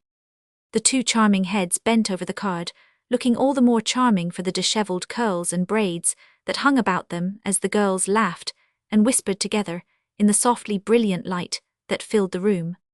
"You are right, it is the same. The men who stared so at dinner are gay students perhaps, and ready for any prank. Don't tell uncle, but let us see what will come of it. I begin to enjoy myself heartily." "No, don't you," said Amy, laying her glove carefully away.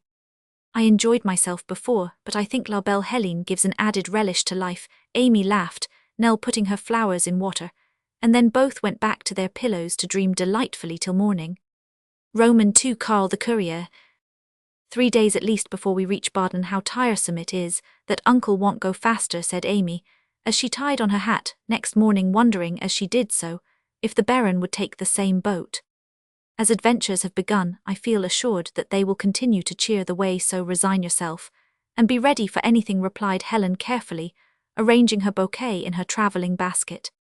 A tap at the door, which stood half open, made both look up. A tall, brown, gentlemanly man in a grey suit with a leathern bag slung over his shoulder stood there, hat in hand, and meeting Helen's eyes bowed, respectfully saying in good English, but with a strong German accent, "Ladies, the major desired me to tell you the carriage waits." "Why, who?" began Amy, staring with her blue eyes full of wonder at the stranger. He bowed again and said simply, "Karl Hoffmann, at your service, mademoiselle." The courier, yes, I forgot all about it, please take these things. And Amy began to hand him her miscellaneous collection of bags, books, shawls, and cushions. I'd no idea couriers were such decent creatures, whispered Amy, as they followed him along the hall. Don't you remember the raptures Mrs. Mortimer used to have over their Italian courier, and her funny description of him, beautiful to behold, with a night of hair, eyes full of an infinite tenderness, and a sumptuous cheek? Both girls laughed, and Amy averred that Carl's eyes danced with merriment as he glanced over his shoulder, as the silvery peal sounded behind him. Hush, he understands English, we must be careful, said Helen, and neither spoke again till they reached the carriage. Everything was ready, and as they drove away the Major, leaning luxuriously back, exclaimed, Now I begin to enjoy travelling, for I am no longer worried by the thought of luggage, timetables, trains, and the everlasting perplexity of thalers, kreutzers, and pfennigs. This man is a treasure, everything is done in the best manner, and his knowledge of matters is really amazing. He's a very gentlemanly-looking person, said Amy, eyeing a decidedly aristocratic foot through the front window of the carriage, for Carl sat up beside the driver. He is a gentleman, my dear. Many of these couriers are well born and educated, but being poor prefer this business to any other, as it gives them variety, and often pleasant society. I've had a long talk with Hoffman, and find him an excellent and accomplished fellow. He has lost his fortune, it seems, through no fault of his own, so being fond of a roving life turned courier for a time, and we are fortunate to have secured him. But one doesn't know how to treat him, said Helen. I don't like to address him as a servant, and yet it's not pleasant to order a gentleman about. Oh, it will be easy enough as we go on together, just call him Hoffman, and behave as if you knew nothing about his past. He begged me not to mention it, but I thought you'd like the romance of the thing, only don't either of you run away with him as Ponsonby's daughter did with her courier, who wasn't a gentleman, by the way. Not handsome enough, said Amy. I don't like blue eyes and black hair. His manners are nice, but he looks like a gypsy with his brown face and black beard, doesn't he, Nell? Not at all. Gypsies haven't that style of face. They are thin, sharp, and cunning in feature, as in nature. Hoffman has large, well-moulded features, and a mild, manly expression, which gives one confidence in him. He has a keen, wicked look in his blue eyes, as you will see, Nell. I mean mischievously, not malignantly wicked. He likes fun, I am sure, for he laughed about the sumptuous cheek, till his own were red, though he dared not show it, and was as grave as an owl when we met Uncle, said Amy, smiling at the recollection. We shall go by boat to Biebrich, and then by rail to Heidelberg. We shall get in late tomorrow night, but can rest a day, and then on to Baden. Here we are now. Make yourselves easy as I do, and let Carl take care of everything. And putting his hands in his pockets, the Major strolled about the boat, while the courier made matters comfortable for the day. So easily and well did he do his duty that both girls enjoyed watching him after he had established them on the shady side of the boat, with camp stools for their feet, cushions to lean on, books and bags laid commodiously at hand. As they sailed up the lovely Rhine, they grew more and more enthusiastic in their admiration and curiosity, and finding the meagre description of the guidebooks very unsatisfactory, Amy begged her uncle to tell her all the legends of picturesque ruin, rock and river as they passed. Bless me, child, I know nothing, but here's Hoffman, a German-born, who will tell you everything. I dare say, Carl, what's that old castle up there? The young ladies want to know about it. Leaning on the railing, Hoffman told the story so well that he was kept explaining and describing for an hour, and when he went away to order lunch, Amy declared it was as pleasant as reading fairy tales to listen to his dramatic histories and legends. At lunch the Major was charmed to find his favourite wines and dishes, without any need of consulting dictionary or phrasebook beforehand, or losing his temper in vain attempts to make himself understood. On reaching Biebrich, tired and hungry at nightfall, everything was ready for them, and all went to bed praising Carl the courier, though Amy, with unusual prudence, added, "He is a new broom now, let us wait a little before we judge." All went well next day till nightfall, when a most untoward accident occurred, and Helen's adventures began in earnest. The three occupied a coupe, and being weary with long sitting, Helen got out at one of the stations, where the train paused for 10 minutes. A rosy sunset tempted her to the end of the platform, and there she found what nearly all foreign railway stations possess, a charming little garden. Amy was very tired, rather cross, and passionately fond of flowers, so when an old woman offered to pull a nosegay for the gracious lady, Helen gladly waited for it, hoping to please the invalid. Twice the whistle warned her, and at last she ran back, but only in time to see the train move away with her uncle gesticulating wildly to the guard, who shook his stupid German head, and refused to see the dismayed young lady imploring him to wait for her. Just as the train was vanishing from the station, a man leaped from a second-class carriage at the risk of his neck, and hurried back to find Helen looking pale, and bewildered as well she might left alone and moneyless at night in a strange town. Mademoiselle, it is I rest easy, we can soon go on, a train passes in 2 hours, and we can telegraph to Heidelberg that they may not fear for you. Oh, Hoffman, how kind of you to stop for me. What should I have done without you, for uncle takes care of all the money, and I have only my watch. Helen's usual self-possession rather failed her in the flurry of the moment, and she caught Karl's arm with a feminine little gesture of confidence, very pleasant to see, leading her to the waiting-room. He ordered supper, and put her into the care of the woman of the place, while he went to make inquiries, and dispatched the telegram. In half an hour he was back again, finding Helen refreshed and cheerful, though a trace of anxiety was still visible in her watchful eyes. All goes excellently, mademoiselle. I have sent word to several posts along the road that we are coming by the night train, so that monsieur le major will rest tranquil till we meet. It is best that I give you some money lest such a mishap should again occur. It is not likely so soon, nevertheless. Here is both gold and silver.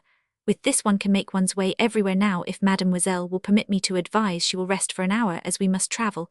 Till dawn I will keep guard without and watch for the train. He left her, and having made herself comfortable on one of the sofas, she lay watching the tall shadow pass and repass door and window, as Karl marched up and down the platform with the tireless tramp of a sentinel on duty. A pleasant sense of security stole over her, and with a smile at Amy's enjoyment of the adventure, when it was over, Helen fell asleep. A far-off shriek half woke her, and starting up she turned to meet the courier coming in to wake her up. Thundered the train, every carriage apparently full of sleepy passengers, and the guard in a state of sullen wrath at some delay, the consequences of which would fall heaviest on him. From carriage to carriage hurried Karl and his charge, to be met with everywhere by the cry, all full in many languages, and with every aspect of inhospitality. One carriage only showed 2 places, the other seats were occupied by 6 students, who gallantly invited the lady to enter, but Helen shrunk back, saying, "Is there no other place?" "None, mademoiselle, this or remain till morning," said Karl. "Where will you go if I take this place?" "Among the luggage, anywhere. It is nothing, but we must decide at once." "Come with me, I am afraid to be locked in here alone," said Helen desperately. "Mademoiselle forgets I am her courier." "I do not forget that you are a gentleman. Pray come in, my uncle will thank you."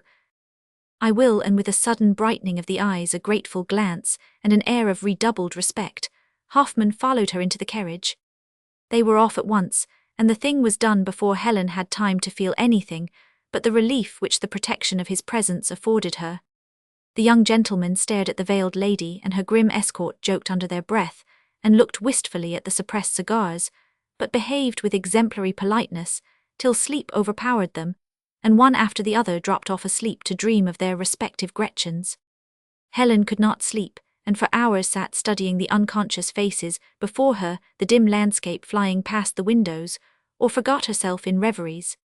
Hoffman remained motionless and silent, except when she addressed him, wakeful also and assiduous, in making the long night as easy as possible. It was past midnight, and Helen's heavy eyelids were beginning to droop, when suddenly there came an awful crash, a pang of mortal fear, then utter oblivion. As her senses returned, she found herself lying in a painful position under what had been the roof of the car.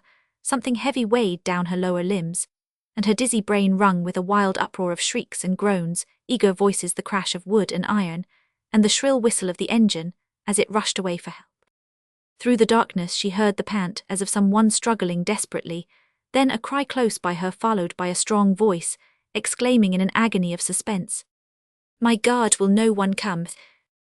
"Hoffman, are you there?" cried Helen, groping in the gloom with a thrill of joy at the sound of a familiar voice. "Thank heaven you are safe. Lie still. I will save you. Help is coming. Have no fear," panted the voice, with an undertone of fervent gratitude in its breathless accents. "What has happened? Where are the rest?" "We have been thrown down an embankment. The lads are gone for help. God only knows what harm is done." Karl's voice died in a stifled groan, and Helen cried out in alarm. "Where are you? You are hurt." "Not much. I keep the ruins from falling in to crush us. Be quiet, they are coming." A shout answered the faint halloo he gave as if to guide them to the spot, and a moment after 5 of the students were swarming about the wreck intent on saving the 3, whose lives were still in danger. A lamp torn from some demolished carriage was held through an opening, and Helen saw a sight that made her blood chill in her veins. Across her feet, crushed and bleeding, lay the youngest of the students, and kneeling close beside him was Hoffman, supporting by main strength a mass of timber which otherwise would fall and crush them. All his face was ghastly pale, his eyes haggard with suffering and suspense, and great drops stood upon his forehead. But as she looked he smiled with a cheery, "Bear up, dear lady, we shall soon be out of danger. Now lads, work with a will, my strength is going fast." They did work like heroes, and even in her pain and peril Helen admired the skill, energy and courage of the young men who an hour ago had seemed to have no ideas above pipes and beer. Soon Hoffman was free, the poor senseless youth lifted out, and then as tenderly as if she were a child they raised and set her down faint, but unhurt, in a wide meadow already strewn with sad tokens of the wreck. Carl was taken possession of as well as herself, forced to rest a moment, drink a cordial draught from someone's flask, and be praised, embraced and enthusiastically blessed by the impetuous youths. "Where is the boy who was hurt? Bring him to me. I am strong now. I want to help. I have salts in my pocket, and I can bind up his wounds," said Helen, soon herself again. Carl and Helen soon brought back life and sense to the boy, and never had human face looked so lovely as did Helen's to the anxious comrades, when she looked up in the moonlight with a joyful smile and softly whispered, "He is alive." For an hour terrible confusion reigned, then the panic subsided a little, and such of the carriages as were whole were made ready to carry away as many as possible. The rest must wait till a return train could be sent for them. A struggle of course ensued, for everyone wished to go on, and fear made many selfish. The wounded, the women and children were taken as far as possible, and the laden train moved away, leaving many anxious watchers behind. Helen had refused to go, and had given her place to poor Conrad, thereby overwhelming his brother and comrades with gratitude. Too went on with the wounded lad. The rest remained, and chivalrously devoted themselves to Helen as a bodyguard. The moon shone clearly, the wide field was miles from any hamlet, and a desolate silence succeeded to the late uproar, as the band of waiters roamed about longing for help and dawn. "Mademoiselle, you shiver, the dew falls, and it is damp here, we must have a fire," and Carl was away to a neighbouring hedge, intent on warming his delicate charge, if he felled a forest to do it. The students rushed after him, and soon returned in triumph to build a glorious fire which drew all forlorn wanderers to its hospitable circle. A motley assemblage, but mutual danger and discomfort produced mutual sympathy and goodwill, and a general atmosphere of friendship pervaded the party. "Where is the brave Hoffman?" asked Wilhelm, the blonde student who, being in the Werther period of youth, was already madly in love with Helen, and sat at her feet, catching cold in the most romantic manner.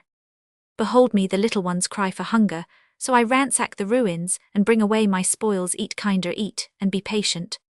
As he spoke, Carl appeared with an odd collection of baskets, bags and bottles, and with a fatherly air that won all the mothers he gave the children, whatever first appeared, making them laugh in spite of weariness and hunger by the merry speeches which accompanied his gifts. "You too need something. Here is your own basket with the lunch I ordered you." In a sad state of confusion, but still eatable, "See, it is not bad," and he deftly spread on a napkin before Helen cold chicken sandwiches and fruit. His care for the little ones as well as for herself touched her, and made her eyes fill as she remembered that she owed her life to him, and recalled the sight of his face in the overturned car. Her voice trembled a little as she thanked him, and the moonlight betrayed her wet eyes. He fancied she was worn out with excitement and fatigue, and anxious to cheer her spirits, he whispered to Wilhelm and his mates, "Sing then, comrades, and while away this tedious night. It is hard for all to wait so long, and the babies need a lullaby." The young men laughed and sang as only German students can sing, making the night musical with blithe drinking songs, tender Lovelace battle hymns, and Volkslieder sweeter than any songs across the water. Every heart was cheered and warmed by the magic of the music. The babies fell asleep, strangers grew friendly, fear changed to courage, and the most forlorn felt the romance of that bivouac under the summer sky. Dawn was reddening the east when a welcome whistle broke up the camp. Everyone hurried to the railway, but Helen paused to gather a handful of blue forget-me-nots, saying to Hoffman, who waited with her wraps on his arm, "It has been a happy night in spite of the danger and discomfort. I shall not soon forget it, and take these as a souvenir." He smiled, standing bareheaded in the chilly wind, for his hat was lost, his coat torn, hair dishevelled, and one hand carelessly bound up in his handkerchief. Helen saw these marks of the night's labours and perils for the first time, and as soon as they were seated desired to see his hand. "It is nothing, a scratch, a mere scratch, I give you my word, mademoiselle," he began, but Wilhelm unceremoniously removed the handkerchief, showing a torn and bleeding hand, which must have been exquisitely painful. Helen turned pale, and with a reproachful glance, skillfully bound it up again, saying as she handed a silken scarf to Wilhelm, "Make of that a sling, please, and put the poor hand in it. Care must be taken, or harm will come of it." Hoffmann submitted in bashful silence, as if surprised and touched by the young lady's interest. She saw that, and added gratefully, "I do not forget that you saved my life, though you seem to have done so. My uncle will thank you better than I can." "I already have my reward, mademoiselle," he returned with a respectful inclination, and a look she could neither understand nor forget. Roman 3. Amy's adventure. The excitement and suspense of the Major and Amy can be imagined. When news of the accident reached them, their gratitude and relief were intense when Helen appeared next morning, with the faithful Hoffmann still at his post, though no longer able to disguise the fact that he was suffering from his wound. When the story had been told, Karl was put under the surgeon's care, and all remained at Heidelberg for several days to rest and recover. On the afternoon of the last day, the Major and young ladies drove off to the castle for a farewell view. Helen began to sketch the great stone lion's head above the grand terrace. The Major smoked and chatted with a party of English artists whom he had met, and Amy, with a little lad for a guide, explored the old castle to her heart's content. The sun set and twilight began to fall when Helen put up her pencils, and the Major set off to find Amy, who had been appearing and disappearing in every nook and cranny of the half-ruined castle. Nowhere could he find her, and no voice answered when he called. The other visitors were gone, and the place seemed deserted except by themselves and the old man who showed the ruins. Becoming alarmed lest the girl had fallen somewhere, or lost her way among the vaults where the famous tun lies, the Major called out old hands with his lantern, and searched high and low. Amy's hat full of flowers and ferns was found in the Ladies' Walk, as the little terrace is called, but no other trace appeared, and Helen hurried to and fro in great distress, fearing all manner of dangers. Meanwhile Amy, having explored every other part of the castle, went to take another look at the tun, the dwarf and the vaults. Now little Andel, her guide, had a great fear of ghosts, and legions were said to haunt the ruins after nightfall, so, when Amy rambled on deeper and deeper into the gloom, the boy's courage ebbed away with every step, yet he was ashamed to own his fear, seeing that she had none.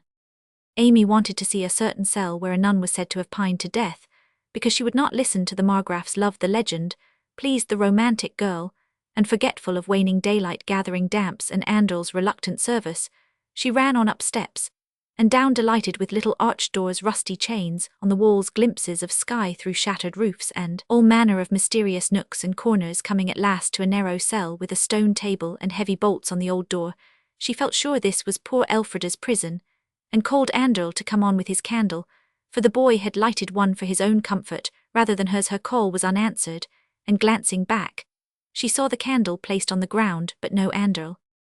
"Little coward, he has run away," she said, laughing, and having satisfied her curiosity, turned to retrace her steps. No easy task to one ignorant of the way, for vault after vault opened on both sides, and no path was discernible. In vain she tried to recall some landmark. The gloom had deepened, and nothing was clear on. She hurried, but found no opening, and really frightened stopped at last, calling the boy in a voice that woke 100 echoes. But Andel had fled home, thinking the lady would find her way back, and preferring to lose his kreuzers to seeing a ghost. Poor Amy's bewilderment and alarm increased with every moment's delay, and hoping to come out somewhere, she ran on, till a misstep jostled the candle from her hand, and extinguished it. Left in the dark, her courage deserted her, and she screamed desperately like a lost child, and was fast getting into a state of frantic terror, when the sound of an approaching step reassured her. Holding her breath, she heard a quick tread drawing nearer, as if guided by her cries, and straining her eyes, she caught the outline of a man's figure in the gloom. A sensation of intense joy rushed over her, and she was about to spring forward when she remembered that, as she could speak no German, how could she explain her plight to the stranger if he understand neither French nor English?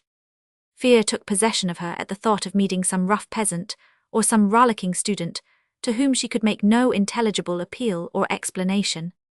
Crouching close against the wall, she stood mute, till the figure was very near. She was in the shadow of an angle, and the man paused as if looking for the person who called for help. "Who is lost here?" said a clear voice in German.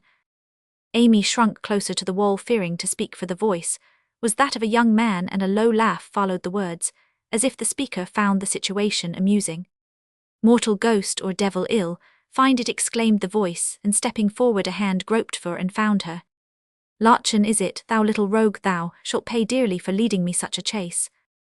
As he spoke he drew the girl toward him, but with a faint cry, a vain effort to escape. Amy's terror reached its climax, and spent with fatigue and excitement, she lost consciousness. "Who the deuce is it then? Lottchen never faints on a frolic. Some poor little girl lost in earnest. I must get her out of this gloomy place at once, and find her party afterward." Lifting the slight figure in his arms, the young man hurried on, and soon came out through a shattered gateway into the shrubbery which surrounds the base of the castle.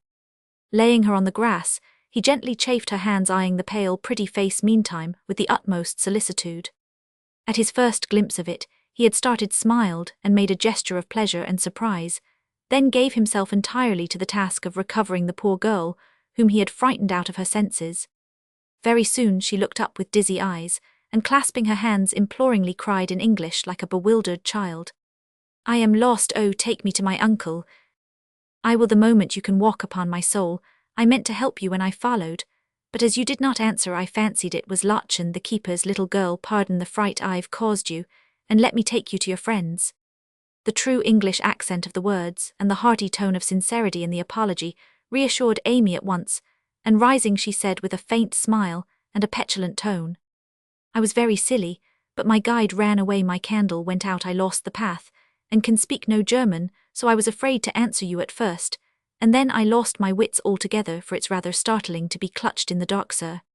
Indeed it is, I was very thoughtless, but now let me atone for it. Where is your uncle, Miss Erskine?" asked the stranger with respectful earnestness. "You know my name," cried Amy in her impulsive way. "I have that happiness," was the answer with a smile. "But I don't know you, sir," and she peered at him, trying to see his face in the darkness, for the copse was thick, and twilight had come on rapidly. "Not yet, I live in hope. Shall we go? Your uncle will be uneasy." "Where are we?" asked Amy, glad to move on, for the interview was becoming too personal even for her, and the stranger's manner fluttered her, though she enjoyed the romance of the adventure immensely.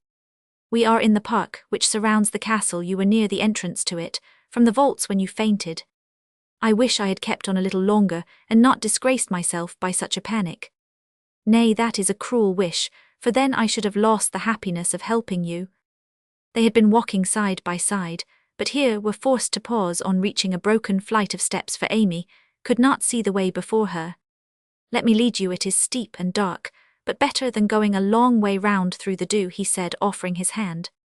"Must we return by these dreadful vaults?" faltered Amy, shrinking back. "It is the shortest and safest route, I assure you."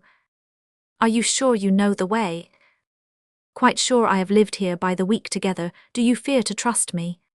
"No, but it is so dark, and everything is so strange to me. Can we get down safely? I see nothing but a black pit." And Amy still hesitated, with an odd mixture of fear and coquetry. "I brought you up in safety. Shall I take you down again?" asked the stranger, with a smile flickering over his face. Amy felt rather than saw it, and assuming an air of dignified displeasure, motioned him to proceed, which he did for 3 steps. Then Amy slipped, and gladly caught by the arm extended to save her. Without a word he took her hand and led her back through the labyrinth she had threaded in her bewilderment. A dim light filled the place, but with unerring steps her guide went on till they emerged into the courtyard. Major Erskine's voice was audible, giving directions to the keeper, and Helen's figure visible as she groped among the shadows of the ruined chapel for her cousin. "There are my friends now, I am safe. Come, and let them thank you," cried Amy in her frank childlike warmth of manner.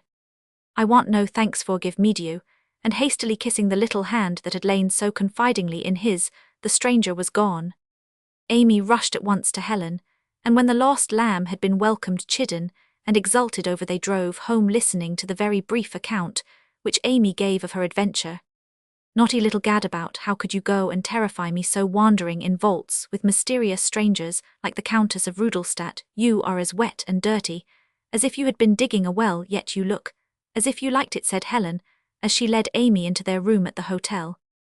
I do, was the decided answer as the girl pulled a handkerchief off her head and began to examine the corners of it. Suddenly, she uttered a cry and flew to the light, exclaiming, Nell, Nell, look here, the same letters, SP, the same coat of arms, the same perfumate was the bear. What, who are you, out of your mind, said Helen, examining the large fine cambric handkerchief with its delicately stamped initials under the stag's head, and 3 stars on a heart-shaped shield. Where did you get it, she added, as she inhaled the soft odor of violets shaken from its folds. Amy blushed and answered shyly, I didn't tell you all that happened before, uncle, but now I will. My hat was left behind, and when I recovered my wits after my fright, I found this tied over my head. Oh, Nell, it was very charming there in that romantic old park, and going through the vaults with him, and having my hand kissed at parting. No one ever did that before, and I like it. Amy glanced at her hand as she spoke and stood staring at it, as if struck dumb, for there on her forefinger shone a ring she had never seen before. Look, look, mine is gone, and this in its place. Oh, Nell, what shall I do, she said, looking half frightened, half pleased. Helen examined the ring and shook her head, for it was far more valuable than the little pearl one, which it replaced. 2 tiny hands of finest gold were linked together, about a diamond of great brilliancy, and on the inside appeared again the initials SP. How did it happen, she asked rather sternly. Upon my word, I don't know, unless he put it on while I was stupidly fainting. Rude man, to take advantage of me, so. But Nell, it is splendid, and what shall I do about it? Tell uncle, find out the man, and send back his things. It really is absurd, the manner in which German boys behave, and Helen frowned, though she was strongly tempted to laugh at the whole thing. He was neither a German nor a boy, but an English gentleman, I am sure, began Amy, rather offended. But SP is a baron, you know, unless there are 2 Richmonds in the field, broke in Helen. I forgot that. Never mind, it deepens the mystery, and after this performance I am prepared for any enormity. It's my fate, I submit, said Amy tragically, as she waved her pretty hand to and fro, pleased with the flash of the ring. Amy, I think on the whole I won't speak to uncle. He is quick to take offence, especially where we are concerned. He doesn't understand foreign ways, and may get into trouble. We will manage it quietly ourselves. How, Nels?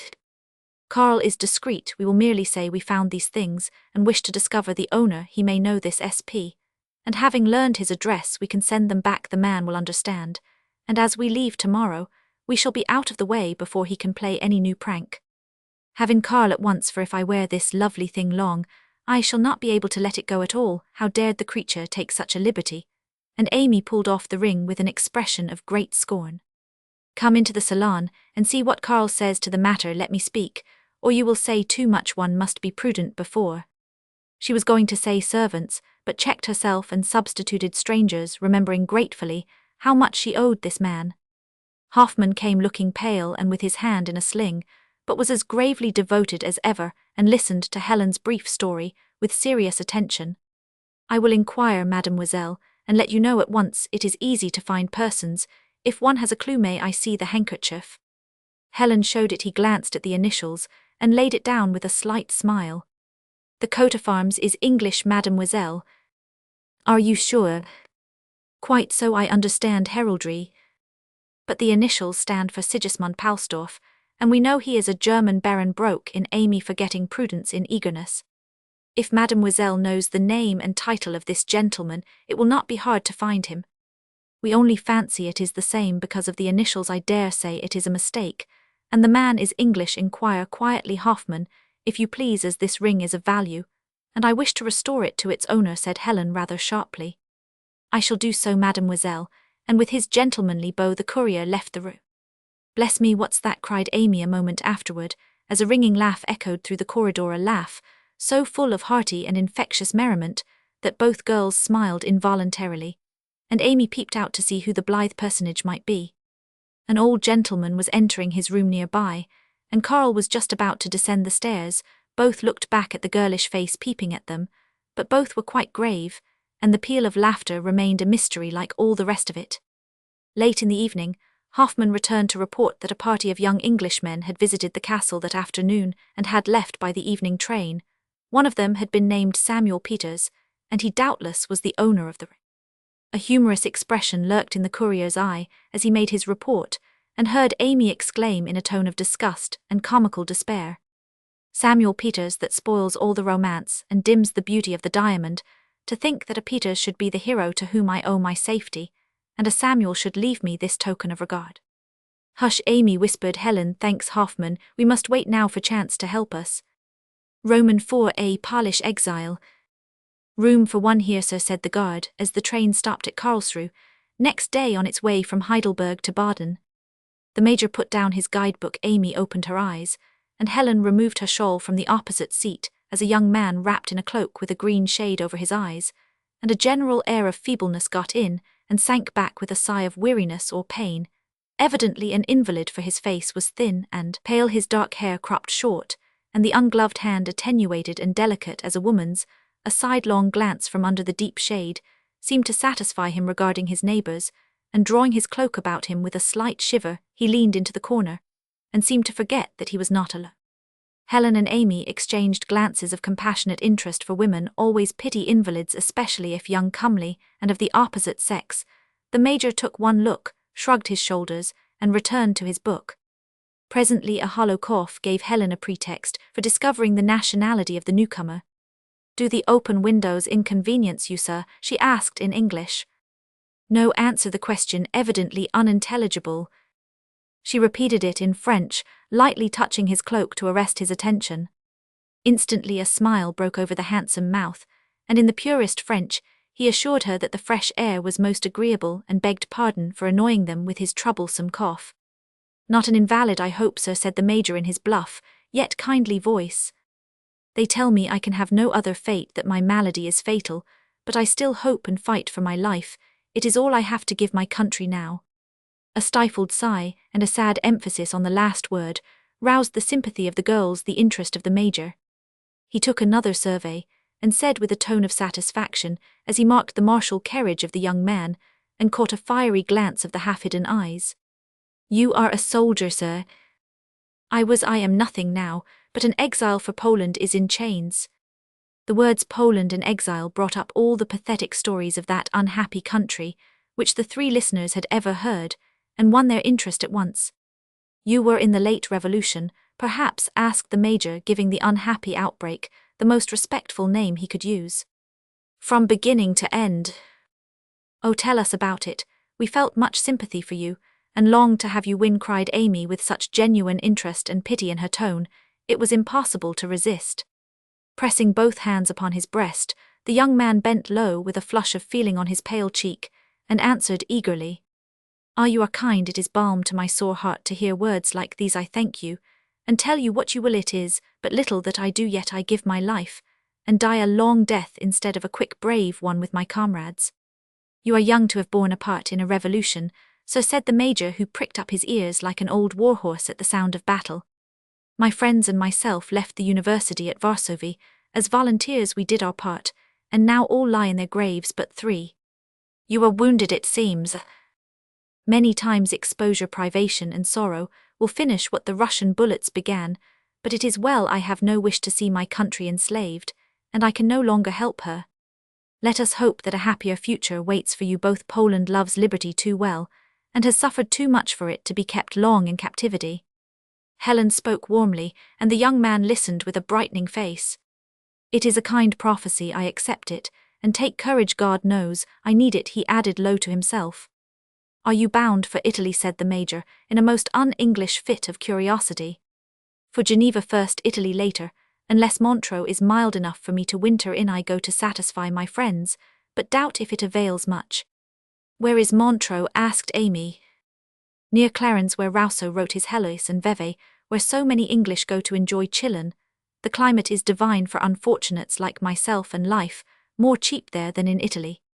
Here the train stopped again, and Hoffman came to ask if the ladies desired anything. At the sound of his voice, the young Pole started, looked up, and exclaimed with the vivacity of a foreigner in German. By my life, it is Karl. Behold me, old friend, and satisfy me that it is thyself by a handshake. Casimir, what wind blows thee hither, my boy, in such sad plight? Replied Hoffman, grasping the slender hand outstretched to him. I fly from an enemy for the first time in my life, and like all cowards shall be conquered in the end. I wrote thee I was better, but the wound in the breast reopened, and nothing but a miracle will save me. I go to Switzerland, and thou? Where my master commands, I serve this gentleman now. Hard changes for both, but with health thou art king of circumstances. While I are well, the good God knows best. Carl, go thou, and buy me 2 of those pretty baskets of grapes. I will please myself, by giving them to these pitying angels. Speak they German? One the elder, but they understand not this rattle of ours. Carl disappeared, and Helen, who had understood the rapid dialogue, tried to seem as unconscious as Amy. Say a friendly word to me at times, I am so homesick, and faint-hearted, my Hoffman. Thanks, they are almost worthy the lips that shall taste them. Taking the 2 little osier baskets laden with yellow and purple clusters, Casimir offered them with a charming mixture of timidity and grace to the girls, saying like a grateful boy, "You give me kind words, and good hopes permit that I thank you in this poor way." "I drink success to Poland," cried Helen, lifting a great juicy grape to her lips like a little purple goblet, hoping to hide her confusion under a playful air. The grapes went round, and healths were drunk with much merriment, for in travelling on the continent it is impossible for the gruffest, primmest person to long resist the frank courtesy and vivacious chat of foreigners. The Major was unusually social and inquisitive, and while the soldiers fought their battles over again, the girls listened, and took notes with feminine wits on the alert to catch any personal revelations which might fall from the interesting stranger. The wrongs and sufferings of Poland were discussed so eloquently that both young ladies were moved to declare the most undying hatred of Russia, Prussia, and Austria, the most intense sympathy for poor Cologne. All day they travelled together, and as Baden-Baden approached they naturally fell to talking of the gay place. "Uncle, I must try my fortune once I've set my heart upon it, and so has Nell. We want to know how gamblers feel, and to taste the fascination of the game which draws people here from all parts of Europe," said Amy in her half-pleading, half-imperious way. "You may risk 1 Napoleon each, as I foolishly promised you should, when I little thought you would ever have an opportunity to remind me of my promise. It's not an amusement for respectable Englishwomen or men. Either you will agree with me there, monsieur." And the Major glanced at the Pole, who replied with his peculiar smile, "Surely yes, it is great folly and waste of time and money, yet I have known one man who found some good in it, or rather brought good out of it. I have a friend who has a mania for giving. His own fortune was spent in helping needy students at the university, and poor professors. This displeased his father, and he refused supplies, except enough for his simple personal wants." Sigismund chafed at this, and being skillful at all games as a gentleman may be in the way of amusement, he resolved to play with those whose money was wasted on frivolities, and give his winnings to his band of paupers. "How did it succeed, this odd fancy?" asked Helen with an interested face, while Amy pinched her arm at the word Sigismund. "Excellently, my friend won often, and as his purpose became known, it caused no unkind feeling. This unusual success for fortune seemed to favour his kind object. Wrong nevertheless to do evil that good may come of it," said the Major morally. "It may be so, but it is not for me to censure my benefactor. He has done much for my countrymen and myself, and is so truly noble I can see no fault in him." "What an odd name! Sigismund is German, is it not?" asked Amy in the most artless tone of interest.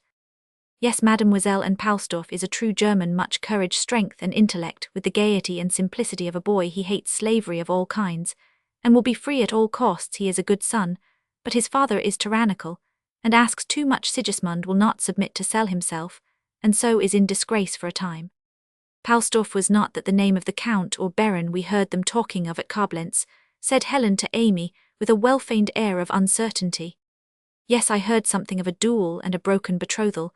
I think the people seem to consider the baron a wild young man, so it could not have been your friend, sir," was Amy's demure reply, as she glanced at Helen with mirthful eyes, as if to say how our baron haunts us.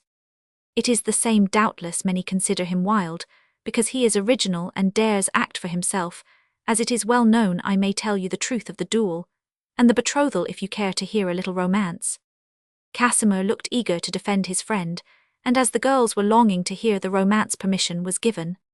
"In Germany, you know, the young people are often betrothed in childhood by the parents, and sometimes never meet till they are grown. Usually all goes well, but not always, for love cannot come at command. Sigismund was plighted when a boy of 15 to his young cousin, and then sent away to the university, till of age. On returning, he was to travel a year or 2 and then marry. He gladly went away, and with increasing disquiet saw the time draw near when he must keep his troth plight." "Loved someone else, very unfortunate, to be sure," murmured the Major with a sigh.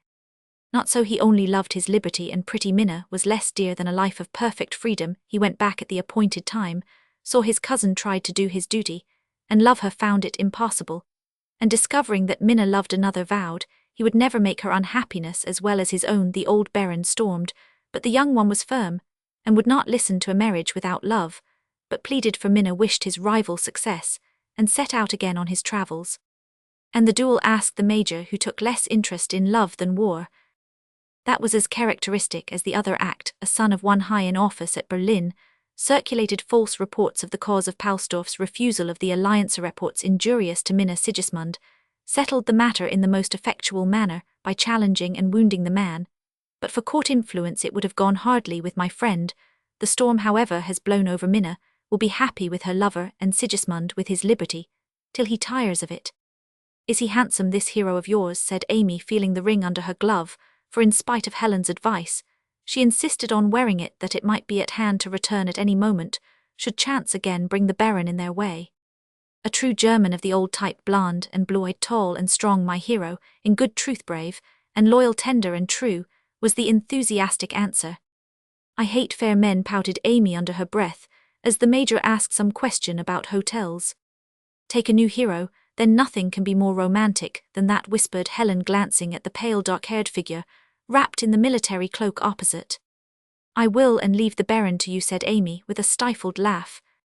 Hush, here are Baden and Karl, replied Helen, thankful for the interruption. All was bustle in a moment, and taking leave of them with an air of reluctance, the Pole walked away, leaving Amy looking after him, wistfully, quite unconscious that she stood in everybody's way, and that her uncle was beckoning impatiently from the carriage door. Poor boy, I wish he had someone to take care of him, she sighed half aloud. Mademoiselle, the major waits, and Karl came up hat in hand, just in time to hear her and glance after Casimir with an odd expression. Roman 5 Ludmilla. I wonder what that young man's name was, did he mention it? Helen, said the major, pausing in his march up and down the room, as if the question was suggested by the sight of the little baskets, which the girls had kept. No, uncle, but you can easily ask Hoffmann, replied Helen. By the way, Karl, who was the Polish gentleman who came on with us, asked the major a moment afterward, as the courier came in with newspapers. Casimir Teblinski, sir. A baron, asked Amy, who was decidedly a young lady of one idea just then. No, mademoiselle, but of a noble family, as the ski denotes, for that is to Polish and Russian names what van is to German, and de to French. I was rather interested in him. Where did you pick him up, Hoffmann? Said the major. In Paris, where he was with fellow exiles. He is what he seems, is he no impostor, or anything of that sort? One is often deceived, you know. On my honor, sir, he is a gentleman, and as brave as he is accomplished and excellent. Will he die? Asked Amy pathetically. With care he would recover, I think, but there is no one to nurse him, so the poor lad must take his chance and trust in heaven for help. How sad! I wish we were going his way, so that we might do something for him, at least give him the society of his friend. Helen glanced at Hoffmann, feeling that if he were not already engaged by them, he would devote himself to the invalid without any thought of payment. Perhaps where you want to see the Lake of Geneva, Chillon, and that neighborhood, why not go now instead of later? Will you, uncle? That's capital, we need say nothing but go on and help the poor boy if we can. Helen spoke like a matron of 40, and looked as full of maternal kindness as if the Pole were not out of his teens. The courier bowed, the major laughed behind his paper, and Amy gave a sentimental sigh to the memory of the baron in whom her interest was failing. They only caught a glimpse of the Pole that evening at the Kursaal, but next morning they met, and he was invited to join their party for a little expedition. The major was in fine spirits, and Helen assumed her maternal air toward both invalids, for the sound of that hollow cough always brought a shadow over her face, recalling the brother she had lost. Amy was particularly merry and charming, and kept the whole party laughing at her comical efforts to learn Polish and teach English as they drove up the mountainside to the old Schloss. I'm not equal to mounting all those steps for a view I've seen a dozen times, but pray take care of the child, Nell, or shall get lost again, as at Heidelberg, said the major when they had roamed about the lower part of the place for a cool seat in the courtyard, and a glass of beer were more tempting than turrets and prospects to the stout gentleman.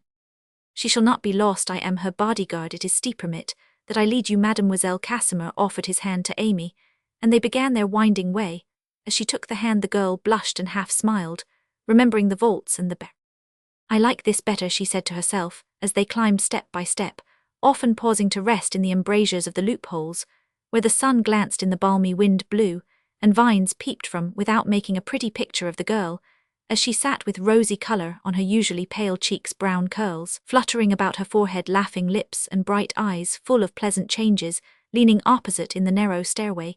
Casimir had time to study the little tableau in many lights, and in spite of the dark glasses, to convey warm glances of admiration, of which, however, the young coquette seemed utterly unconscious. Helen came leisurely after, and Hoffmann followed with a telescope, wishing, as he went, that his countrywomen possessed such dainty feet as those going on before him, for which masculine iniquity he will be pardoned by all who have seen the foot of a German Fräulein. It was worth the long ascent, that widespread landscape basking in the August glow. Sitting on a fallen block of stone, while Casimir held a sun umbrella over her, Amy had raptures at her ease, while Helen sketched and asked questions of Hoffmann, who stood beside her watching her progress with interest. Once, when after repeated efforts to catch a curious effect of light and shade, she uttered an impatient little exclamation, Karl made a gesture as if to take the pencil and show her, but seemed to recollect himself, and drew back with a hasty "Pardon, mademoiselle." Helen glanced up, and saw the expression of his face, which plainly betrayed that for a moment the gentleman had forgotten he was a courier. She was glad of it, for it was a daily trial to her to order this man about, and following the womanly impulse she smiled, and offered the pencil, saying simply, "I felt sure you understood it, please show me."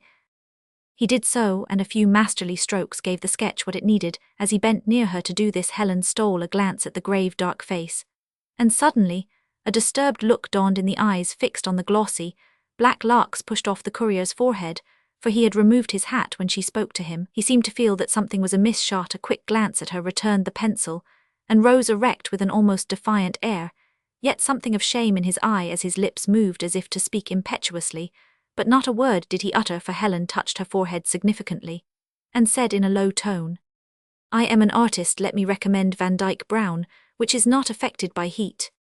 Hoffmann looked over his shoulder at the other pair, but Amy was making an ivy wreath for her hat, and the Pole pulling sprays for the absorbing work. Speaking rapidly, Karl said with a peculiar blending of merriment, humility and anxiety in his tone, "Mademoiselle, you are quick to discover my disguise. Will you also be kind in concealing? I have enemies as well as friends, whom I desire to escape. I would earn my bread. Unknown, Monsieur le Major keeps my foolish secret. May I hope for equal goodness from yourself? You may. I do not forget that I owe my life to you, nor that you are a gentleman. Trust me, I never will betray you." Thanks, there will come a time when I may confess the truth and be myself, but not yet," and his regretful tone was emphasized by an impatient gesture, as if concealment was irksome. "Nell, come down to lunch, uncle is signalling, as if he'd gone mad." "No, monsieur, it is quite impossible. You cannot reach the harebells without risking too much. Come away, and forget that I wanted them." Amy led the way, and all went down more quietly than they came up, especially Helen and Hoffmann. An excellent lunch waited on one of the tables in front of the old gateway, and having done justice to it, the Major made himself comfortable with a cigar, bidding the girls keep near, for they must be off in half an hour. Hoffmann went to see to the horses, Casimir strolled away with him, and the young ladies went to gather wild flowers at the foot of the tower. "Not a harebell here, isn't it provoking when they grow in tufts up there, where one can't reach them? Mercy, what's that run, Nell? The old wall is coming down." Both had been grubbing in a damp nook, where ferns and mosses grew luxuriantly. The fall of a bit of stone, and a rending sound above, made them fly back to the path and look up. Amy covered her eyes, and Helen grew pale, for part way down the crumbling tower, clinging like a bird to the thick ivy stems, hung Casimir, coolly gathering harebells from the clefts of the wall. "Hush, don't cry out or speak, it may startle him. Crazy boy, let us see what he will do," whispered Helen. "He can't go back, the vines are so torn and weak, and how will he get down the lower wall? For you see, the ivy grows up from that ledge, and there is nothing below. How could he do it? I was only joking when I lamented that there were no knights now ready to leap into a lion's den for a lady's glove," returned Amy, half angry.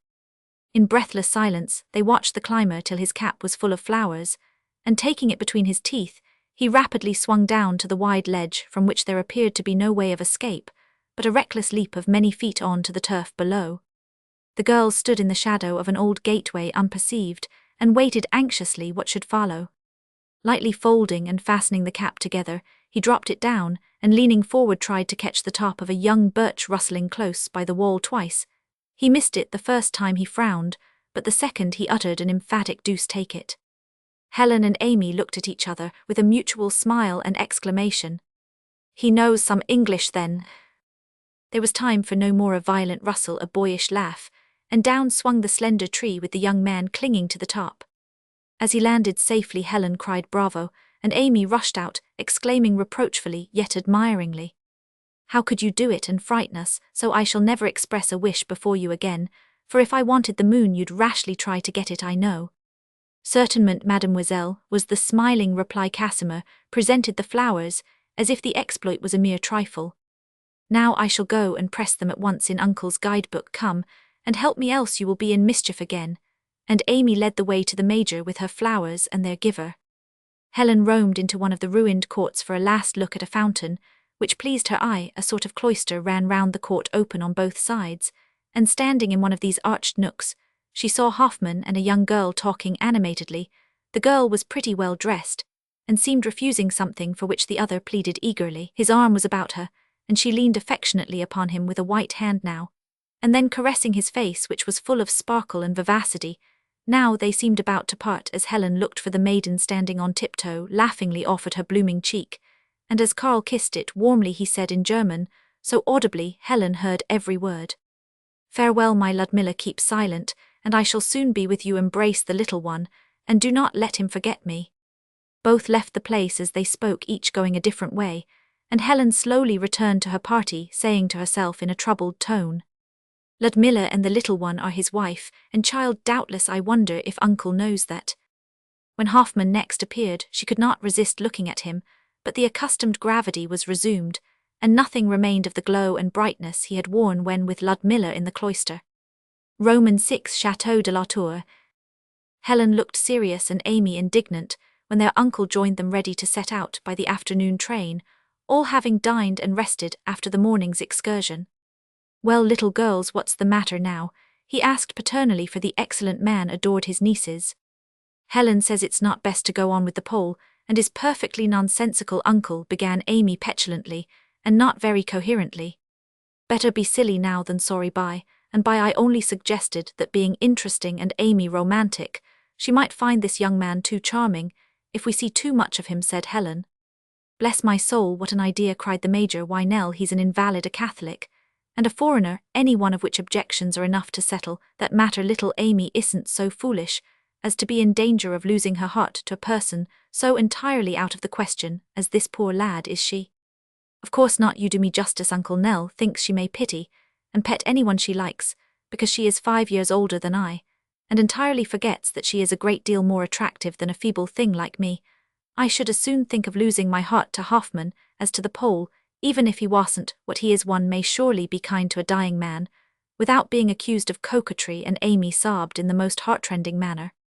Helen comforted her by withdrawing all objections and promising to leave the matter in the Major's hands, but she shook her head privately when she saw the ill-disguised eagerness with which her cousin glanced up and down the platform after they were in the train, and she whispered to her uncle unobserved, "Leave future meetings to chance, and don't ask the Pole in if you can help it." "Nonsense, my dear, you are as particular as your aunt. The lad amuses me, and you can't deny you like to nurse sick heroes," was all the answer she got, as the Major, with true masculine perversity, put his head out of the window and hailed Casimir as he was passing with a bow. "Here, Teblinsky, my good fellow, don't desert us. We've always a spare seat for you if you haven't pleasanter quarters." With a flush of pleasure the young man came up, but hesitated to accept the invitation till Helen seconded it with a smile of welcome. Amy was in an injured mood and shrouded in a great blue veil, pensively reclined in her corner, as if indifferent to everything about her, but soon the cloud passed, and she emerged in a radiant state of good humour which lasted unbroken until the journey ended. For 2 days they went on together, a very happy party, for the Major called in Hoffman to see his friend, and described the places through which they passed, an arrangement very agreeable to all, as Karl was a favourite, and every one missed him when away. At Lausanne they waited, while he crossed the lake to secure rooms at Vevey on his return. He reported that all the hotels and pensions were full, but that at La Tour he He had secured rooms for a few weeks in a quaint old chateau on the banks of the lake.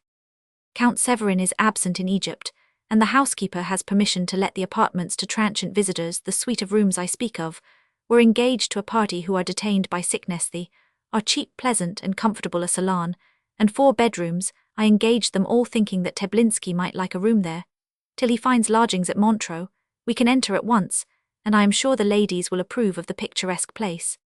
Well done, Hoffman, off we go without delay, for I really long to rest my old bones in something like a home after this long trip, said the major, who always kept his little troop in light marching order. The sail across that loveliest of lakes prepared the newcomers to be charmed with all they saw, and when entering by the old stone gate, they were led into a large saloon, quaintly furnished, and opening into a terrace garden, overhanging the water with Chillon and the Alps in sight. Amy declared nothing could be more perfect, and Helen's face proved her satisfaction. An English widow and 2 quiet old German professors on a vacation were the only inmates besides themselves, and the buxom Swiss housekeeper and her maids. It was late when our party arrived, and there was only time for a hasty survey of their rooms and a stroll in the garden before dinner.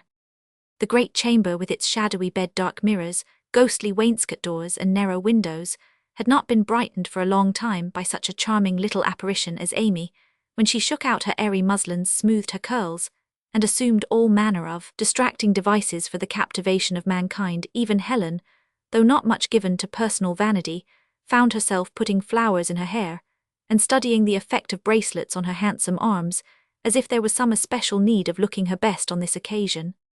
Both were certainly great ornaments to the drawing-room that evening, as the old professors agreed, while they sat blinking at them like a pair of benign owls. Casimir surprised them by his skill in music, for though forbidden to sing on account of his weak lungs, he played as if inspired. Amy hovered about him like a moth. The major cultivated the acquaintance of the plump widow, and Helen stood at the window enjoying the lovely night and music, till something happened which destroyed her pleasure in both. The window was open, and leaning from it, she was watching the lake when the sound of a heavy sigh caught her ear. There was no moon, but through the starlight she saw a man's figure among the shrubs below, sitting with bent head and hidden face in the forlorn attitude of one shut out from the music, light and gaiety that reigned within. It is Karl, she thought, and was about to speak, when, as if startled by some sound she did not hear, he rose and vanished in the gloom of the garden. Poor man, he thought of his wife and child perhaps sitting here alone, while all the rest make merry with no care for him. Uncle must see to this, and Helen fell into a reverie till Amy came to propose retiring. I meant to have seen where all these doors led, but was so busy dressing I had no time, so must leave it for my amusement tomorrow. Uncle says it's a very Radcliffean place. How like an angel that man did play, chattered Amy, and lulled herself to sleep by humming the last air Casimir had given them. Helen could not sleep, for the lonely figure in the garden haunted her, and she wearied herself with conjectures about Hoffman and his mystery. Hour after hour rung from the cuckoo clock in the hall, but still she lay awake watching the curious shadows in the room, and exciting herself with recalling the tales of German goblins with which the courier had amused them the day before.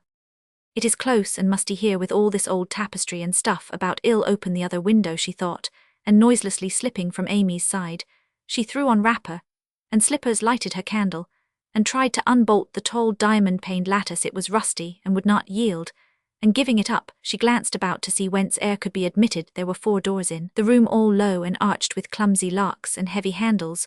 One opened into a closet, one into the passage, the third was locked, but the 4th opened easily, and lifting her light, she peeped into a small octagon room full of all manner of curiosities. What they were she had no time to see, for her startled eyes were riveted on an object that turned her faint and cold with terror. A heavy table stood in the middle of the room, and seated at it with some kind of weapon before him was a man who looked over his shoulder with a ghastly face half hidden by hair and beard and fierce black eyes, as full of malignant menace as was the clenched hand holding the pistol. One instant Helen looked, the next flung to the door, bolted it, and dropped into a chair, trembling in every limb. The noise did not wake Amy, and a moment's thought showed Helen the wisdom of keeping her in ignorance of this affair. She knew the major was close by, and possessing much courage, she resolved to wait a little before rousing the house. Hardly had she collected herself when steps were heard, moving softly in the octagon room. Her light had gone out. As she closed the door, and sitting close by in the dark, she heard the sound of some one breathing. As he listened at the keyhole, Then a careful hand tried the door so noiselessly that no sleeper would have been awakened, and as if to guard against a second surprise, the unknown person drew 2 bolts across the door and stole away. Safe for a time, but ill not pass another night under this roof, unless this is satisfactorily cleared up, thought Helen now, feeling more angry than frightened. The last hour that struck was 3, and soon the summer dawn reddened the sky. Dressing herself, Helen sat by Amy, a sleepless guard, till she woke smiling and rosy as a child, saying nothing of her last night's alarm. Helen went down to breakfast a little paler than usual, but otherwise unchanged. The Major never liked to be disturbed, till he had broken his fast, and the moment they rose from the table he exclaimed, "Now, girls, come and see the mysteries of Udolpho." "I'll say nothing yet," thought Helen, feeling braver by daylight, yet troubled by her secret, for Hoffman might be a traitor, and this charming chateau a den of thieves. Such things had been, and she was in a mood to believe anything. The upper story was a perfect museum of antique relics, very entertaining to examine. Having finished these, Hoffman, who acted as guide, led them into a little gloomy room containing a straw pallet, a stone table with a loaf and pitcher on it, and kneeling before a crucifix where the light from a single slit in the wall fell on him, was the figure of a monk. The waxen mask was lifelike, the attitude effective, and the cell excellently arranged. Amy cried out when she first saw it, but a second glance reassured her, and she patted the bald head approvingly as Karl explained. "Count Severin is an antiquarian, and amuses himself with things of this sort in old times. There really was a hermit here, and this is his effigy. Come down these narrow stairs, if you please, and see the rest of the mummery." Down they went, and the instant Helen looked about her, she burst into a hysterical laugh, for there sat her ruffian exactly, as she saw him glaring over his shoulder with threatening eyes, and one hand on the pistol. They all looked at her, for she was pale, and her merriment unnatural, so feeling she had excited curiosity, she gratified it by narrating her night's adventure. Hoffman looked much concerned. "Pardon, mademoiselle, the door should have been bolted on this side. It usually is, but that room being unused, it was forgotten. I remembered it, and having risen early crept up to make sure that you did not come upon this ugly thing unexpectedly, but I was too late. It seems you have suffered to my sorrow, dear Nell, and that was why I found you so pale and cold and quiet sitting by me, when I woke, guarding me faithfully, as you promised you would. How brave and kind you were. Villain, I should much like to fire your own pistols at you for this prank of yours." And Casimir laughingly filliped the image on its absurdly aquiline nose. "What in the name of common sense is this goblin here for?" demanded the Major testily. "There is a legend that once the owner of the chateau amused himself by decoying travellers here, putting them to sleep in that room, and by various devices alluring them thither. Here, one step beyond the threshold of the door, was a trap down which the unfortunates were precipitated to the dungeon at the bottom of the tower, there to die, and be cast into the lake through a watergate. Still to be seen, Severin keeps this flattering likeness of the rascal, as he does the monk above, to amuse visitors by daylight, not at night, mademoiselle."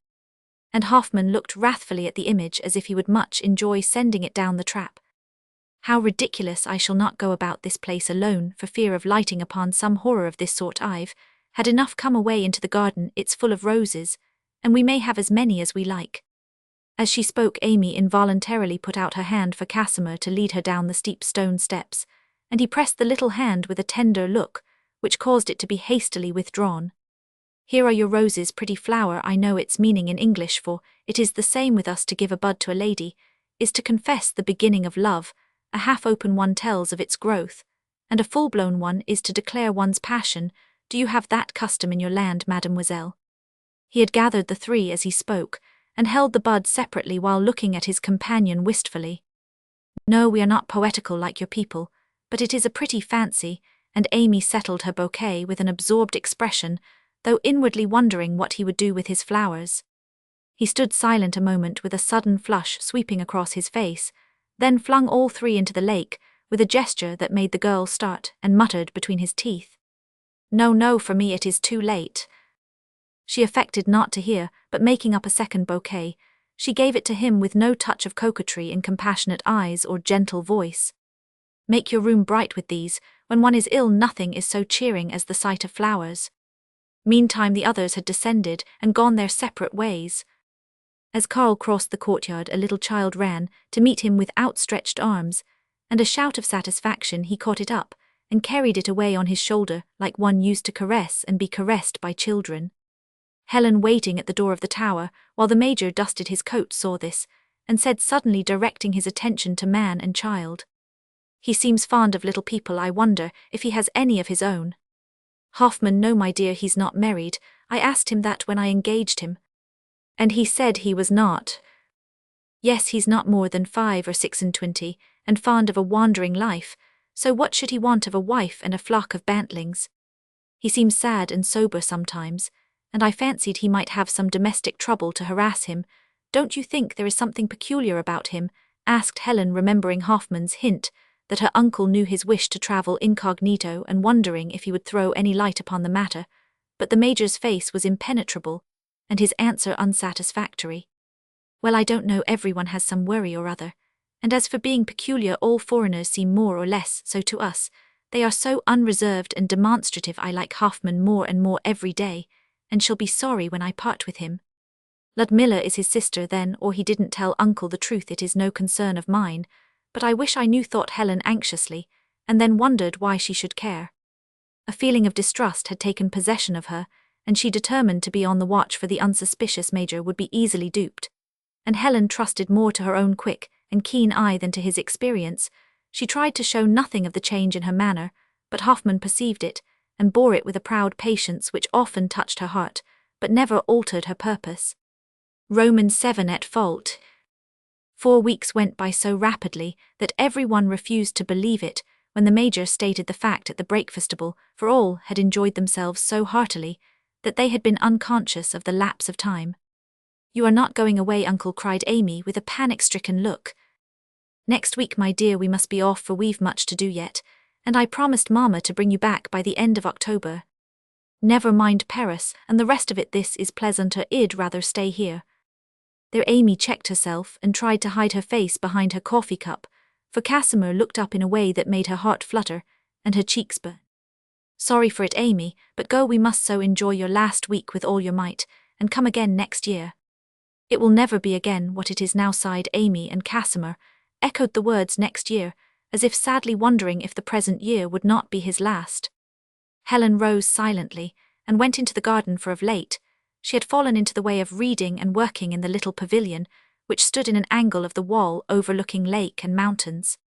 A seat at the opposite end of the walk was Amy's haunt, for she liked the sun, and within a week or two something like constraint had existed between the cousins. Each seemed happier apart, and each was intent on her own affairs. Helen watched over Amy's health, but no longer offered advice or asked confidence.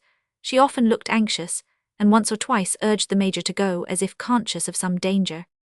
But the worthy man seemed to have been bewitched as well as the young folks, and was quite happy sitting by the plump, placid widow, or leisurely walking with her to the chapel on the hillside.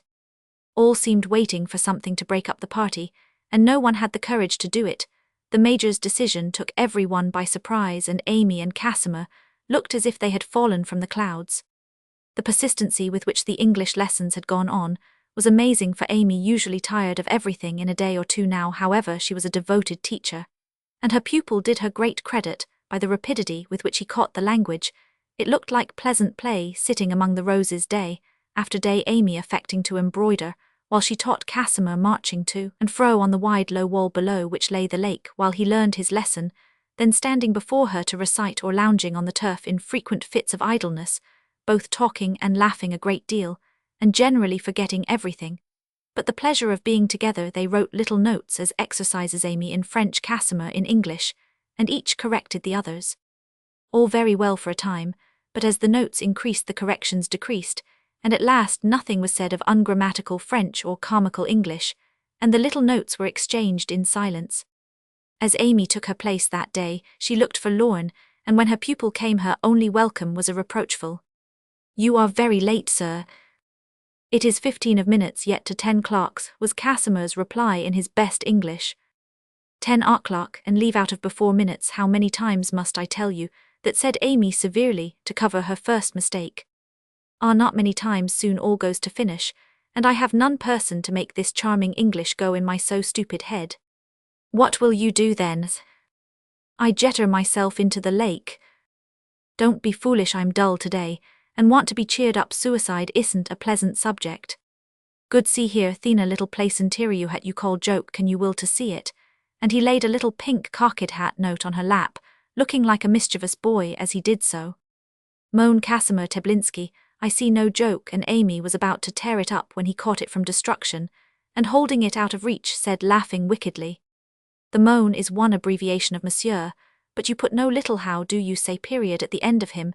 It goes now in English, my Casimir Teblinski, and that is of the most charming address. Amy coloured but had her return shot ready. Don't exult, that was only an oversight, not a deliberate deception like that you put upon me. It was very wrong and rude, and I shall not forgive it.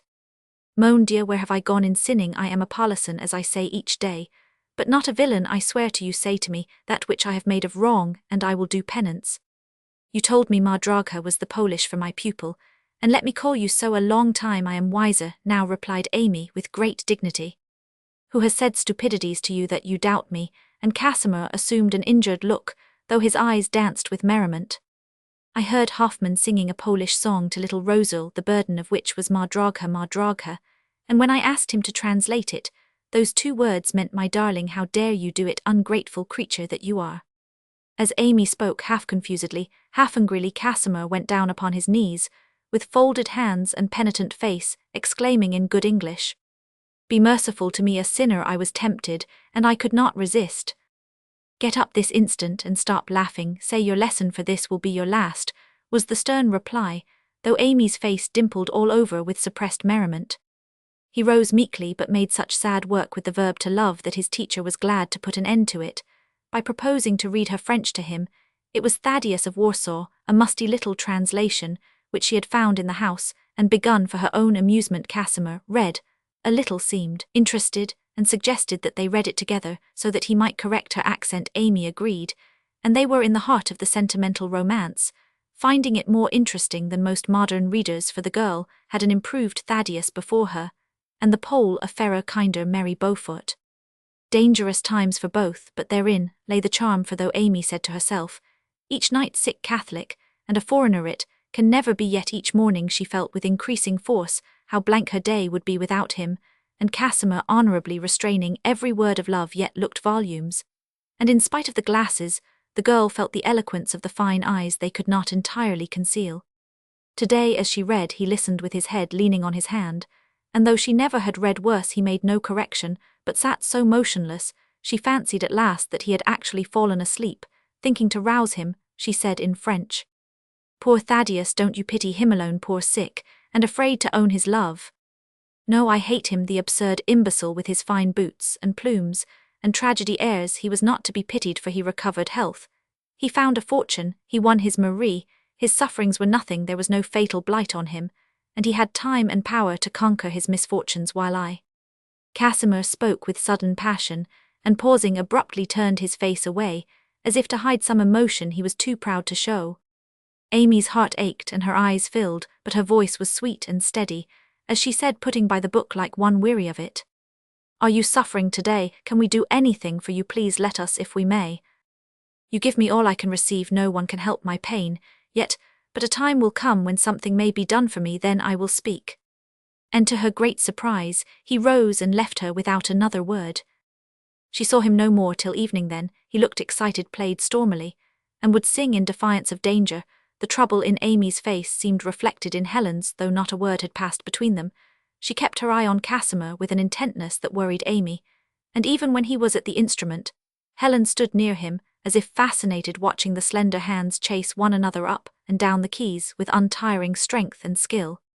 Suddenly she left the room, and did not return. Amy was so nervous by that time, she could restrain herself no longer, and slipping out, found her cousin in their chamber poring over a glove. Oh, Nell, what is it? You are so odd tonight. I can't understand you. The music excites me and I am miserable, and I want to know what has happened, she said tearfully. I've found him, whispered Helen, eagerly holding up the glove with a gesture of triumph. Who? Asked Amy, blinded by her tears. The Baron. Wherein? Cried the girl, amazed. Here and now. Don't take my breath away, tell me quick, or I shall get hysterical. Casimir is Sigismund Palsdorf, and no more a Pole than I am, was Helen's answer. Amy dropped in a heap on the floor, not fainting, but so amazed she had neither strength nor breath left. Sitting by her, Helen rapidly went on.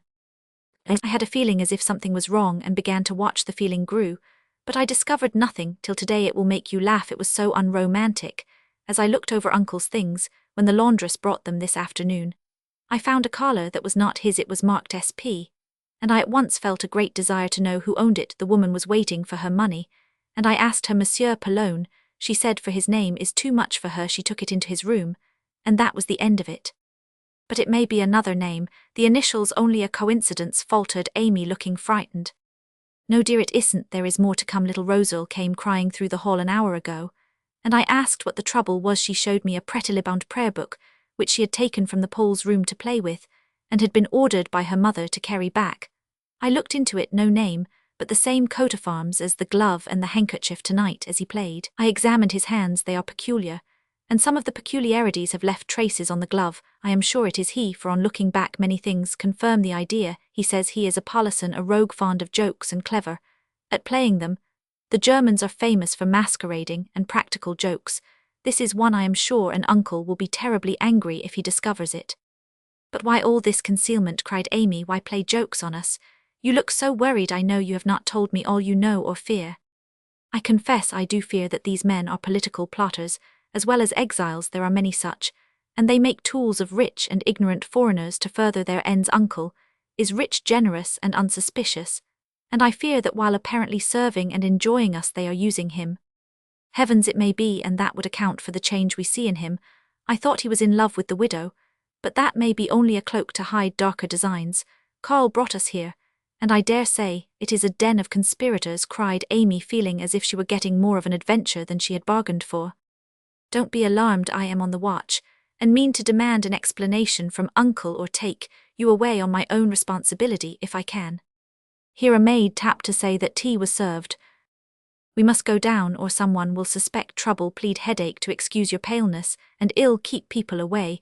We will manage the affair, and be off as soon as possible, said Helen, as Amy followed her, too bewildered to answer. Casimir was not in the room. The Major and Mrs. Cumberland were sipping tea side by side, and the professors roaming vaguely about to leave Amy in peace. Helen engaged them both in a lively chat, and her cousin sat by the window, trying to collect her thoughts. Someone was pacing up and down the garden hatless in the dew. Amy forgot everything but the danger of such exposure to her reckless friend. His cloak and hat lay on a chair. She caught them up and glided unperceived from the long window. You are so imprudent, I fear for you, and bring your things, said a timid voice, as the little white figure approached the tall black one, striding down the path tempestuously. You to think of me forgetful of yourself, little angel of kindness. Why do you take such care of me? Cried Casimir, eagerly taking not only the cloak, but the hands that held it. I pitied you because you were ill and lonely. You do not deserve my pity, but I forgive that, and would not see you suffer, was the reproachful answer as Amy turned away. But he held her fast, saying earnestly, What have I done? You are angry. Tell me my fault, and I will amend. You have deceived me. So, will you own the truth? And in her eagerness to set her fears at rest, Amy forgot Helen. I will. She could not see his face, but his voice was steady, and his manner earnest. Tell me then, is not your true name Sigismund Palsdorf? He started but answered instantly. It is not. You are not the Baron, cried Amy. No, I will swear it if you wish. Who then are you? Shall I confess? Yes, I entreat you. Remember, you command me to speak. I do. Who are you? Your lover. The words were breathed into her ear as softly as ardently, but they startled her so much she could find no reply, and throwing himself down before her, Casimir poured out his passion with an impetuosity that held her breathless. Yes, I love you, and I tell it, vain and dishonorable as it is in one like me. I try to hide it. I say it cannot be. I plan to go away. But you keep me. You are angel good to me. You take my heart. You care for me. Teach me, pity me. And I can only love and die. I know. It is folly. I ask nothing. I pray to God to bless you always. And I say go before it is too late for you as now for me. Yes, I must go. It is all wrong. Forgive me. I have been very selfish. Oh, forget me. And be happy, faltered Amy, feeling that her only safety was in flight. Go, he cried in a heartbroken tone, yet still kissed and clung to her hands till she tore them away and fled into the house. Helen missed her soon after she went, but could not follow for several minutes, then went to their chamber, and there found Amy drowned in tears and terribly agitated. Soon the story was told with sobs and moans, and despairing lamentations fit to touch a heart of stone.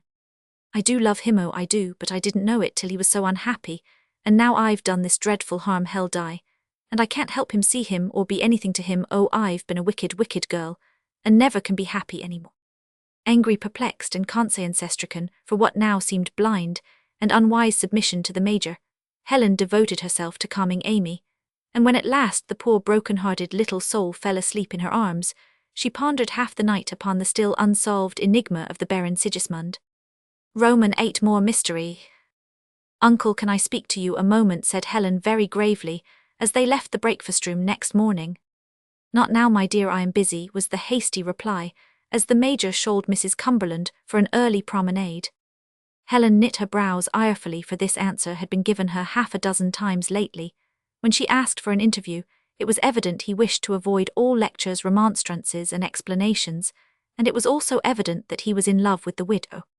Lovers are worse than lunatics to manage, so it is vain to try to get any help from him, sighed Helen, adding, as her uncle was gallantly leading his stout divinity away into the garden, Amy has a bad headache, and I shall stay to take care of her, so we can't join your party to Chillon, sir.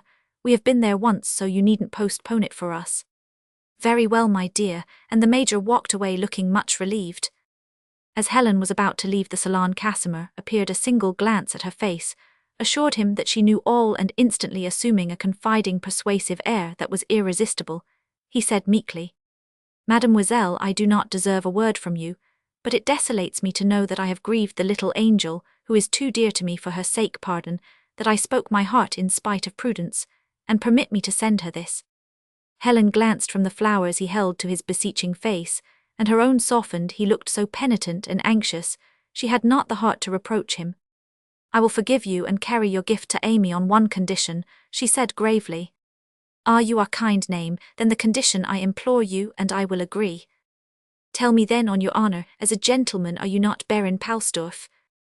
On my honour as a gentleman, I swear to you I am not. Are you in truth what you profess to be?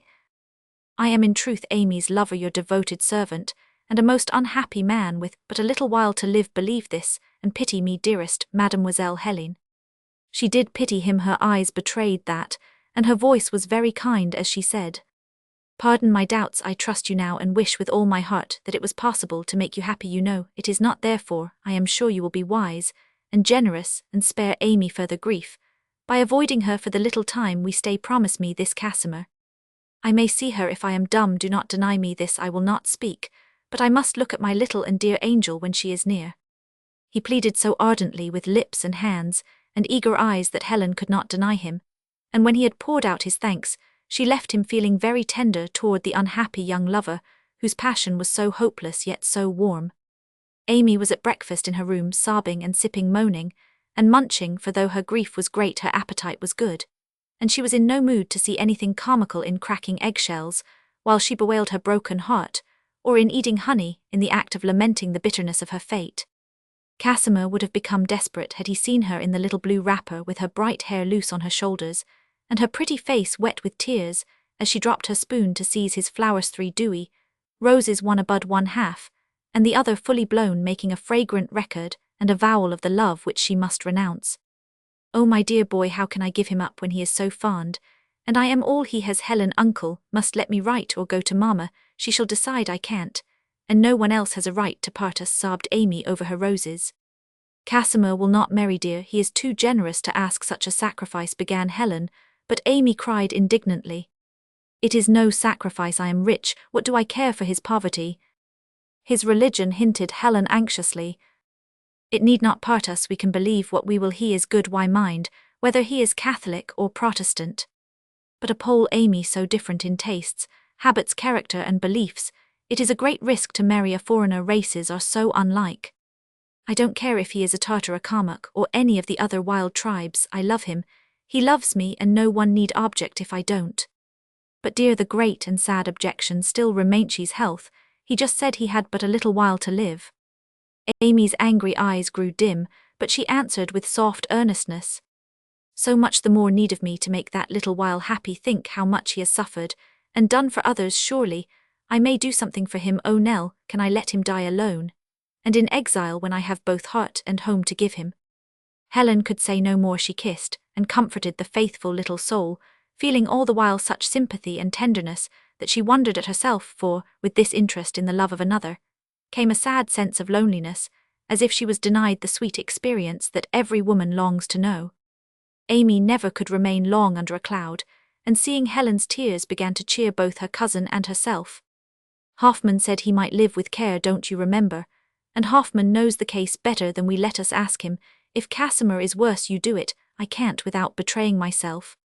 I will. And Helen felt grateful for any pretext to address a friendly word to Carl, who had looked sad of late, and had been less with them since the Major became absorbed in Mrs. Cumberland. Leaving Amy to compose herself, Helen went away to find Hoffman.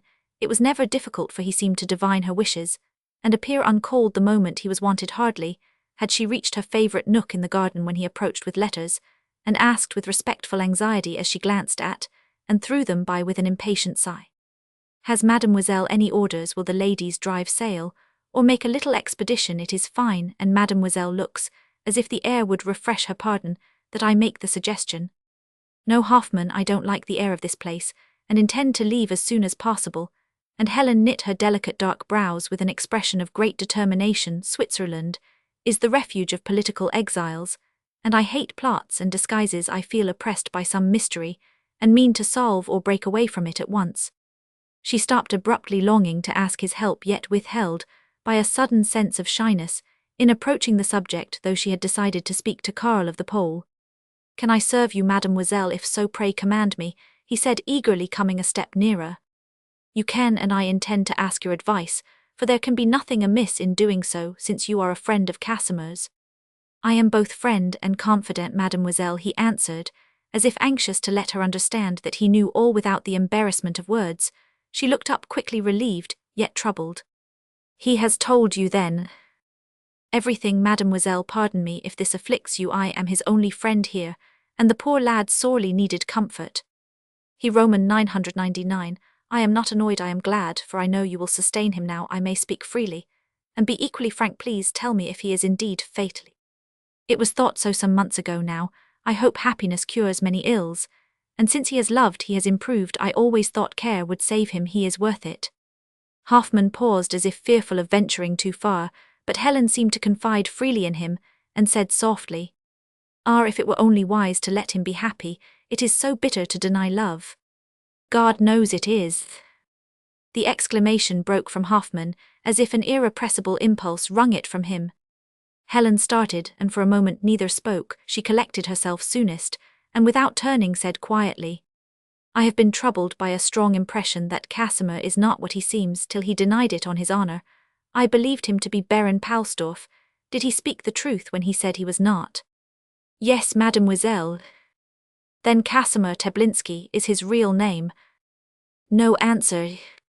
She turned sharply and added, "For my cousin's sake I must know the truth. Several curious coincidences make me strongly suspect that he is passing under an assumed name." Not a word said Hoffman, but looked on the ground as motionless and expressionless as a statue. Helen lost patience, and in order to show how much she had discovered, rapidly told the story of the gloves, ring, handkerchief, prayer book, and collar, omitting all hint of the girlish romance they had woven about these things. As she ended, Hoffman looked up with a curious expression, in which confusion, amusement, admiration, and annoyance seemed to contend. "Mademoiselle," he said gravely, "I am about to prove to you that I feel honored by the confidence you place in me. I cannot break my word, but I will confess to you that Casimir does not bear his own name." "I knew it," said Helen with a flash of triumph in her eyes. "He is the Baron, and no Pole. You Germans love masquerades and jokes. This is one, but I must spoil it before it is played out.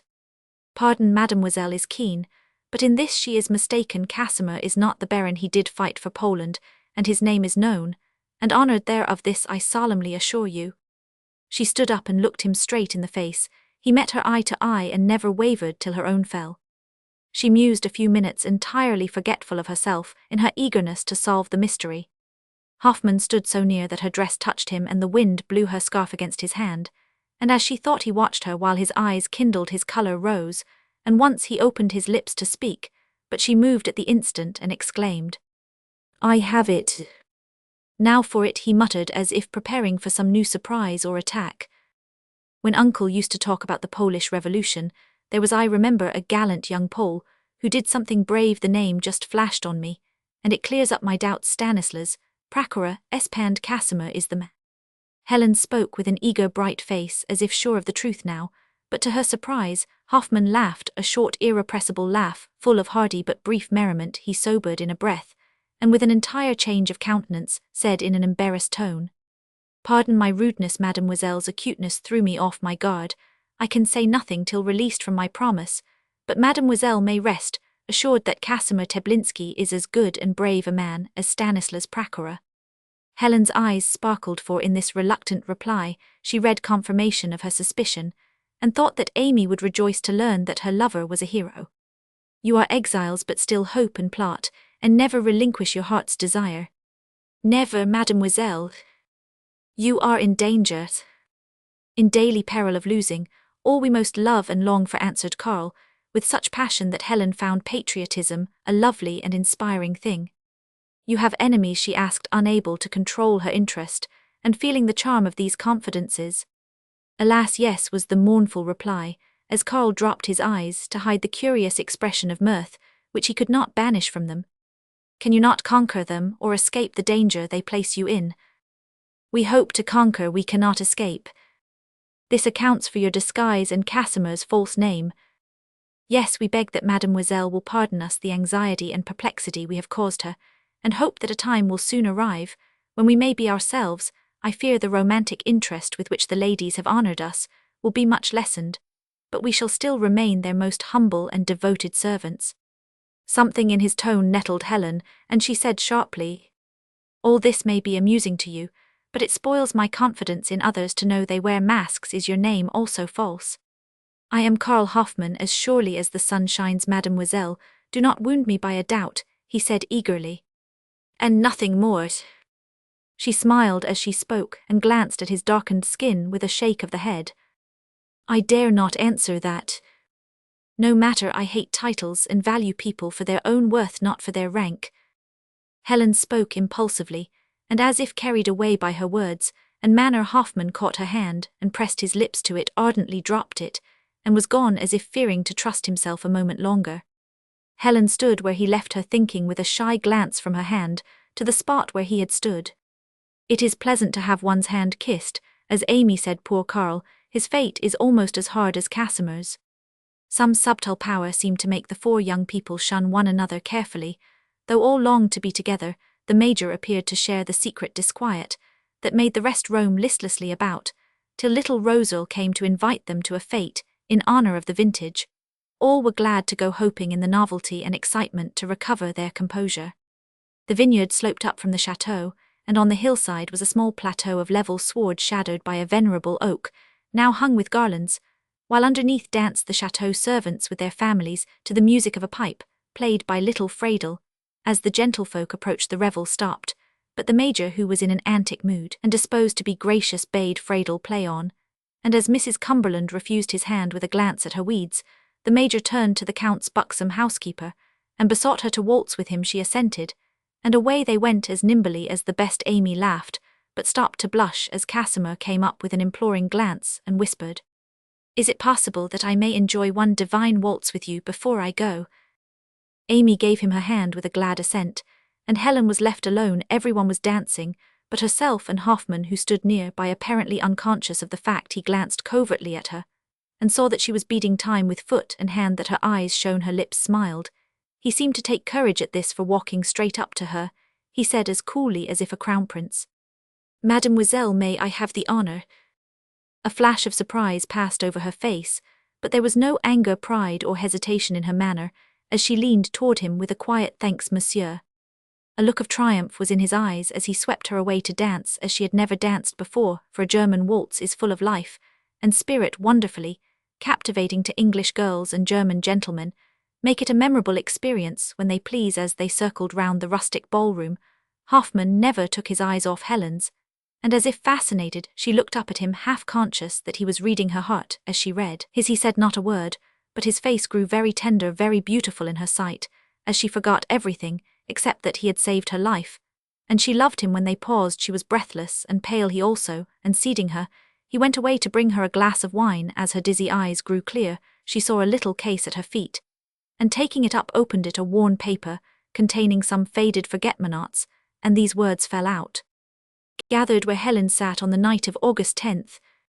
There was just time to restore its contents to the case when Hoffman returned, saw it, and looked intensely annoyed as he asked quickly, "Did you read the name on it?" "I saw only the flowers," and Helen colored beautifully as she spoke. "And read them?" he asked with a look she could not meet.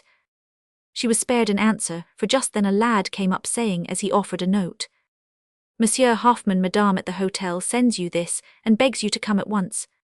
As he impatiently opened it, the wind blew the paper into Helen's lap. She restored it, and in the act her quick eye caught the signature, "Thine ever Ludmilla." A slight shadow passed over her face, leaving it very cold and quiet. Hoffman saw the change, and smiled, as if well pleased, but assuming suddenly his usual manner, said deferentially, "Will mademoiselle permit me to visit my friend for an hour? She is expecting me." "Go then, we do not need you," was the brief reply in a careless tone, as if his absence was a thing of no interest to anyone. "Thanks, I shall not be long away," and giving her a glance that made her turn scarlet with anger at its undisguised admiration, he walked away humming gaily to himself Goethe's lines. "Maiden's heart and city's wall were made to yield, were made to fall, when we've held them each their day. Soldier-like we march away." Roman 9 SP and the bear. Dinner was over, and the salon deserted by all but the two young ladies who sat apart, apparently absorbed in novels, while each was privately longing for somebody to come, and with the charming inconsistency of the fair sex planning to fly if certain somebodies did appear. Steps approached, both buried themselves in their books, both held their breath, and felt their hearts flutter as they never had done before at the step of mortal man.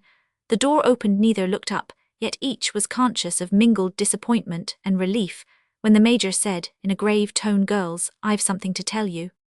"We know what it is, sir," returned Helen coolly. "I beg your pardon, but you don't, my dear, as I will prove in 5 minutes if you will give me your attention." The Major looked as if braced up to some momentous undertaking, and planting himself before the two young ladies dashed bravely into the subject. "Girls, I've played a bold game, but I've won it, and will take the consequences." "They will fall heaviest on you, uncle," said Helen, thinking he was about to declare his love for the widow. The Major laughed, shrugged his shoulders, and answered stoutly, "I'll bear them, but you are quite wrong, my dear, in your surmises, as you will soon see. Helen is my ward, and accountable to me alone. Amy's mother gave her into my charge, and won't reproach me for anything that has passed when I explain matters. As to the lads, they must take care of themselves." Suddenly both girls colored, fluttered, and became intensely interested. The Major's eyes twinkled as he assumed a perfectly impassive expression, and rapidly delivered himself of the following thunderbolt. "Girls, you have been deceived, and the young men you love are impostors." "I thought so," muttered Helen grimly. "Oh, uncle, don't say that," cried Amy despairingly. "It's true, my dears, and the worst of it is I knew the truth all the time. Now don't have hysterics, but listen, and enjoy the joke as I do at Koblenz. When you sat in the balcony, two young men overheard Amy sigh for adventures, and Helen advise making a romance out of the gloves. One of the lads had dropped. They had seen you by day, both admired you, and being idle gay young fellows, they resolved to devote their vacation to gratifying your wishes and enjoying themselves.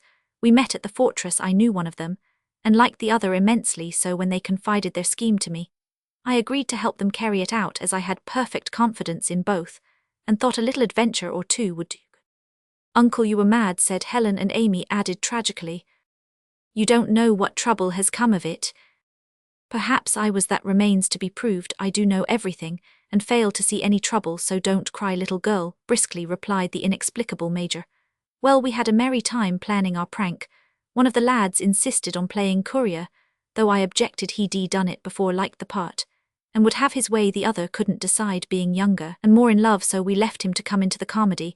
When he was ready, Karl did capitally, as you will allow, and I am much attached to him, for in all respects he has been true to his word. He began at Koblenz, the other, after doing the mysterious at Heidelberg, appeared as an exile, and made quick work with the prejudices of my well-beloved niece Amy. Go on, who are they? Cried both girls breathlessly. Wait a bit, I am not bound to expose the poor fellows to your scorn and anger, no. If you are going to be high and haughty, to forget their love, refuse to forgive their frolic, and rend their hearts with reproaches, better let them remain unknown. No, no, we will forget and forgive, only speak, was the command of both. You promised to be lenient and mild, to let them confess their motives, and to award a gentle penance for their sins. Yes, we promise. Then come in, my lads, and plead for your lives.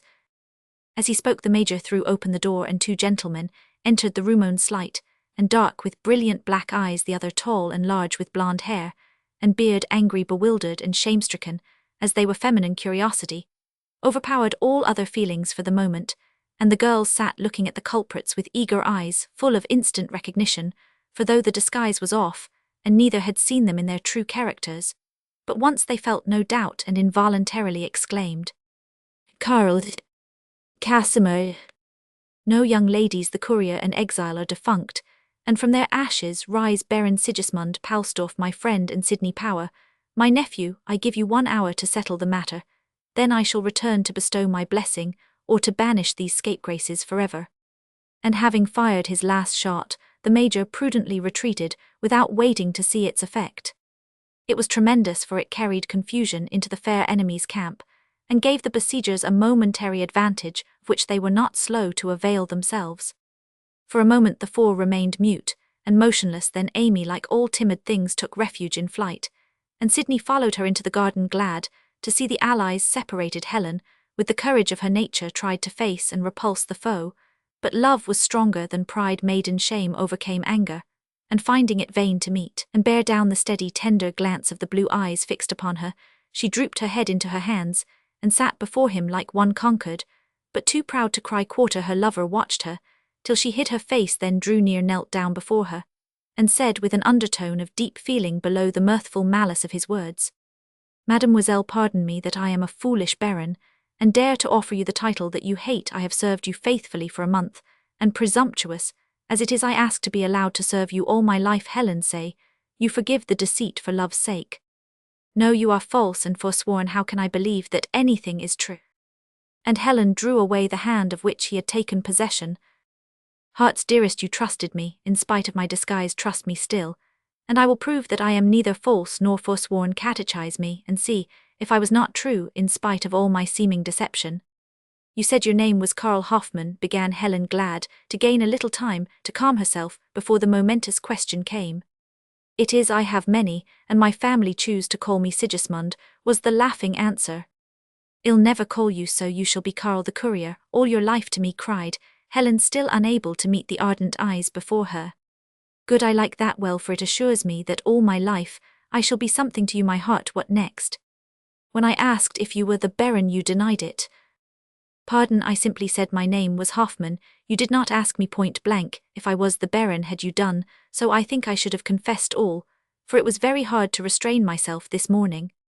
No, not yet, I have more questions, and Helen warned him away, as it became evident that he no longer considered restraint necessary. Who is Ludmilla? She said sharply.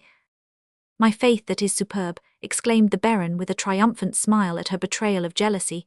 How if she is a former love? He asked, with a sly look at her changing face. It would cause me no surprise. I am prepared for anything. How if she is my dearest sister, for whom I sent that she might welcome you, and bring the greetings of my parents to their new daughter? Is it indeed so? And Helen's eyes dimmed as the thought of parents, home, and love filled her heart with tenderest gratitude, for she had long been an orphan. Leibchen, it is true. Tomorrow you shall see, and know how dear you already are to them, for I write often, and they wait eagerly to receive you. Helen felt herself going very fast, and made an effort to harden her heart, lest too easy victory should reward this audacious lover. I may not go. I also have friends, and in England we are not one in this wild way. I will yet prove you false. It will console me for being so duped, if I can call you traitor. You said Casimir had fought in Poland. Cruelest of women, he did, but under his own name, Sidney Power. Then he was not the brave Stanislas, and there is no charming Casimir. Yes, there are both highs and my friends in Paris, true Poles, and when we go there you shall see them. But his illness was a ruse. No, he was wounded in the war, and has been ill since. Not of a fatal malady, I own his cough, misled you, and he has no scruples in fabling to any extent. I am not to bear the burden of his sins.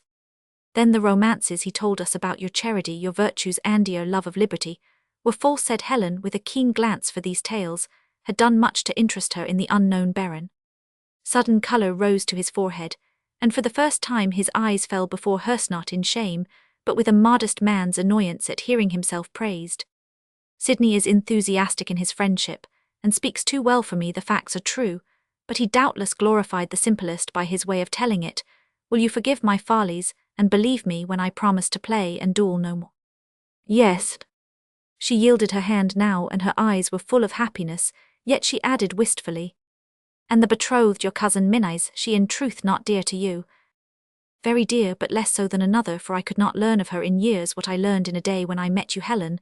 This was begun in jest, it ends in solemn earnest, for I love my liberty, and I have lost it utterly and forever, yet I am glad. Look in my face, and tell me you believe it. He spoke now as seriously as fervently, and with no shadow on her own. Helen brushed back the blonde hair, and looked into her lover's face. Truth, tenderness, power, and candour were written there in characters that could not lie, and with her heart upon her lips she answered as he drew her close. I do believe, do love you, Sigismund. Meanwhile another scene was passing in the garden. Sidney, presuming upon his cousinship, took possession of Amy, bidding her strike. But hear him, of course. She listened with the usual accompaniment of tears and smiles, reproaches and exclamations, varied by cruel exultations and coquettish commands to go away, and never dare approach her again. Ma Draga, listen and be appeased. Years ago you and I played together as babies, and our fond mammas vowed we should one day mate. When I was a youth of 14, and you a mite of 7, I went away to India with my father, and at our parting promised to come back and marry you. Being in a fret, because you couldn't go also, you haughtily declined the honour, and when I offered a farewell kiss, struck me with this very little hand. Do you remember it? Not Roman, one too young for such nonsense. I do, and I also remember that in my boyish way I resolved to keep my word sooner or later, and I've done it. We shall see, sir, cried Amy, strongly tempted to repeat her part of the childish scene as well as her cousin, but her hand was not free, and he got the kiss without the blow. For 11 years we never met. You forgot me entirely, and cousin Sidney remained an empty name. I was in India till 4 years ago. Since then I've been flying about Germany and fighting in Poland, where I nearly got my quietus. My dear boy, were you wounded? Bless you, yes, and very proud of it. I am ill. Show you my scars some day. But never mind that now. A little while ago I went to England, seized with a sudden desire to find my wife. I admire your patience in waiting, so flattering to me, you know, was the sharp answer. It looks like neglect, I confess, but I'd heard reports of your flirtations and twice of your being engaged, so I kept away till my work was done. Was it true? I never flirt, Sidney, and I was only engaged a little bit once or twice. I didn't like it, and never mean to do so any more. I shall see that you don't flirt, but you are very much engaged now, so put on your ring, and make no romances about any SP but myself. I shall wait till you clear your character. I am not going to care for a deceitful impostor. What made you think of this prank? You Roman 999. How? When in England I saw your picture, though you were many a mile away, and fell in love with it. Your mother told me much about you, and I saw she would not frown upon my suit. I begged her not to tell you I had come, but let me find you and make myself known. When I liked you were in Switzerland, and I went after you at Koblenz. I met Sigismund, and told him my case. He is full of romance, and when we overheard you in the balcony we were glad of the hint. Sigismund was with me when you came and admired Helen immensely, so he was wild to have a part in the frolic. I let him begin, and followed you unseen to Heidelberg, meaning to personate an artist meeting you at the castle. I made a good beginning with the waltz and the ring, and meant to follow it up by acting the baron. You were so bent on finding him, but Sigismund forbade it, turning over a trunk of things left there the year before I came upon my old Polish uniform, and decided to be a Thaddeus. How well you did it. Wasn't it hard to act all the time? Asked Amy wonderingly. Very hard with Helen, she is so keen, but not a bit so with you, for you are such a confiding soul. Anyone could cheat you. I've betrayed myself a dozen times, and you never saw it. It was capital fun to play the forlorn exile, study English, and flirt with my cousin. It was very base. I should think you'd be devoured with remorse. Aren't you sorry? For one thing I cropped my head, lest you should know me I was proud of my curls, but I sacrificed them all to you. Peacock, did you think that one glimpse of your black eyes and fine hair would make such an impression that I should recognize you again? I did, and for that reason disfigured my head, put on a mustache, and assumed hideous spectacles. Did you never suspect my disguise, Amy? No, Helen used to say that she felt something was wrong, but I never did till the other night. Didn't I do that well? I give you my word it was all done on the spur of the minute. I meant to speak soon, but had not decided how when you came out so sweetly with that confounded old cloak, of which id no more need than an African has of a blanket than a scene id read in a novel came into my head, and I just repeated it con amore. Was I very pathetic and tragical, Amy? I thought so then. It strikes me as ridiculous now, and I can't help feeling sorry that I wasted so much pity on a man who loves you with all his heart and soul. Did you cry and grieve over me, dear little tender thing? And do you think now that I am a heartless fellow bent only on amusing myself at the expense of others? It's not so, and you shall see how true and good and steady I can be when I have anyone to love and care for me. I've been alone so long it's new and beautiful to be petted, confided in, and looked up to by an angel like you. He was in earnest now, she felt it, and her anger melted away like dew before the sun. Poor boy, you will go home with us now, and let us take care of you in quiet England. You'll play no more pranks, but go soberly to work and do something that shall make me proud to be your cousin. Want you? If you'll change cousin to wife, ill be, and do whatever you please, Amy. When I was a poor dying Catholic foreigner, you loved me, and would have married me in spite of everything. Now that I am your well-rich Protestant cousin, who adores you as that Pole, never could you turn cold and cruel. Is it because the romance is gone, or because your love was only a girl's fancy after all? You deceived me, and I can't forget it, but ill try, was the soft answer to his reproaches. Are you disappointed that I am not a baron? A little bit. Shall I be a count? They gave me a title in Poland, a baron honor, but all they had to offer poor souls in return for a little blood. Will you be Countess Zeithammer, and get laughed at for your pains, or plain Mrs. Power, with a good old English name? Neither, thank you, it's only a girlish fancy, which will soon be forgotten. Does the Baron love Helen? Asked Amy abruptly. Desperately, and she? I think he will be happy. She is not one to make confidantes, but I know by her tenderness with me, her sadness lately, and something in her way of brightening, when he comes, that she thinks much of him and loves Karl Hoffmann. How it will be with the Baron I cannot say. No fear of him, he wins his way everywhere. I wish I were as fortunate. And the gay young gentleman heaved an artful sigh, and coughed the cough that always brought such pity to the girl's soft eyes. She glanced at him as he leaned pensively on the low wall, looking down into the lake, with the level rays of sunshine on his comely face, and figure. Something softer than pity stole into her eye as she said anxiously, "You are not really ill, Sidney?" "I have been, and still need care, else I may have a relapse," was the reply of this treacherous youth, whose constitution was as sound as a bell. Amy clasped her hands as if in a transport of gratitude, exclaiming fervently, "What a relief it is to know that you are not doomed to—" She paused with a shiver as if the word were too hard to utter, and Sidney turned to her with a beaming face, which changed to one of mingled pain and anger as she added with a wicked glance, "Wear spectacles, Amy, you've got no heart," he cried in a tone that banished her last doubt of his love, and made her whisper tenderly as she clung to his arm, "No, dear, I've given it all to you." Punctual to the minute, Major Erskine marched into the salon with Mrs. Cumberland on his arm, exclaiming, as he eyed the four young people together again, "Now, ladies, is it to be paradise lost or regained for the prisoners at the bar?" At this point, the astonished gentleman found himself taken possession of by four excited individuals, for the girls embraced and kissed him. The young men wrung his hand and thanked him, and all seemed bent on assuring him that they were intensely happy, grateful, and affectionate. From this assault he emerged flushed and breathless, but beaming with satisfaction, and saying paternally, "Bless you, my children, bless you. I hoped and worked for this, and to prove how well I practice what I preach, let me present to you me wife." As he drew forward the plump widow with a face full of smiles and tears, a second rush was made, and congratulations, salutes, exclamations, and embraces were indulged in to everyone's satisfaction. As the excitement subsided, the Major said simply, "We were married yesterday at Montreux. Let me hope that you will prove as faithful as I have been, as happy as I am, as blessed as I shall be. I loved this lady in my youth, have waited many years, and am rewarded at last for love. never comes too late. The falter in his cheery voice, the dimness of his eyes, the smile on his lips, and the gesture with which he returned the pressure of the hand upon his arm, told the little romance of the good Major's life more eloquently than pages of fine writing, and touched the hearts of those who loved him. "I have been faithful for 11 years, give me my reward soon, want you dear," whispered Sidney. "Don't marry me tomorrow, and if Mamma is willing, I'll think about it by and by," answered Amy. "It is beautiful, let us go and do likewise," said Sigismund to his betrothed.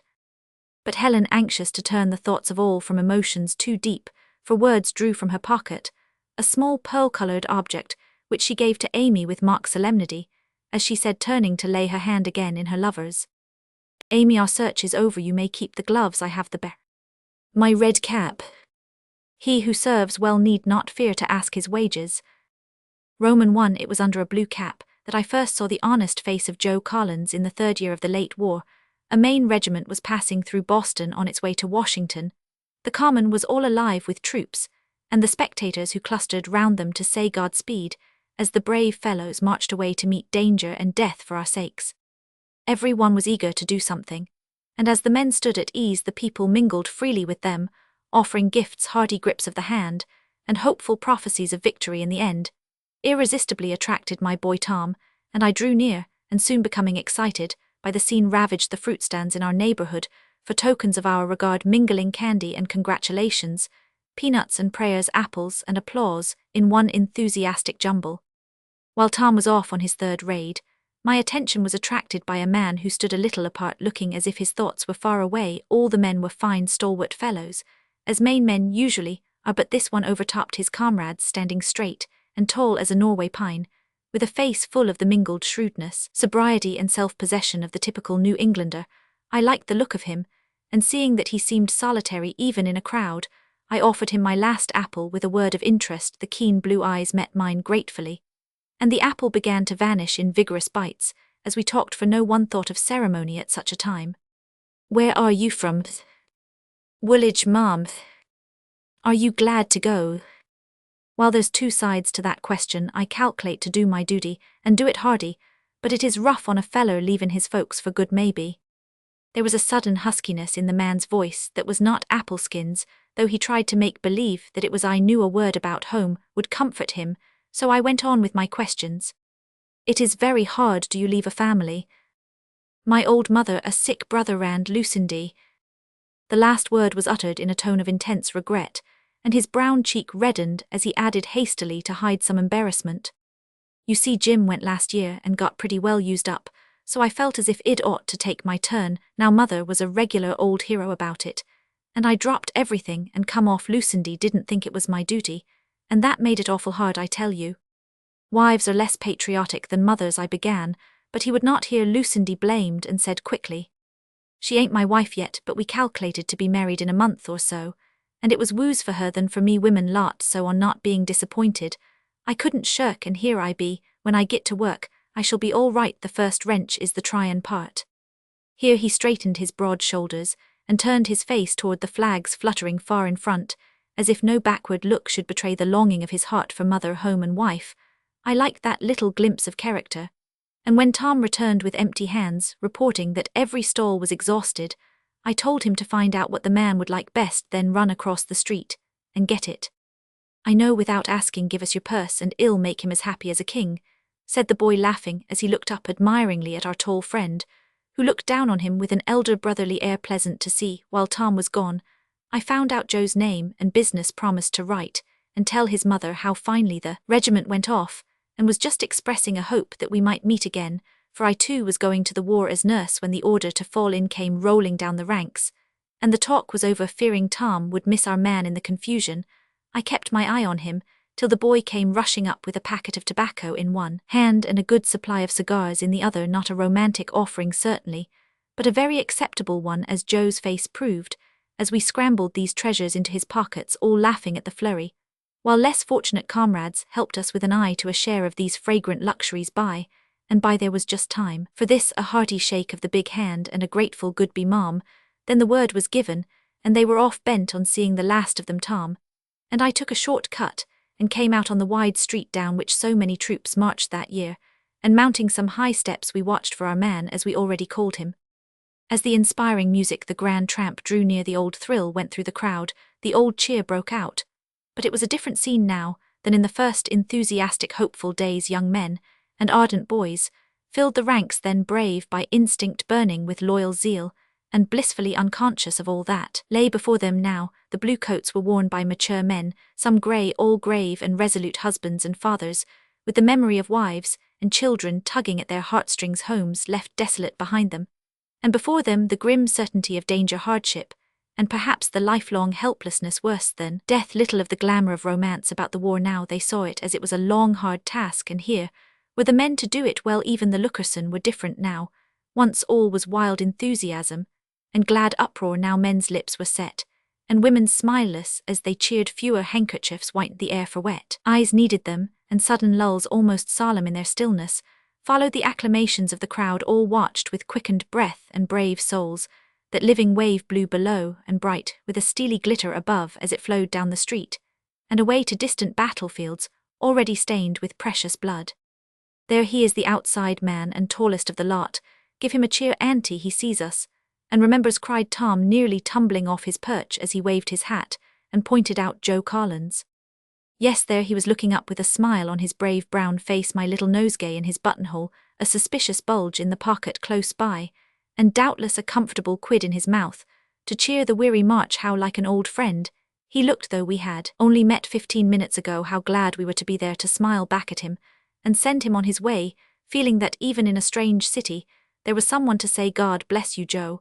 We watched the tallest blue cap till it vanished, and then went home in a glow of patriotism. Tom to long for his turn to come, I to sew vigorously on the grey gown the new nurse burned to wear as soon as possible, and both of us to think and speak often of poor Joe Collins and his Lucindy. All this happened long ago, but it is well to recall those stirring times, to keep fresh the memory of sacrifices made for us by men like these, to see to it that the debt we owe them is honestly, gladly paid. And while we decorate the graves of those who died, to remember also those who still live to deserve our grateful care. Roman 2. I never expected to see Joe again, but 6 months later we did meet in a Washington hospital. One winter's night, a train of ambulances had left their sad freight at our door, and we were hurrying to get the poor fellows into much-needed beds after a week of hunger, cold, and unavoidable neglect. All forms of pain were in my ward that night, and all borne with the pathetic patience which was a daily marvel to those who saw it.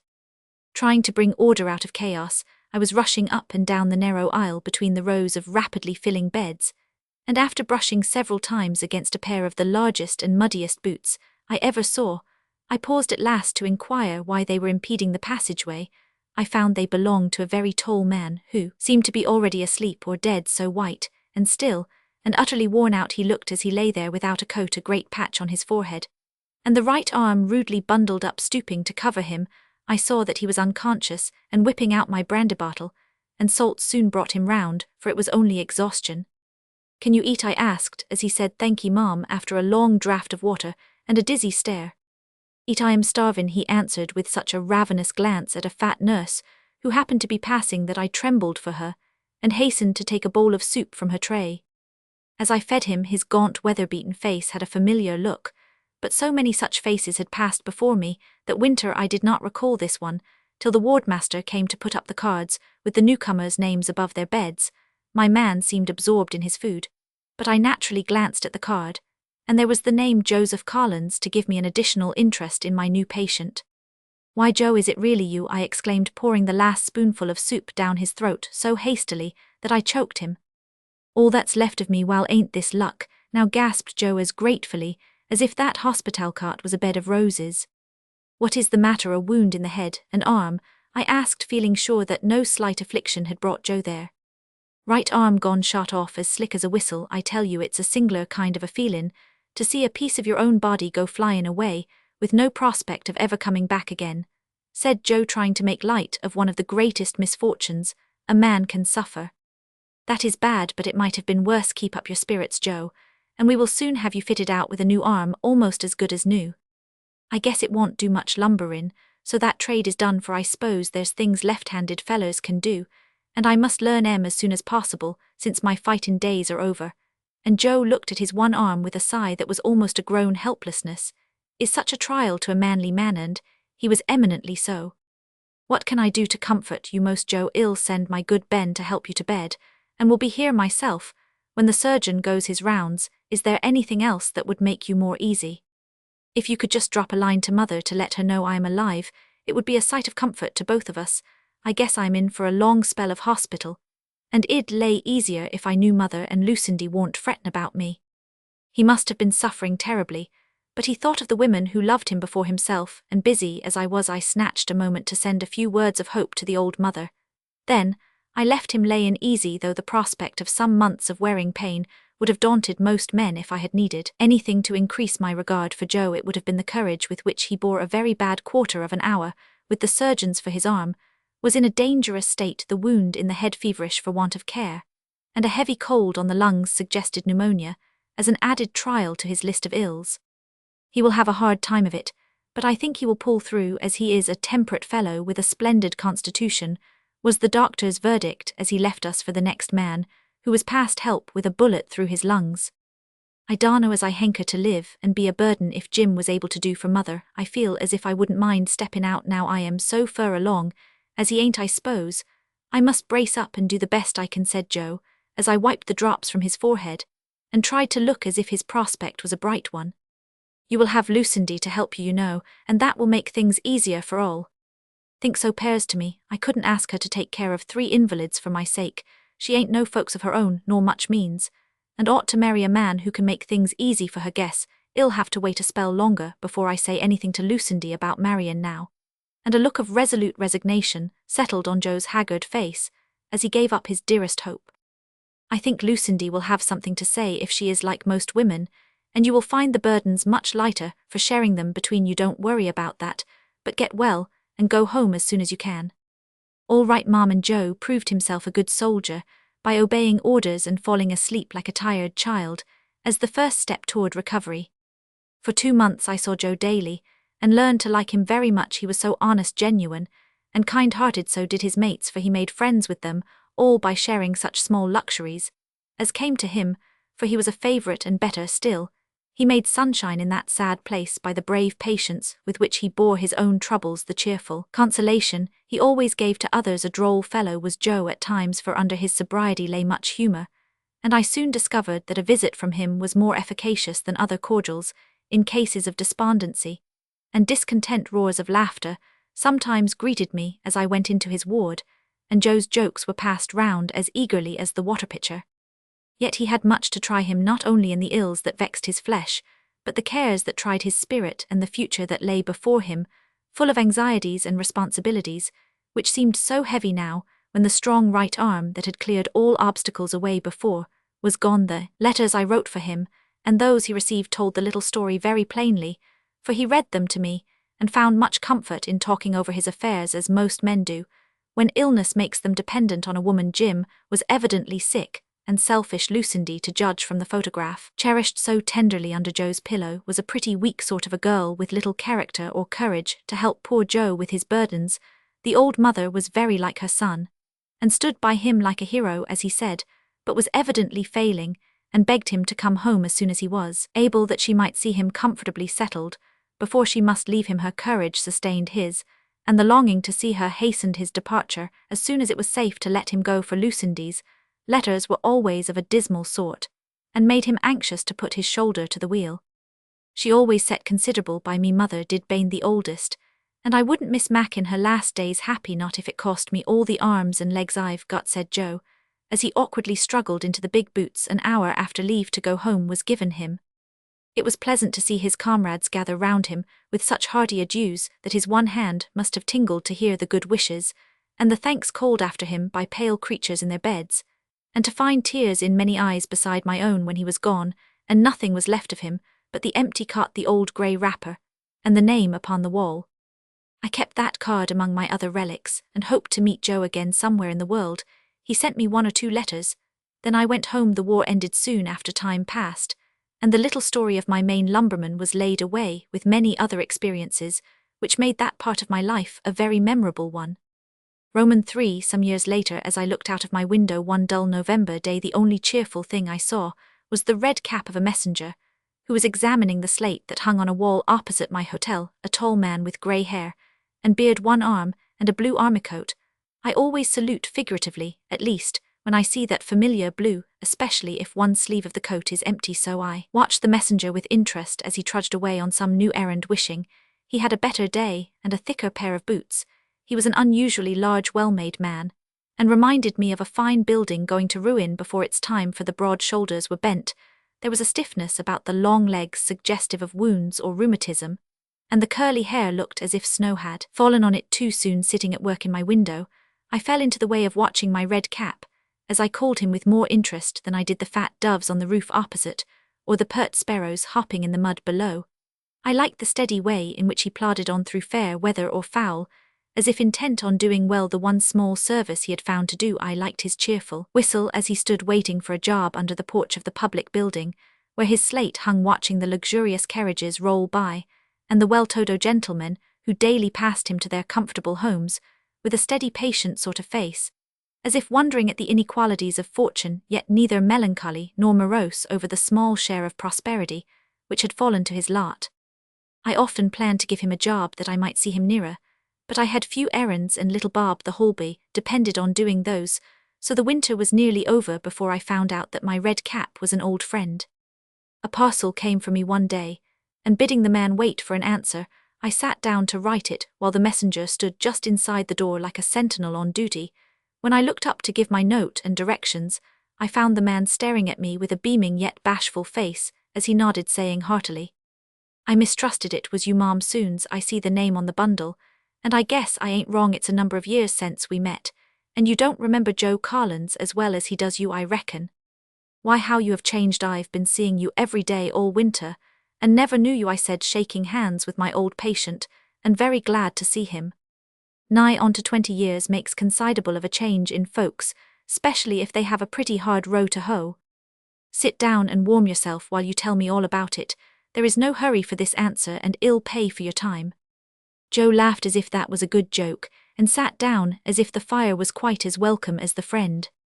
"How are they all at home?" I asked, as he sat turning his cap round, not quite knowing where to begin. "I haven't got any home nor any folks neither," and the melancholy words banished the brightness from his rough face like a cloud. "Mother died soon after I got back sudden, but she was ready, and I was there, so she was happy. Jim lived a number of years, and was a sight of care, poor feller, but we managed to rub along, though we had to sell the farm, for I couldn't do much with one arm, and doctor's bills right along stiddy, take a heap of money. He was as comfortable as he could be, and when he was gone, it wasn't no great matter, for there was only me, and I don't mind roughing it." "But Lucindy, where was she?" I asked very naturally. "Oh, she married another man long ago. Couldn't expect her to take me and my misfortunes. She's doin' well, I hear, and that's a comfort anyway." There was a look on Joe's face, a tone in Joe's voice, as he spoke, that plainly showed how much he had needed comfort when left to bear his misfortunes all alone. But he made no complaint, uttered no reproach, and loyally excused Lucindy's desertion, with a simple sort of dignity that made it impossible to express pity or condemnation. "How came you here, Joe?" I asked, making a sudden leap from past to present. "I had to scratch for a livin', and can't do much so after tryin' a number of things. I found this: my old wounds pester me a good deal, and rheumatism is bad winters. But while my legs hold out, I can git on. A man can't set down and starve, so I keep waggin' as long as I can. When I can't do no more, I s'pose there's almshouse and hospital ready for me." "That is a dismal prospect, Joe. There ought to be a comfortable place for such as you to spend your last days in. I am sure you have earned it. While it does seem rather hard on us when we've give all we had, and give it free and hearty, to be left to knock about in our old age. But there's so many poor folks to be took care of, we don't get much of a chance, for we ain't the beggin' sort," said Joe, with a wistful look at the wintry world outside, as if it would be better to lie quiet under the snow than to drag out his last painful years friendless and forgotten in some refuge of the poor. "Some kind people have been talking of a home for soldiers, and I hope the plan will be carried out. It will take time, but if it comes to pass, you shall be one of the first men to enter that home, Joe, if I can get you there." "That sounds mighty cheerin' and comfortable, thank ye, Mom. Idleness is dreadful tryin' to me, and I'd ruther wear out than rust out, so I guess I can weather it a spell longer. But it will be pleasant to look for'ard to a snug harbour by maybe. I feel a sight better just hearin' tell about it." He certainly looked so faint as the hope was, for the melancholy eyes brightened, as if they already saw a happier refuge in the future than almshouse, hospital, or grave, and when he trudged away upon my errand, he went as briskly as if every step took him nearer to the promised home. After that day, it was all up with Bob, for I told my neighbours Joe's story, and we kept him trotting, busily adding little gifts, and taking the sort of interest in him that comforted the lonely fellow, and made him feel that he had not outlived his usefulness. I never looked out when he was at his post that he did not smile back at me. I never passed him in the street that the red cap was not touched with a military flourish, and when any of us beckoned to him, no twinge of rheumatism was too sharp to keep him from hurrying to do our errands as if he had Mercury's winged feet. Now and then he came in for a chat, and always asked how the soldiers' home was prospering, expressing his opinion that Boston was the charitable city under the sun, and he was sure he and his mates would be took care of somehow. When we parted in the spring, I told him things looked hopeful, bade him be ready for a good long rest as soon as the hospitable doors were open, and left him nodding cheerfully. Roman 4. But in the autumn I looked in vain for Joe. The slate was in its old place, and a messenger came and went on his beat, but a strange face was under the red cap, and this man had 2 arms and 1 eye. I asked for Collins, but the newcomer had only a vague idea that he was dead, and the same answer was given me at headquarters, though none of the busy people seemed to know when or where he died. So I mourned for Joe, and felt that it was very hard he could not have lived to enjoy the promised refuge, for relying upon the charity that never fails. The home was an actual fact. Now just beginning its beneficent career, people were waking up to this duty.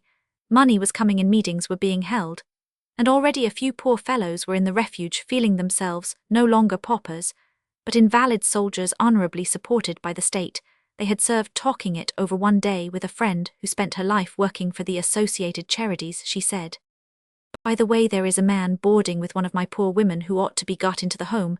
If you will go, I don't know much about him, except that he was in the army, has been very ill with rheumatic fever, and is friendless." I asked Mrs. Flanagan how she managed to keep him, and she said she had help while he was sick, and now he is able to hobble about. He takes care of the children, so she is able to go out to work. He won't go to his own town, because there is nothing for him there but the almshouse, and he dreads a hospital, so struggles along trying to earn his bread, tending babies with his 1 arm. A sad case, and in your line I wish you'd look into it.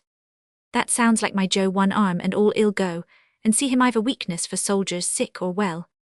I went, and never shall forget the pathetic little tableau I saw as I opened Mrs. Flanagan's dingy door, for she was out, and no one heard my tap. The room was redolent of suds, and in a grove of damp clothes hung on lines sat a man with a crying baby laid across his lap, while he fed 3 small children standing at his knee with bread and molasses. How he managed with 1 arm to keep the baby from squirming onto the floor, the plate from upsetting, and to feed the hungry urchins who stood in a row with open mouths like young birds, was past my comprehension. But he did, trotting baby gently, dealing out sweet morsels patiently, and whistling to himself as if to beguile his labours cheerfully. The broad back, the long legs, the faded coat, the low whistle were all familiar, and dodging a wet sheet, I faced the man to find it was indeed my Joe, a mere shadow of his former self, after months of suffering that had crippled him for life, but brave and patient, still trying to help himself, and slow to ask aid though brought so low. For an instant I could not speak to him, and encumbered with baby dish, spoon, and children, he could only stare at me with a sudden brightening of the altered face that made it full of welcome before a word was uttered. "They told me you were dead, and I only heard of you by accident, not knowing I should find my old friend alive, but not well, I am afraid. There ain't much left of me, but bones and pain, Mom. I'm powerful glad to see you all the same. Dust off a chair, Patsy, and let the lady set down. You go in the corner, and take turns licking the dish, while I see company," said Joe, disbanding his small troop, and shouldering the baby as if presenting arms in honor of his guest. "Why didn't you let me know how sick you were, and how came they to think you dead?" I asked, as he festooned the wet linen out of the way, and prepared to enjoy himself as best he could. "I did send once when things was at the wust, but you hadn't got back, and then somehow I thought I was goin' to be mustered out for good, and so wouldn't trouble nobody, but my orders ain't come yet, and I am doing the fust thing that come along. It ain't much, but the good soul stood by me, and I ain't ashamed to pay my debts this way, since I can't do it in no other." And Joe cradled the chubby baby in his 1 arm as tenderly as if it had been his own, though little Biddy was not an inviting infant. "That is very beautiful and right, Joe, and I honor you for it, but you were not meant to tend babies, so sing your last lullabies, and be ready to go to the home as soon as I can get you there." Really, Mom, I used to lay and kind of dream about it when I couldn't stir without yelling out. But I never thought it would ever come to happen. I see a piece in the paper describing it, and it sounded dreadful nice. Shouldn't wonder if I found some of my mates there. They were a good lot and deservin' of all that could be done for 'em, said Joe, trotting the baby briskly, as if the prospect excited him, as well it might, for the change from that damp nursery to the comfortable quarters prepared for him would be like going from purgatory to paradise. I don't wonder you don't get well living in such a place. Joe, you should have gone home to Woolwich and let your friends help you, I said, feeling provoked with him for hiding himself. No, Mom, he answered with a look I never shall forget. It was so full of mingled patience, pride, and pain. I haven't a relation in the world, but a couple of poor old aunts, and they couldn't do anything for me. As for asking help of folks I used to know, I couldn't do it. And if you think I'd go to Lucindy, though she is well off, you don't know Joe Collins, I'd die fust if she was poor, and I rich, I'd do for her like a brother, but I couldn't ask no favours of her, not if I begged my victuals in the street, or starved. I forgive, but I don't forget in a hurry, and the woman that stood by me when I was down is the woman I believe in, and can take my bread from without shame. Hooray for Biddy Flanagan, God bless her. And as if to find a vent for the emotion that filled his eyes with grateful tears, Joe led off the cheer which the children shrilly echoed, and I joined heartily. I shall come for you in a few days, so cuddle the baby, and make much of the children before you part. It won't take you long to pack up, will it? I asked, as we subsided with a general laugh. I reckon not, as I don't own any clothes, but what I set in except a couple of old shirts, and them socks, my hat stopping up the winder, and my old coat is my bed cover. I am awful shabby, Mom, and that's one reason I don't go out more. I can hobble some, but I ain't got used to being a scarecrow yet. And Joe glanced from the hose without heels that hung on the line to the ragged suit he wore with a resigned expression that made me long to rush out and buy up half the contents of Oak Hall on the spot. Curbing this wild impulse, I presently departed with promises of speedy transportation for Joe and unlimited oranges, to assuage the pangs of parting for the young Flanagans who escorted me to the door, while Joe waved the baby like a triumphal banner till I got round the corner. There was such a beautiful absence of red tape about the new institution that it only needed a word in the right ear to set things going, and then with a long pull, a strong pull, and a pull all together, Joe Collins was taken up and safely landed in the home he so much needed and so well deserved. A happier man, or a more grateful one, it would be hard to find, and if a visitor wants an enthusiastic guide about the place, Joe is the one to take, for all is comfort, sunshine, and goodwill to him, and he unconsciously shows how great the need of this refuge is, as he hobbles about on his lame feet, pointing out its beauties, conveniences, and delights with his one arm, while his face shines and his voice quavers a little as he says gratefully, "The state don't forget us, you see, and this is a home wuth having long life to it." Written in 1867. What the bells saw and said. Bells ring others to church, but go not in themselves. No one saw the spirits of the bells up there in the old steeple at midnight on Christmas Eve. 6 quaint figures, each wrapped in a shadowy cloak, and wearing a bell-shaped cap. All were grey-headed, for they were among the oldest bell spirits of the city, and the light of other days shone in their thoughtful eyes. Silently they sat, looking down on the snow-covered roofs glittering in the moonlight, and the quiet streets deserted by all but the watchmen on their chilly rounds, and such poor souls as wandered shelterless in the winter night. Presently, one of the spirits said in a tone which, low as it was, filled the belfry with reverberating echoes, "Well, brothers, are your reports ready of the year that now lies dying?"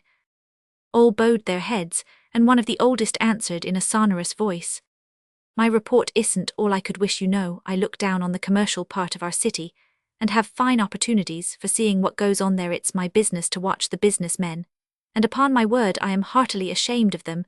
Sometimes during the war they did nobly, giving their time and money, their sons and selves, to the good cause, and I was proud of them, but now too many of them have fallen back into the old ways, and their motto seems to be every one for himself, and the devil take the hindmost. Cheating, lying, and stealing are hard words, and I don't mean to apply them to all who swarm about below there like ants on an anthill. They have other names for these things, but I am old-fashioned, and use plain words. There's a deal too much dishonesty in the world, and business seems to have become a game of hazard in which luck, not labour, wins the prize. When I was young, men were years making moderate fortunes, and were satisfied with them. They built them on sure foundations, knew how to enjoy them while they lived, and to leave a good name behind them when they died. Now it's anything for money, health, happiness, honour, life itself. are flung down on that great gaming table, and they forget everything else in the excitement of success, or the desperation of defeat. Nobody seems satisfied, either, for those who win have little time or taste to enjoy their prosperity, and those who lose have little courage or patience to support them in adversity. They don't even fail as they used to in my day, when a merchant found himself embarrassed he didn't ruin others in order to save himself, but honestly confessed the truth, gave up everything and began again. But nowadays, after all manner of dishonorable shifts, there comes a grand crash. Many suffer, but by some hocus pocus, the merchant saves enough to retire upon and live comfortably here or abroad. It's very evident that honor and honesty don't mean now what they used to mean in the days of old May Higginson and Lawrence.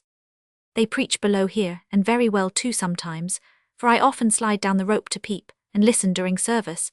But bless you, they don't seem to lay either sermon, psalm, or prayer to heart, for while the minister is doing his best, the congregation, tired with the breathless hurry of the week sleep, peacefully calculate their chances for the morrow, or wonder which of their neighbors will lose or win in the great game. Don't tell me I've seen them do it, and if I dared, it'd have startled every soul of them with a rousing peal.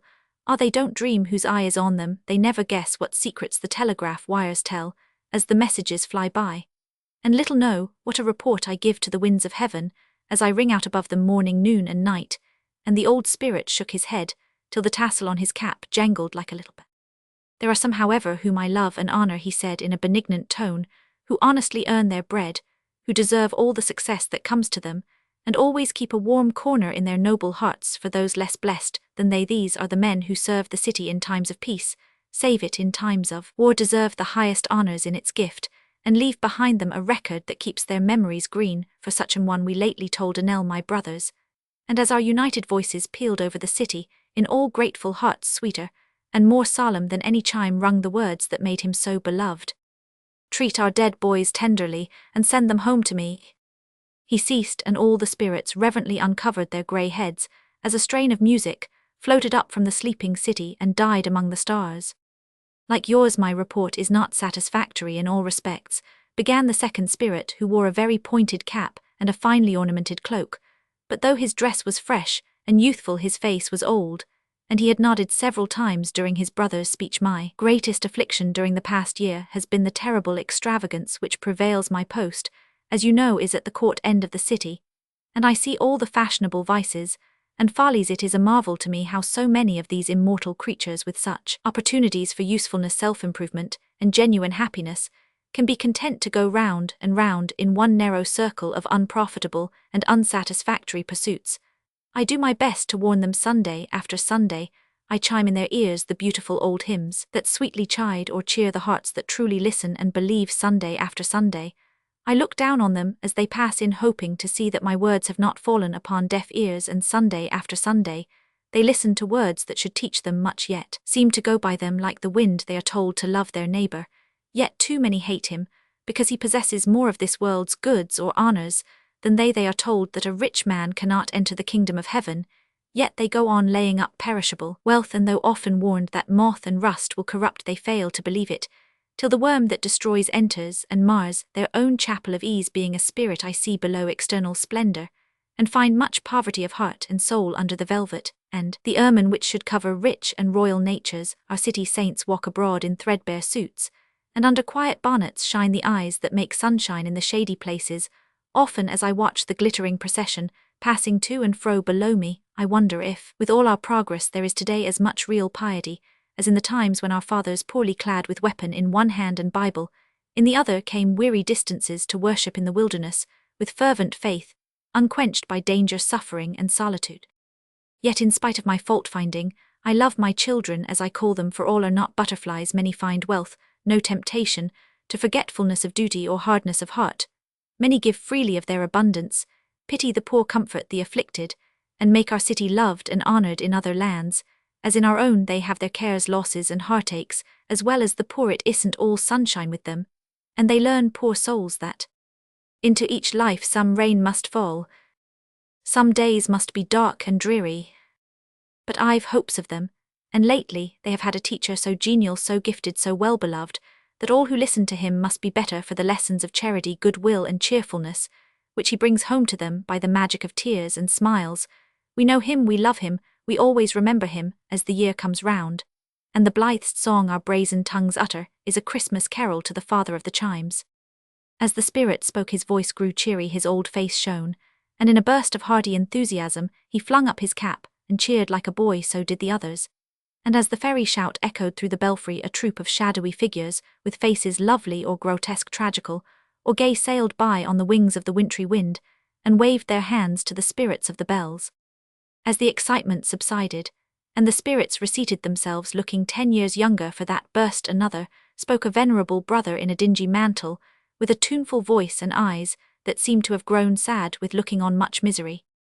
He loves the poor, the man we've just hurrahed for, and he makes others love and remember them. Bless him, said the spirit. I hope he'll touch the hearts of those who listen to him here, and beguile them to open their hands to my unhappy children over yonder.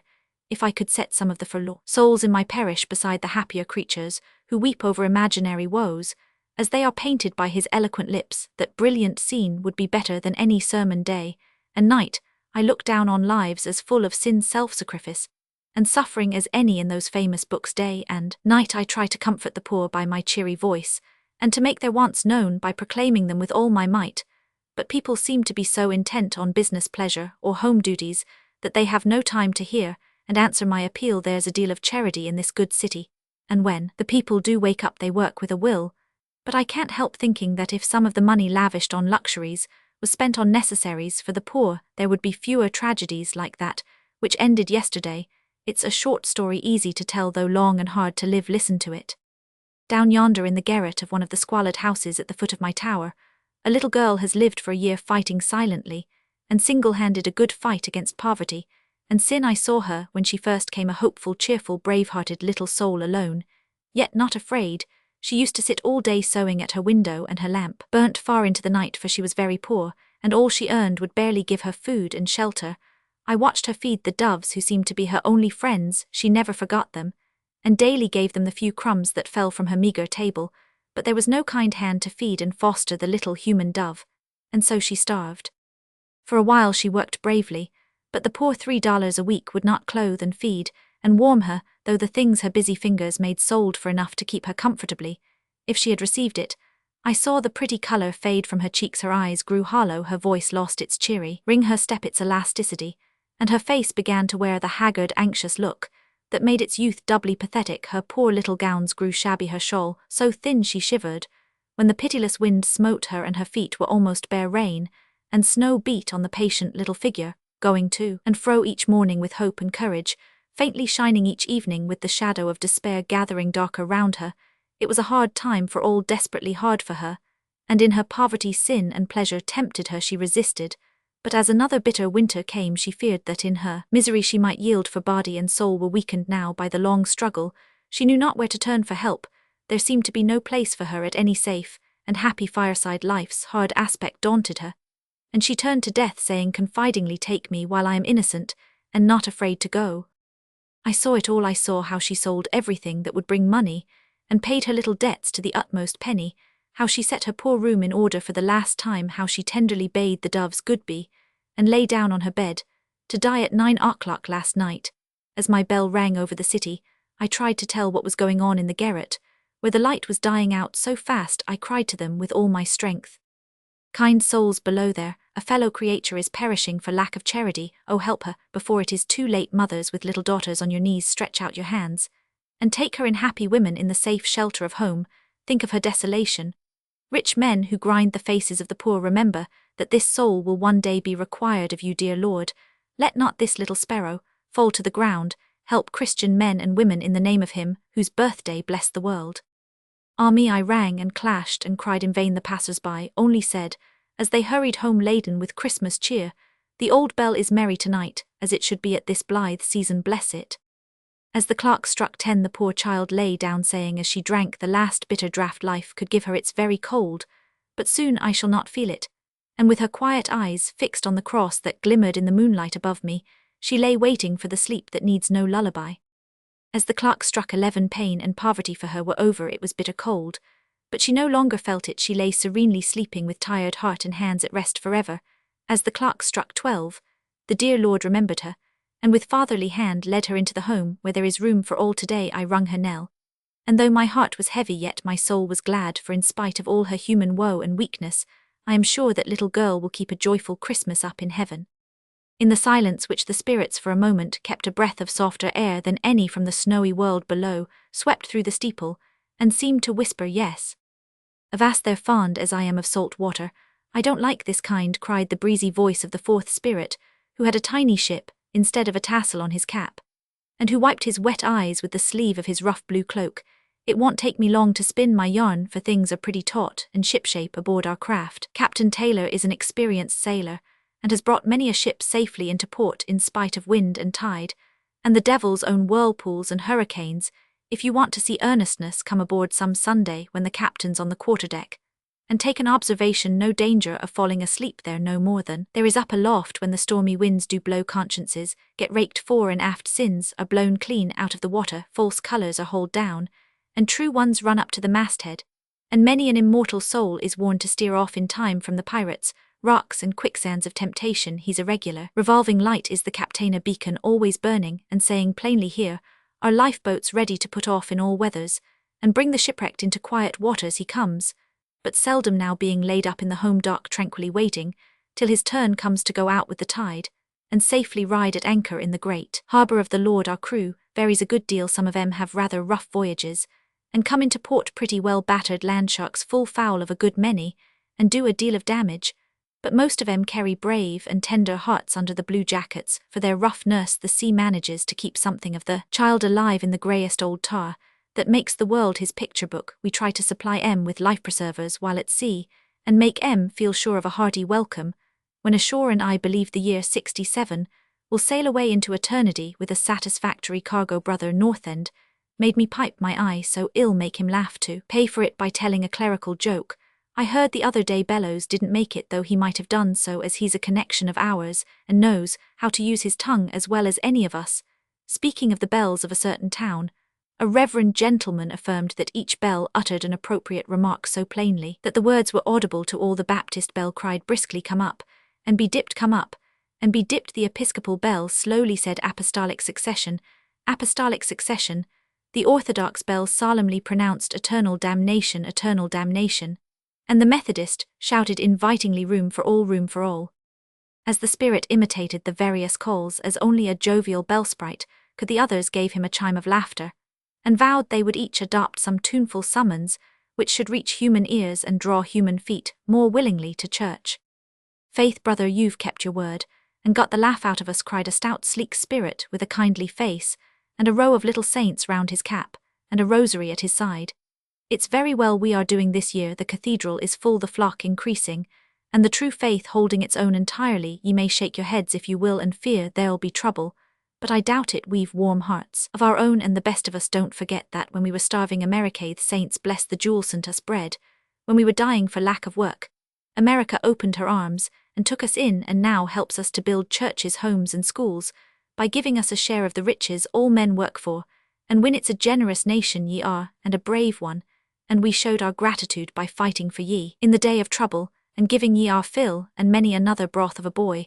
The land is wide enough for us both, and while we work and fight and grow together, each may learn something from the other. I am free to confess that your religion looks a bit cold and hard to me, even here in the good city, where each man may ride his own hobby to death and hoot at his neighbours as much as he will. You seem to keep your piety shut up all the week in your bare white churches, and only let it out on Sundays, just a trifle musty with disuse. You set your rich warm and soft to the fore, and leave the poor shivering at the door.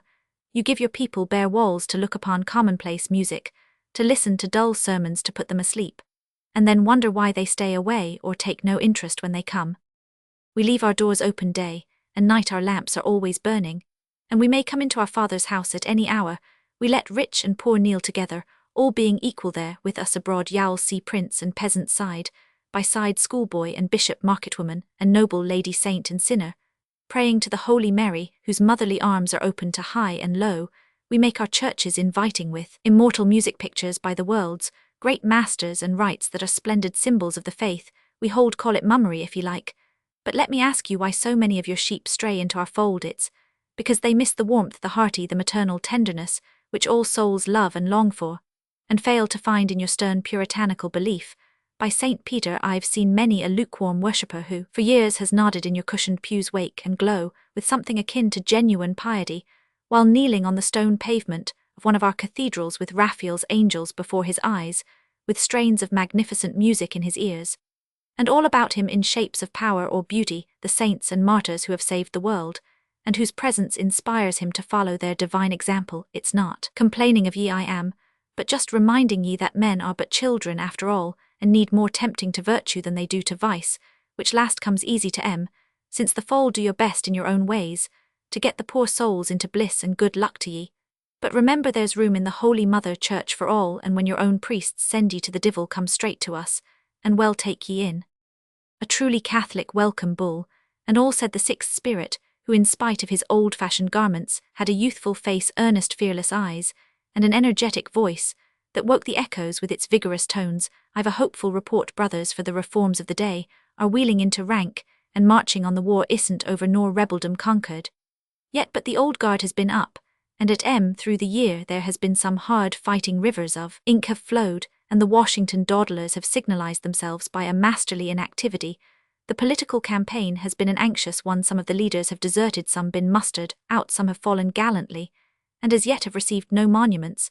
But at the grand review, the cross of the Legion of Honor will surely shine on many a brave breast that won no decoration, but its virtue here for the world's fanatics make heaven's heroes, poets say. The flock of nightingales that flew south during the winter of our discontent are all at home again, some here and some in heaven, but the music of their womanly heroism still lingers in the nation's memory, and makes a tender minor chord in the battle hymn of freedom.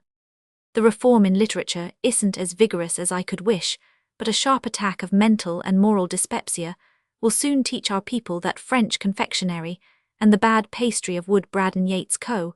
is not the best diet for the rising generation. Speaking of the rising generation reminds me of the schools. They are doing well, they always are, and we are justly proud of them. There may be a slight tendency toward placing too much value upon book learning, too little upon home culture. Our girls are acknowledged to be uncommonly pretty, witty and wise, but some of us wish they had more health and less excitement, more domestic accomplishments and fewer ologies and isms, and were contented with simple pleasures and the old-fashioned virtues, and not quite so fond of the fast, frivolous life that makes them old so soon. I am fond of our girls and boys. I love to ring for their christenings and marriages, to toll proudly for the brave lads in blue, and tenderly for the innocent creatures whose seats are empty under my old roof. I want to see them anxious to make young America a model of virtue, strength, and beauty, and I believe they will in time.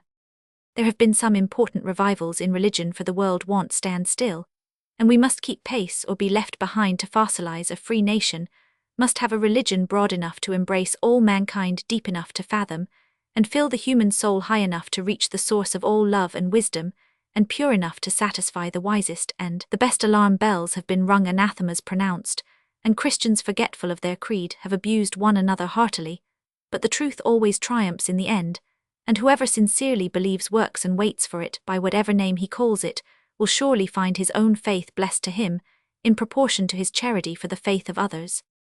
But look, the first red streaks of dawn are in the east, our vigil is over, and we must fly home to welcome in the holidays. Before we part, join with me, brothers, in resolving that through the coming year we will with all our hearts and tongues ring out the old, ring in the new, ring out the false, ring in the true, ring in the valiant man and free, ring in the Christ that is to be. Then hand in hand, the spirits of the bells floated away, singing in the hush of dawn the sweet song the stars sung over Bethlehem, peace on earth, good will to men.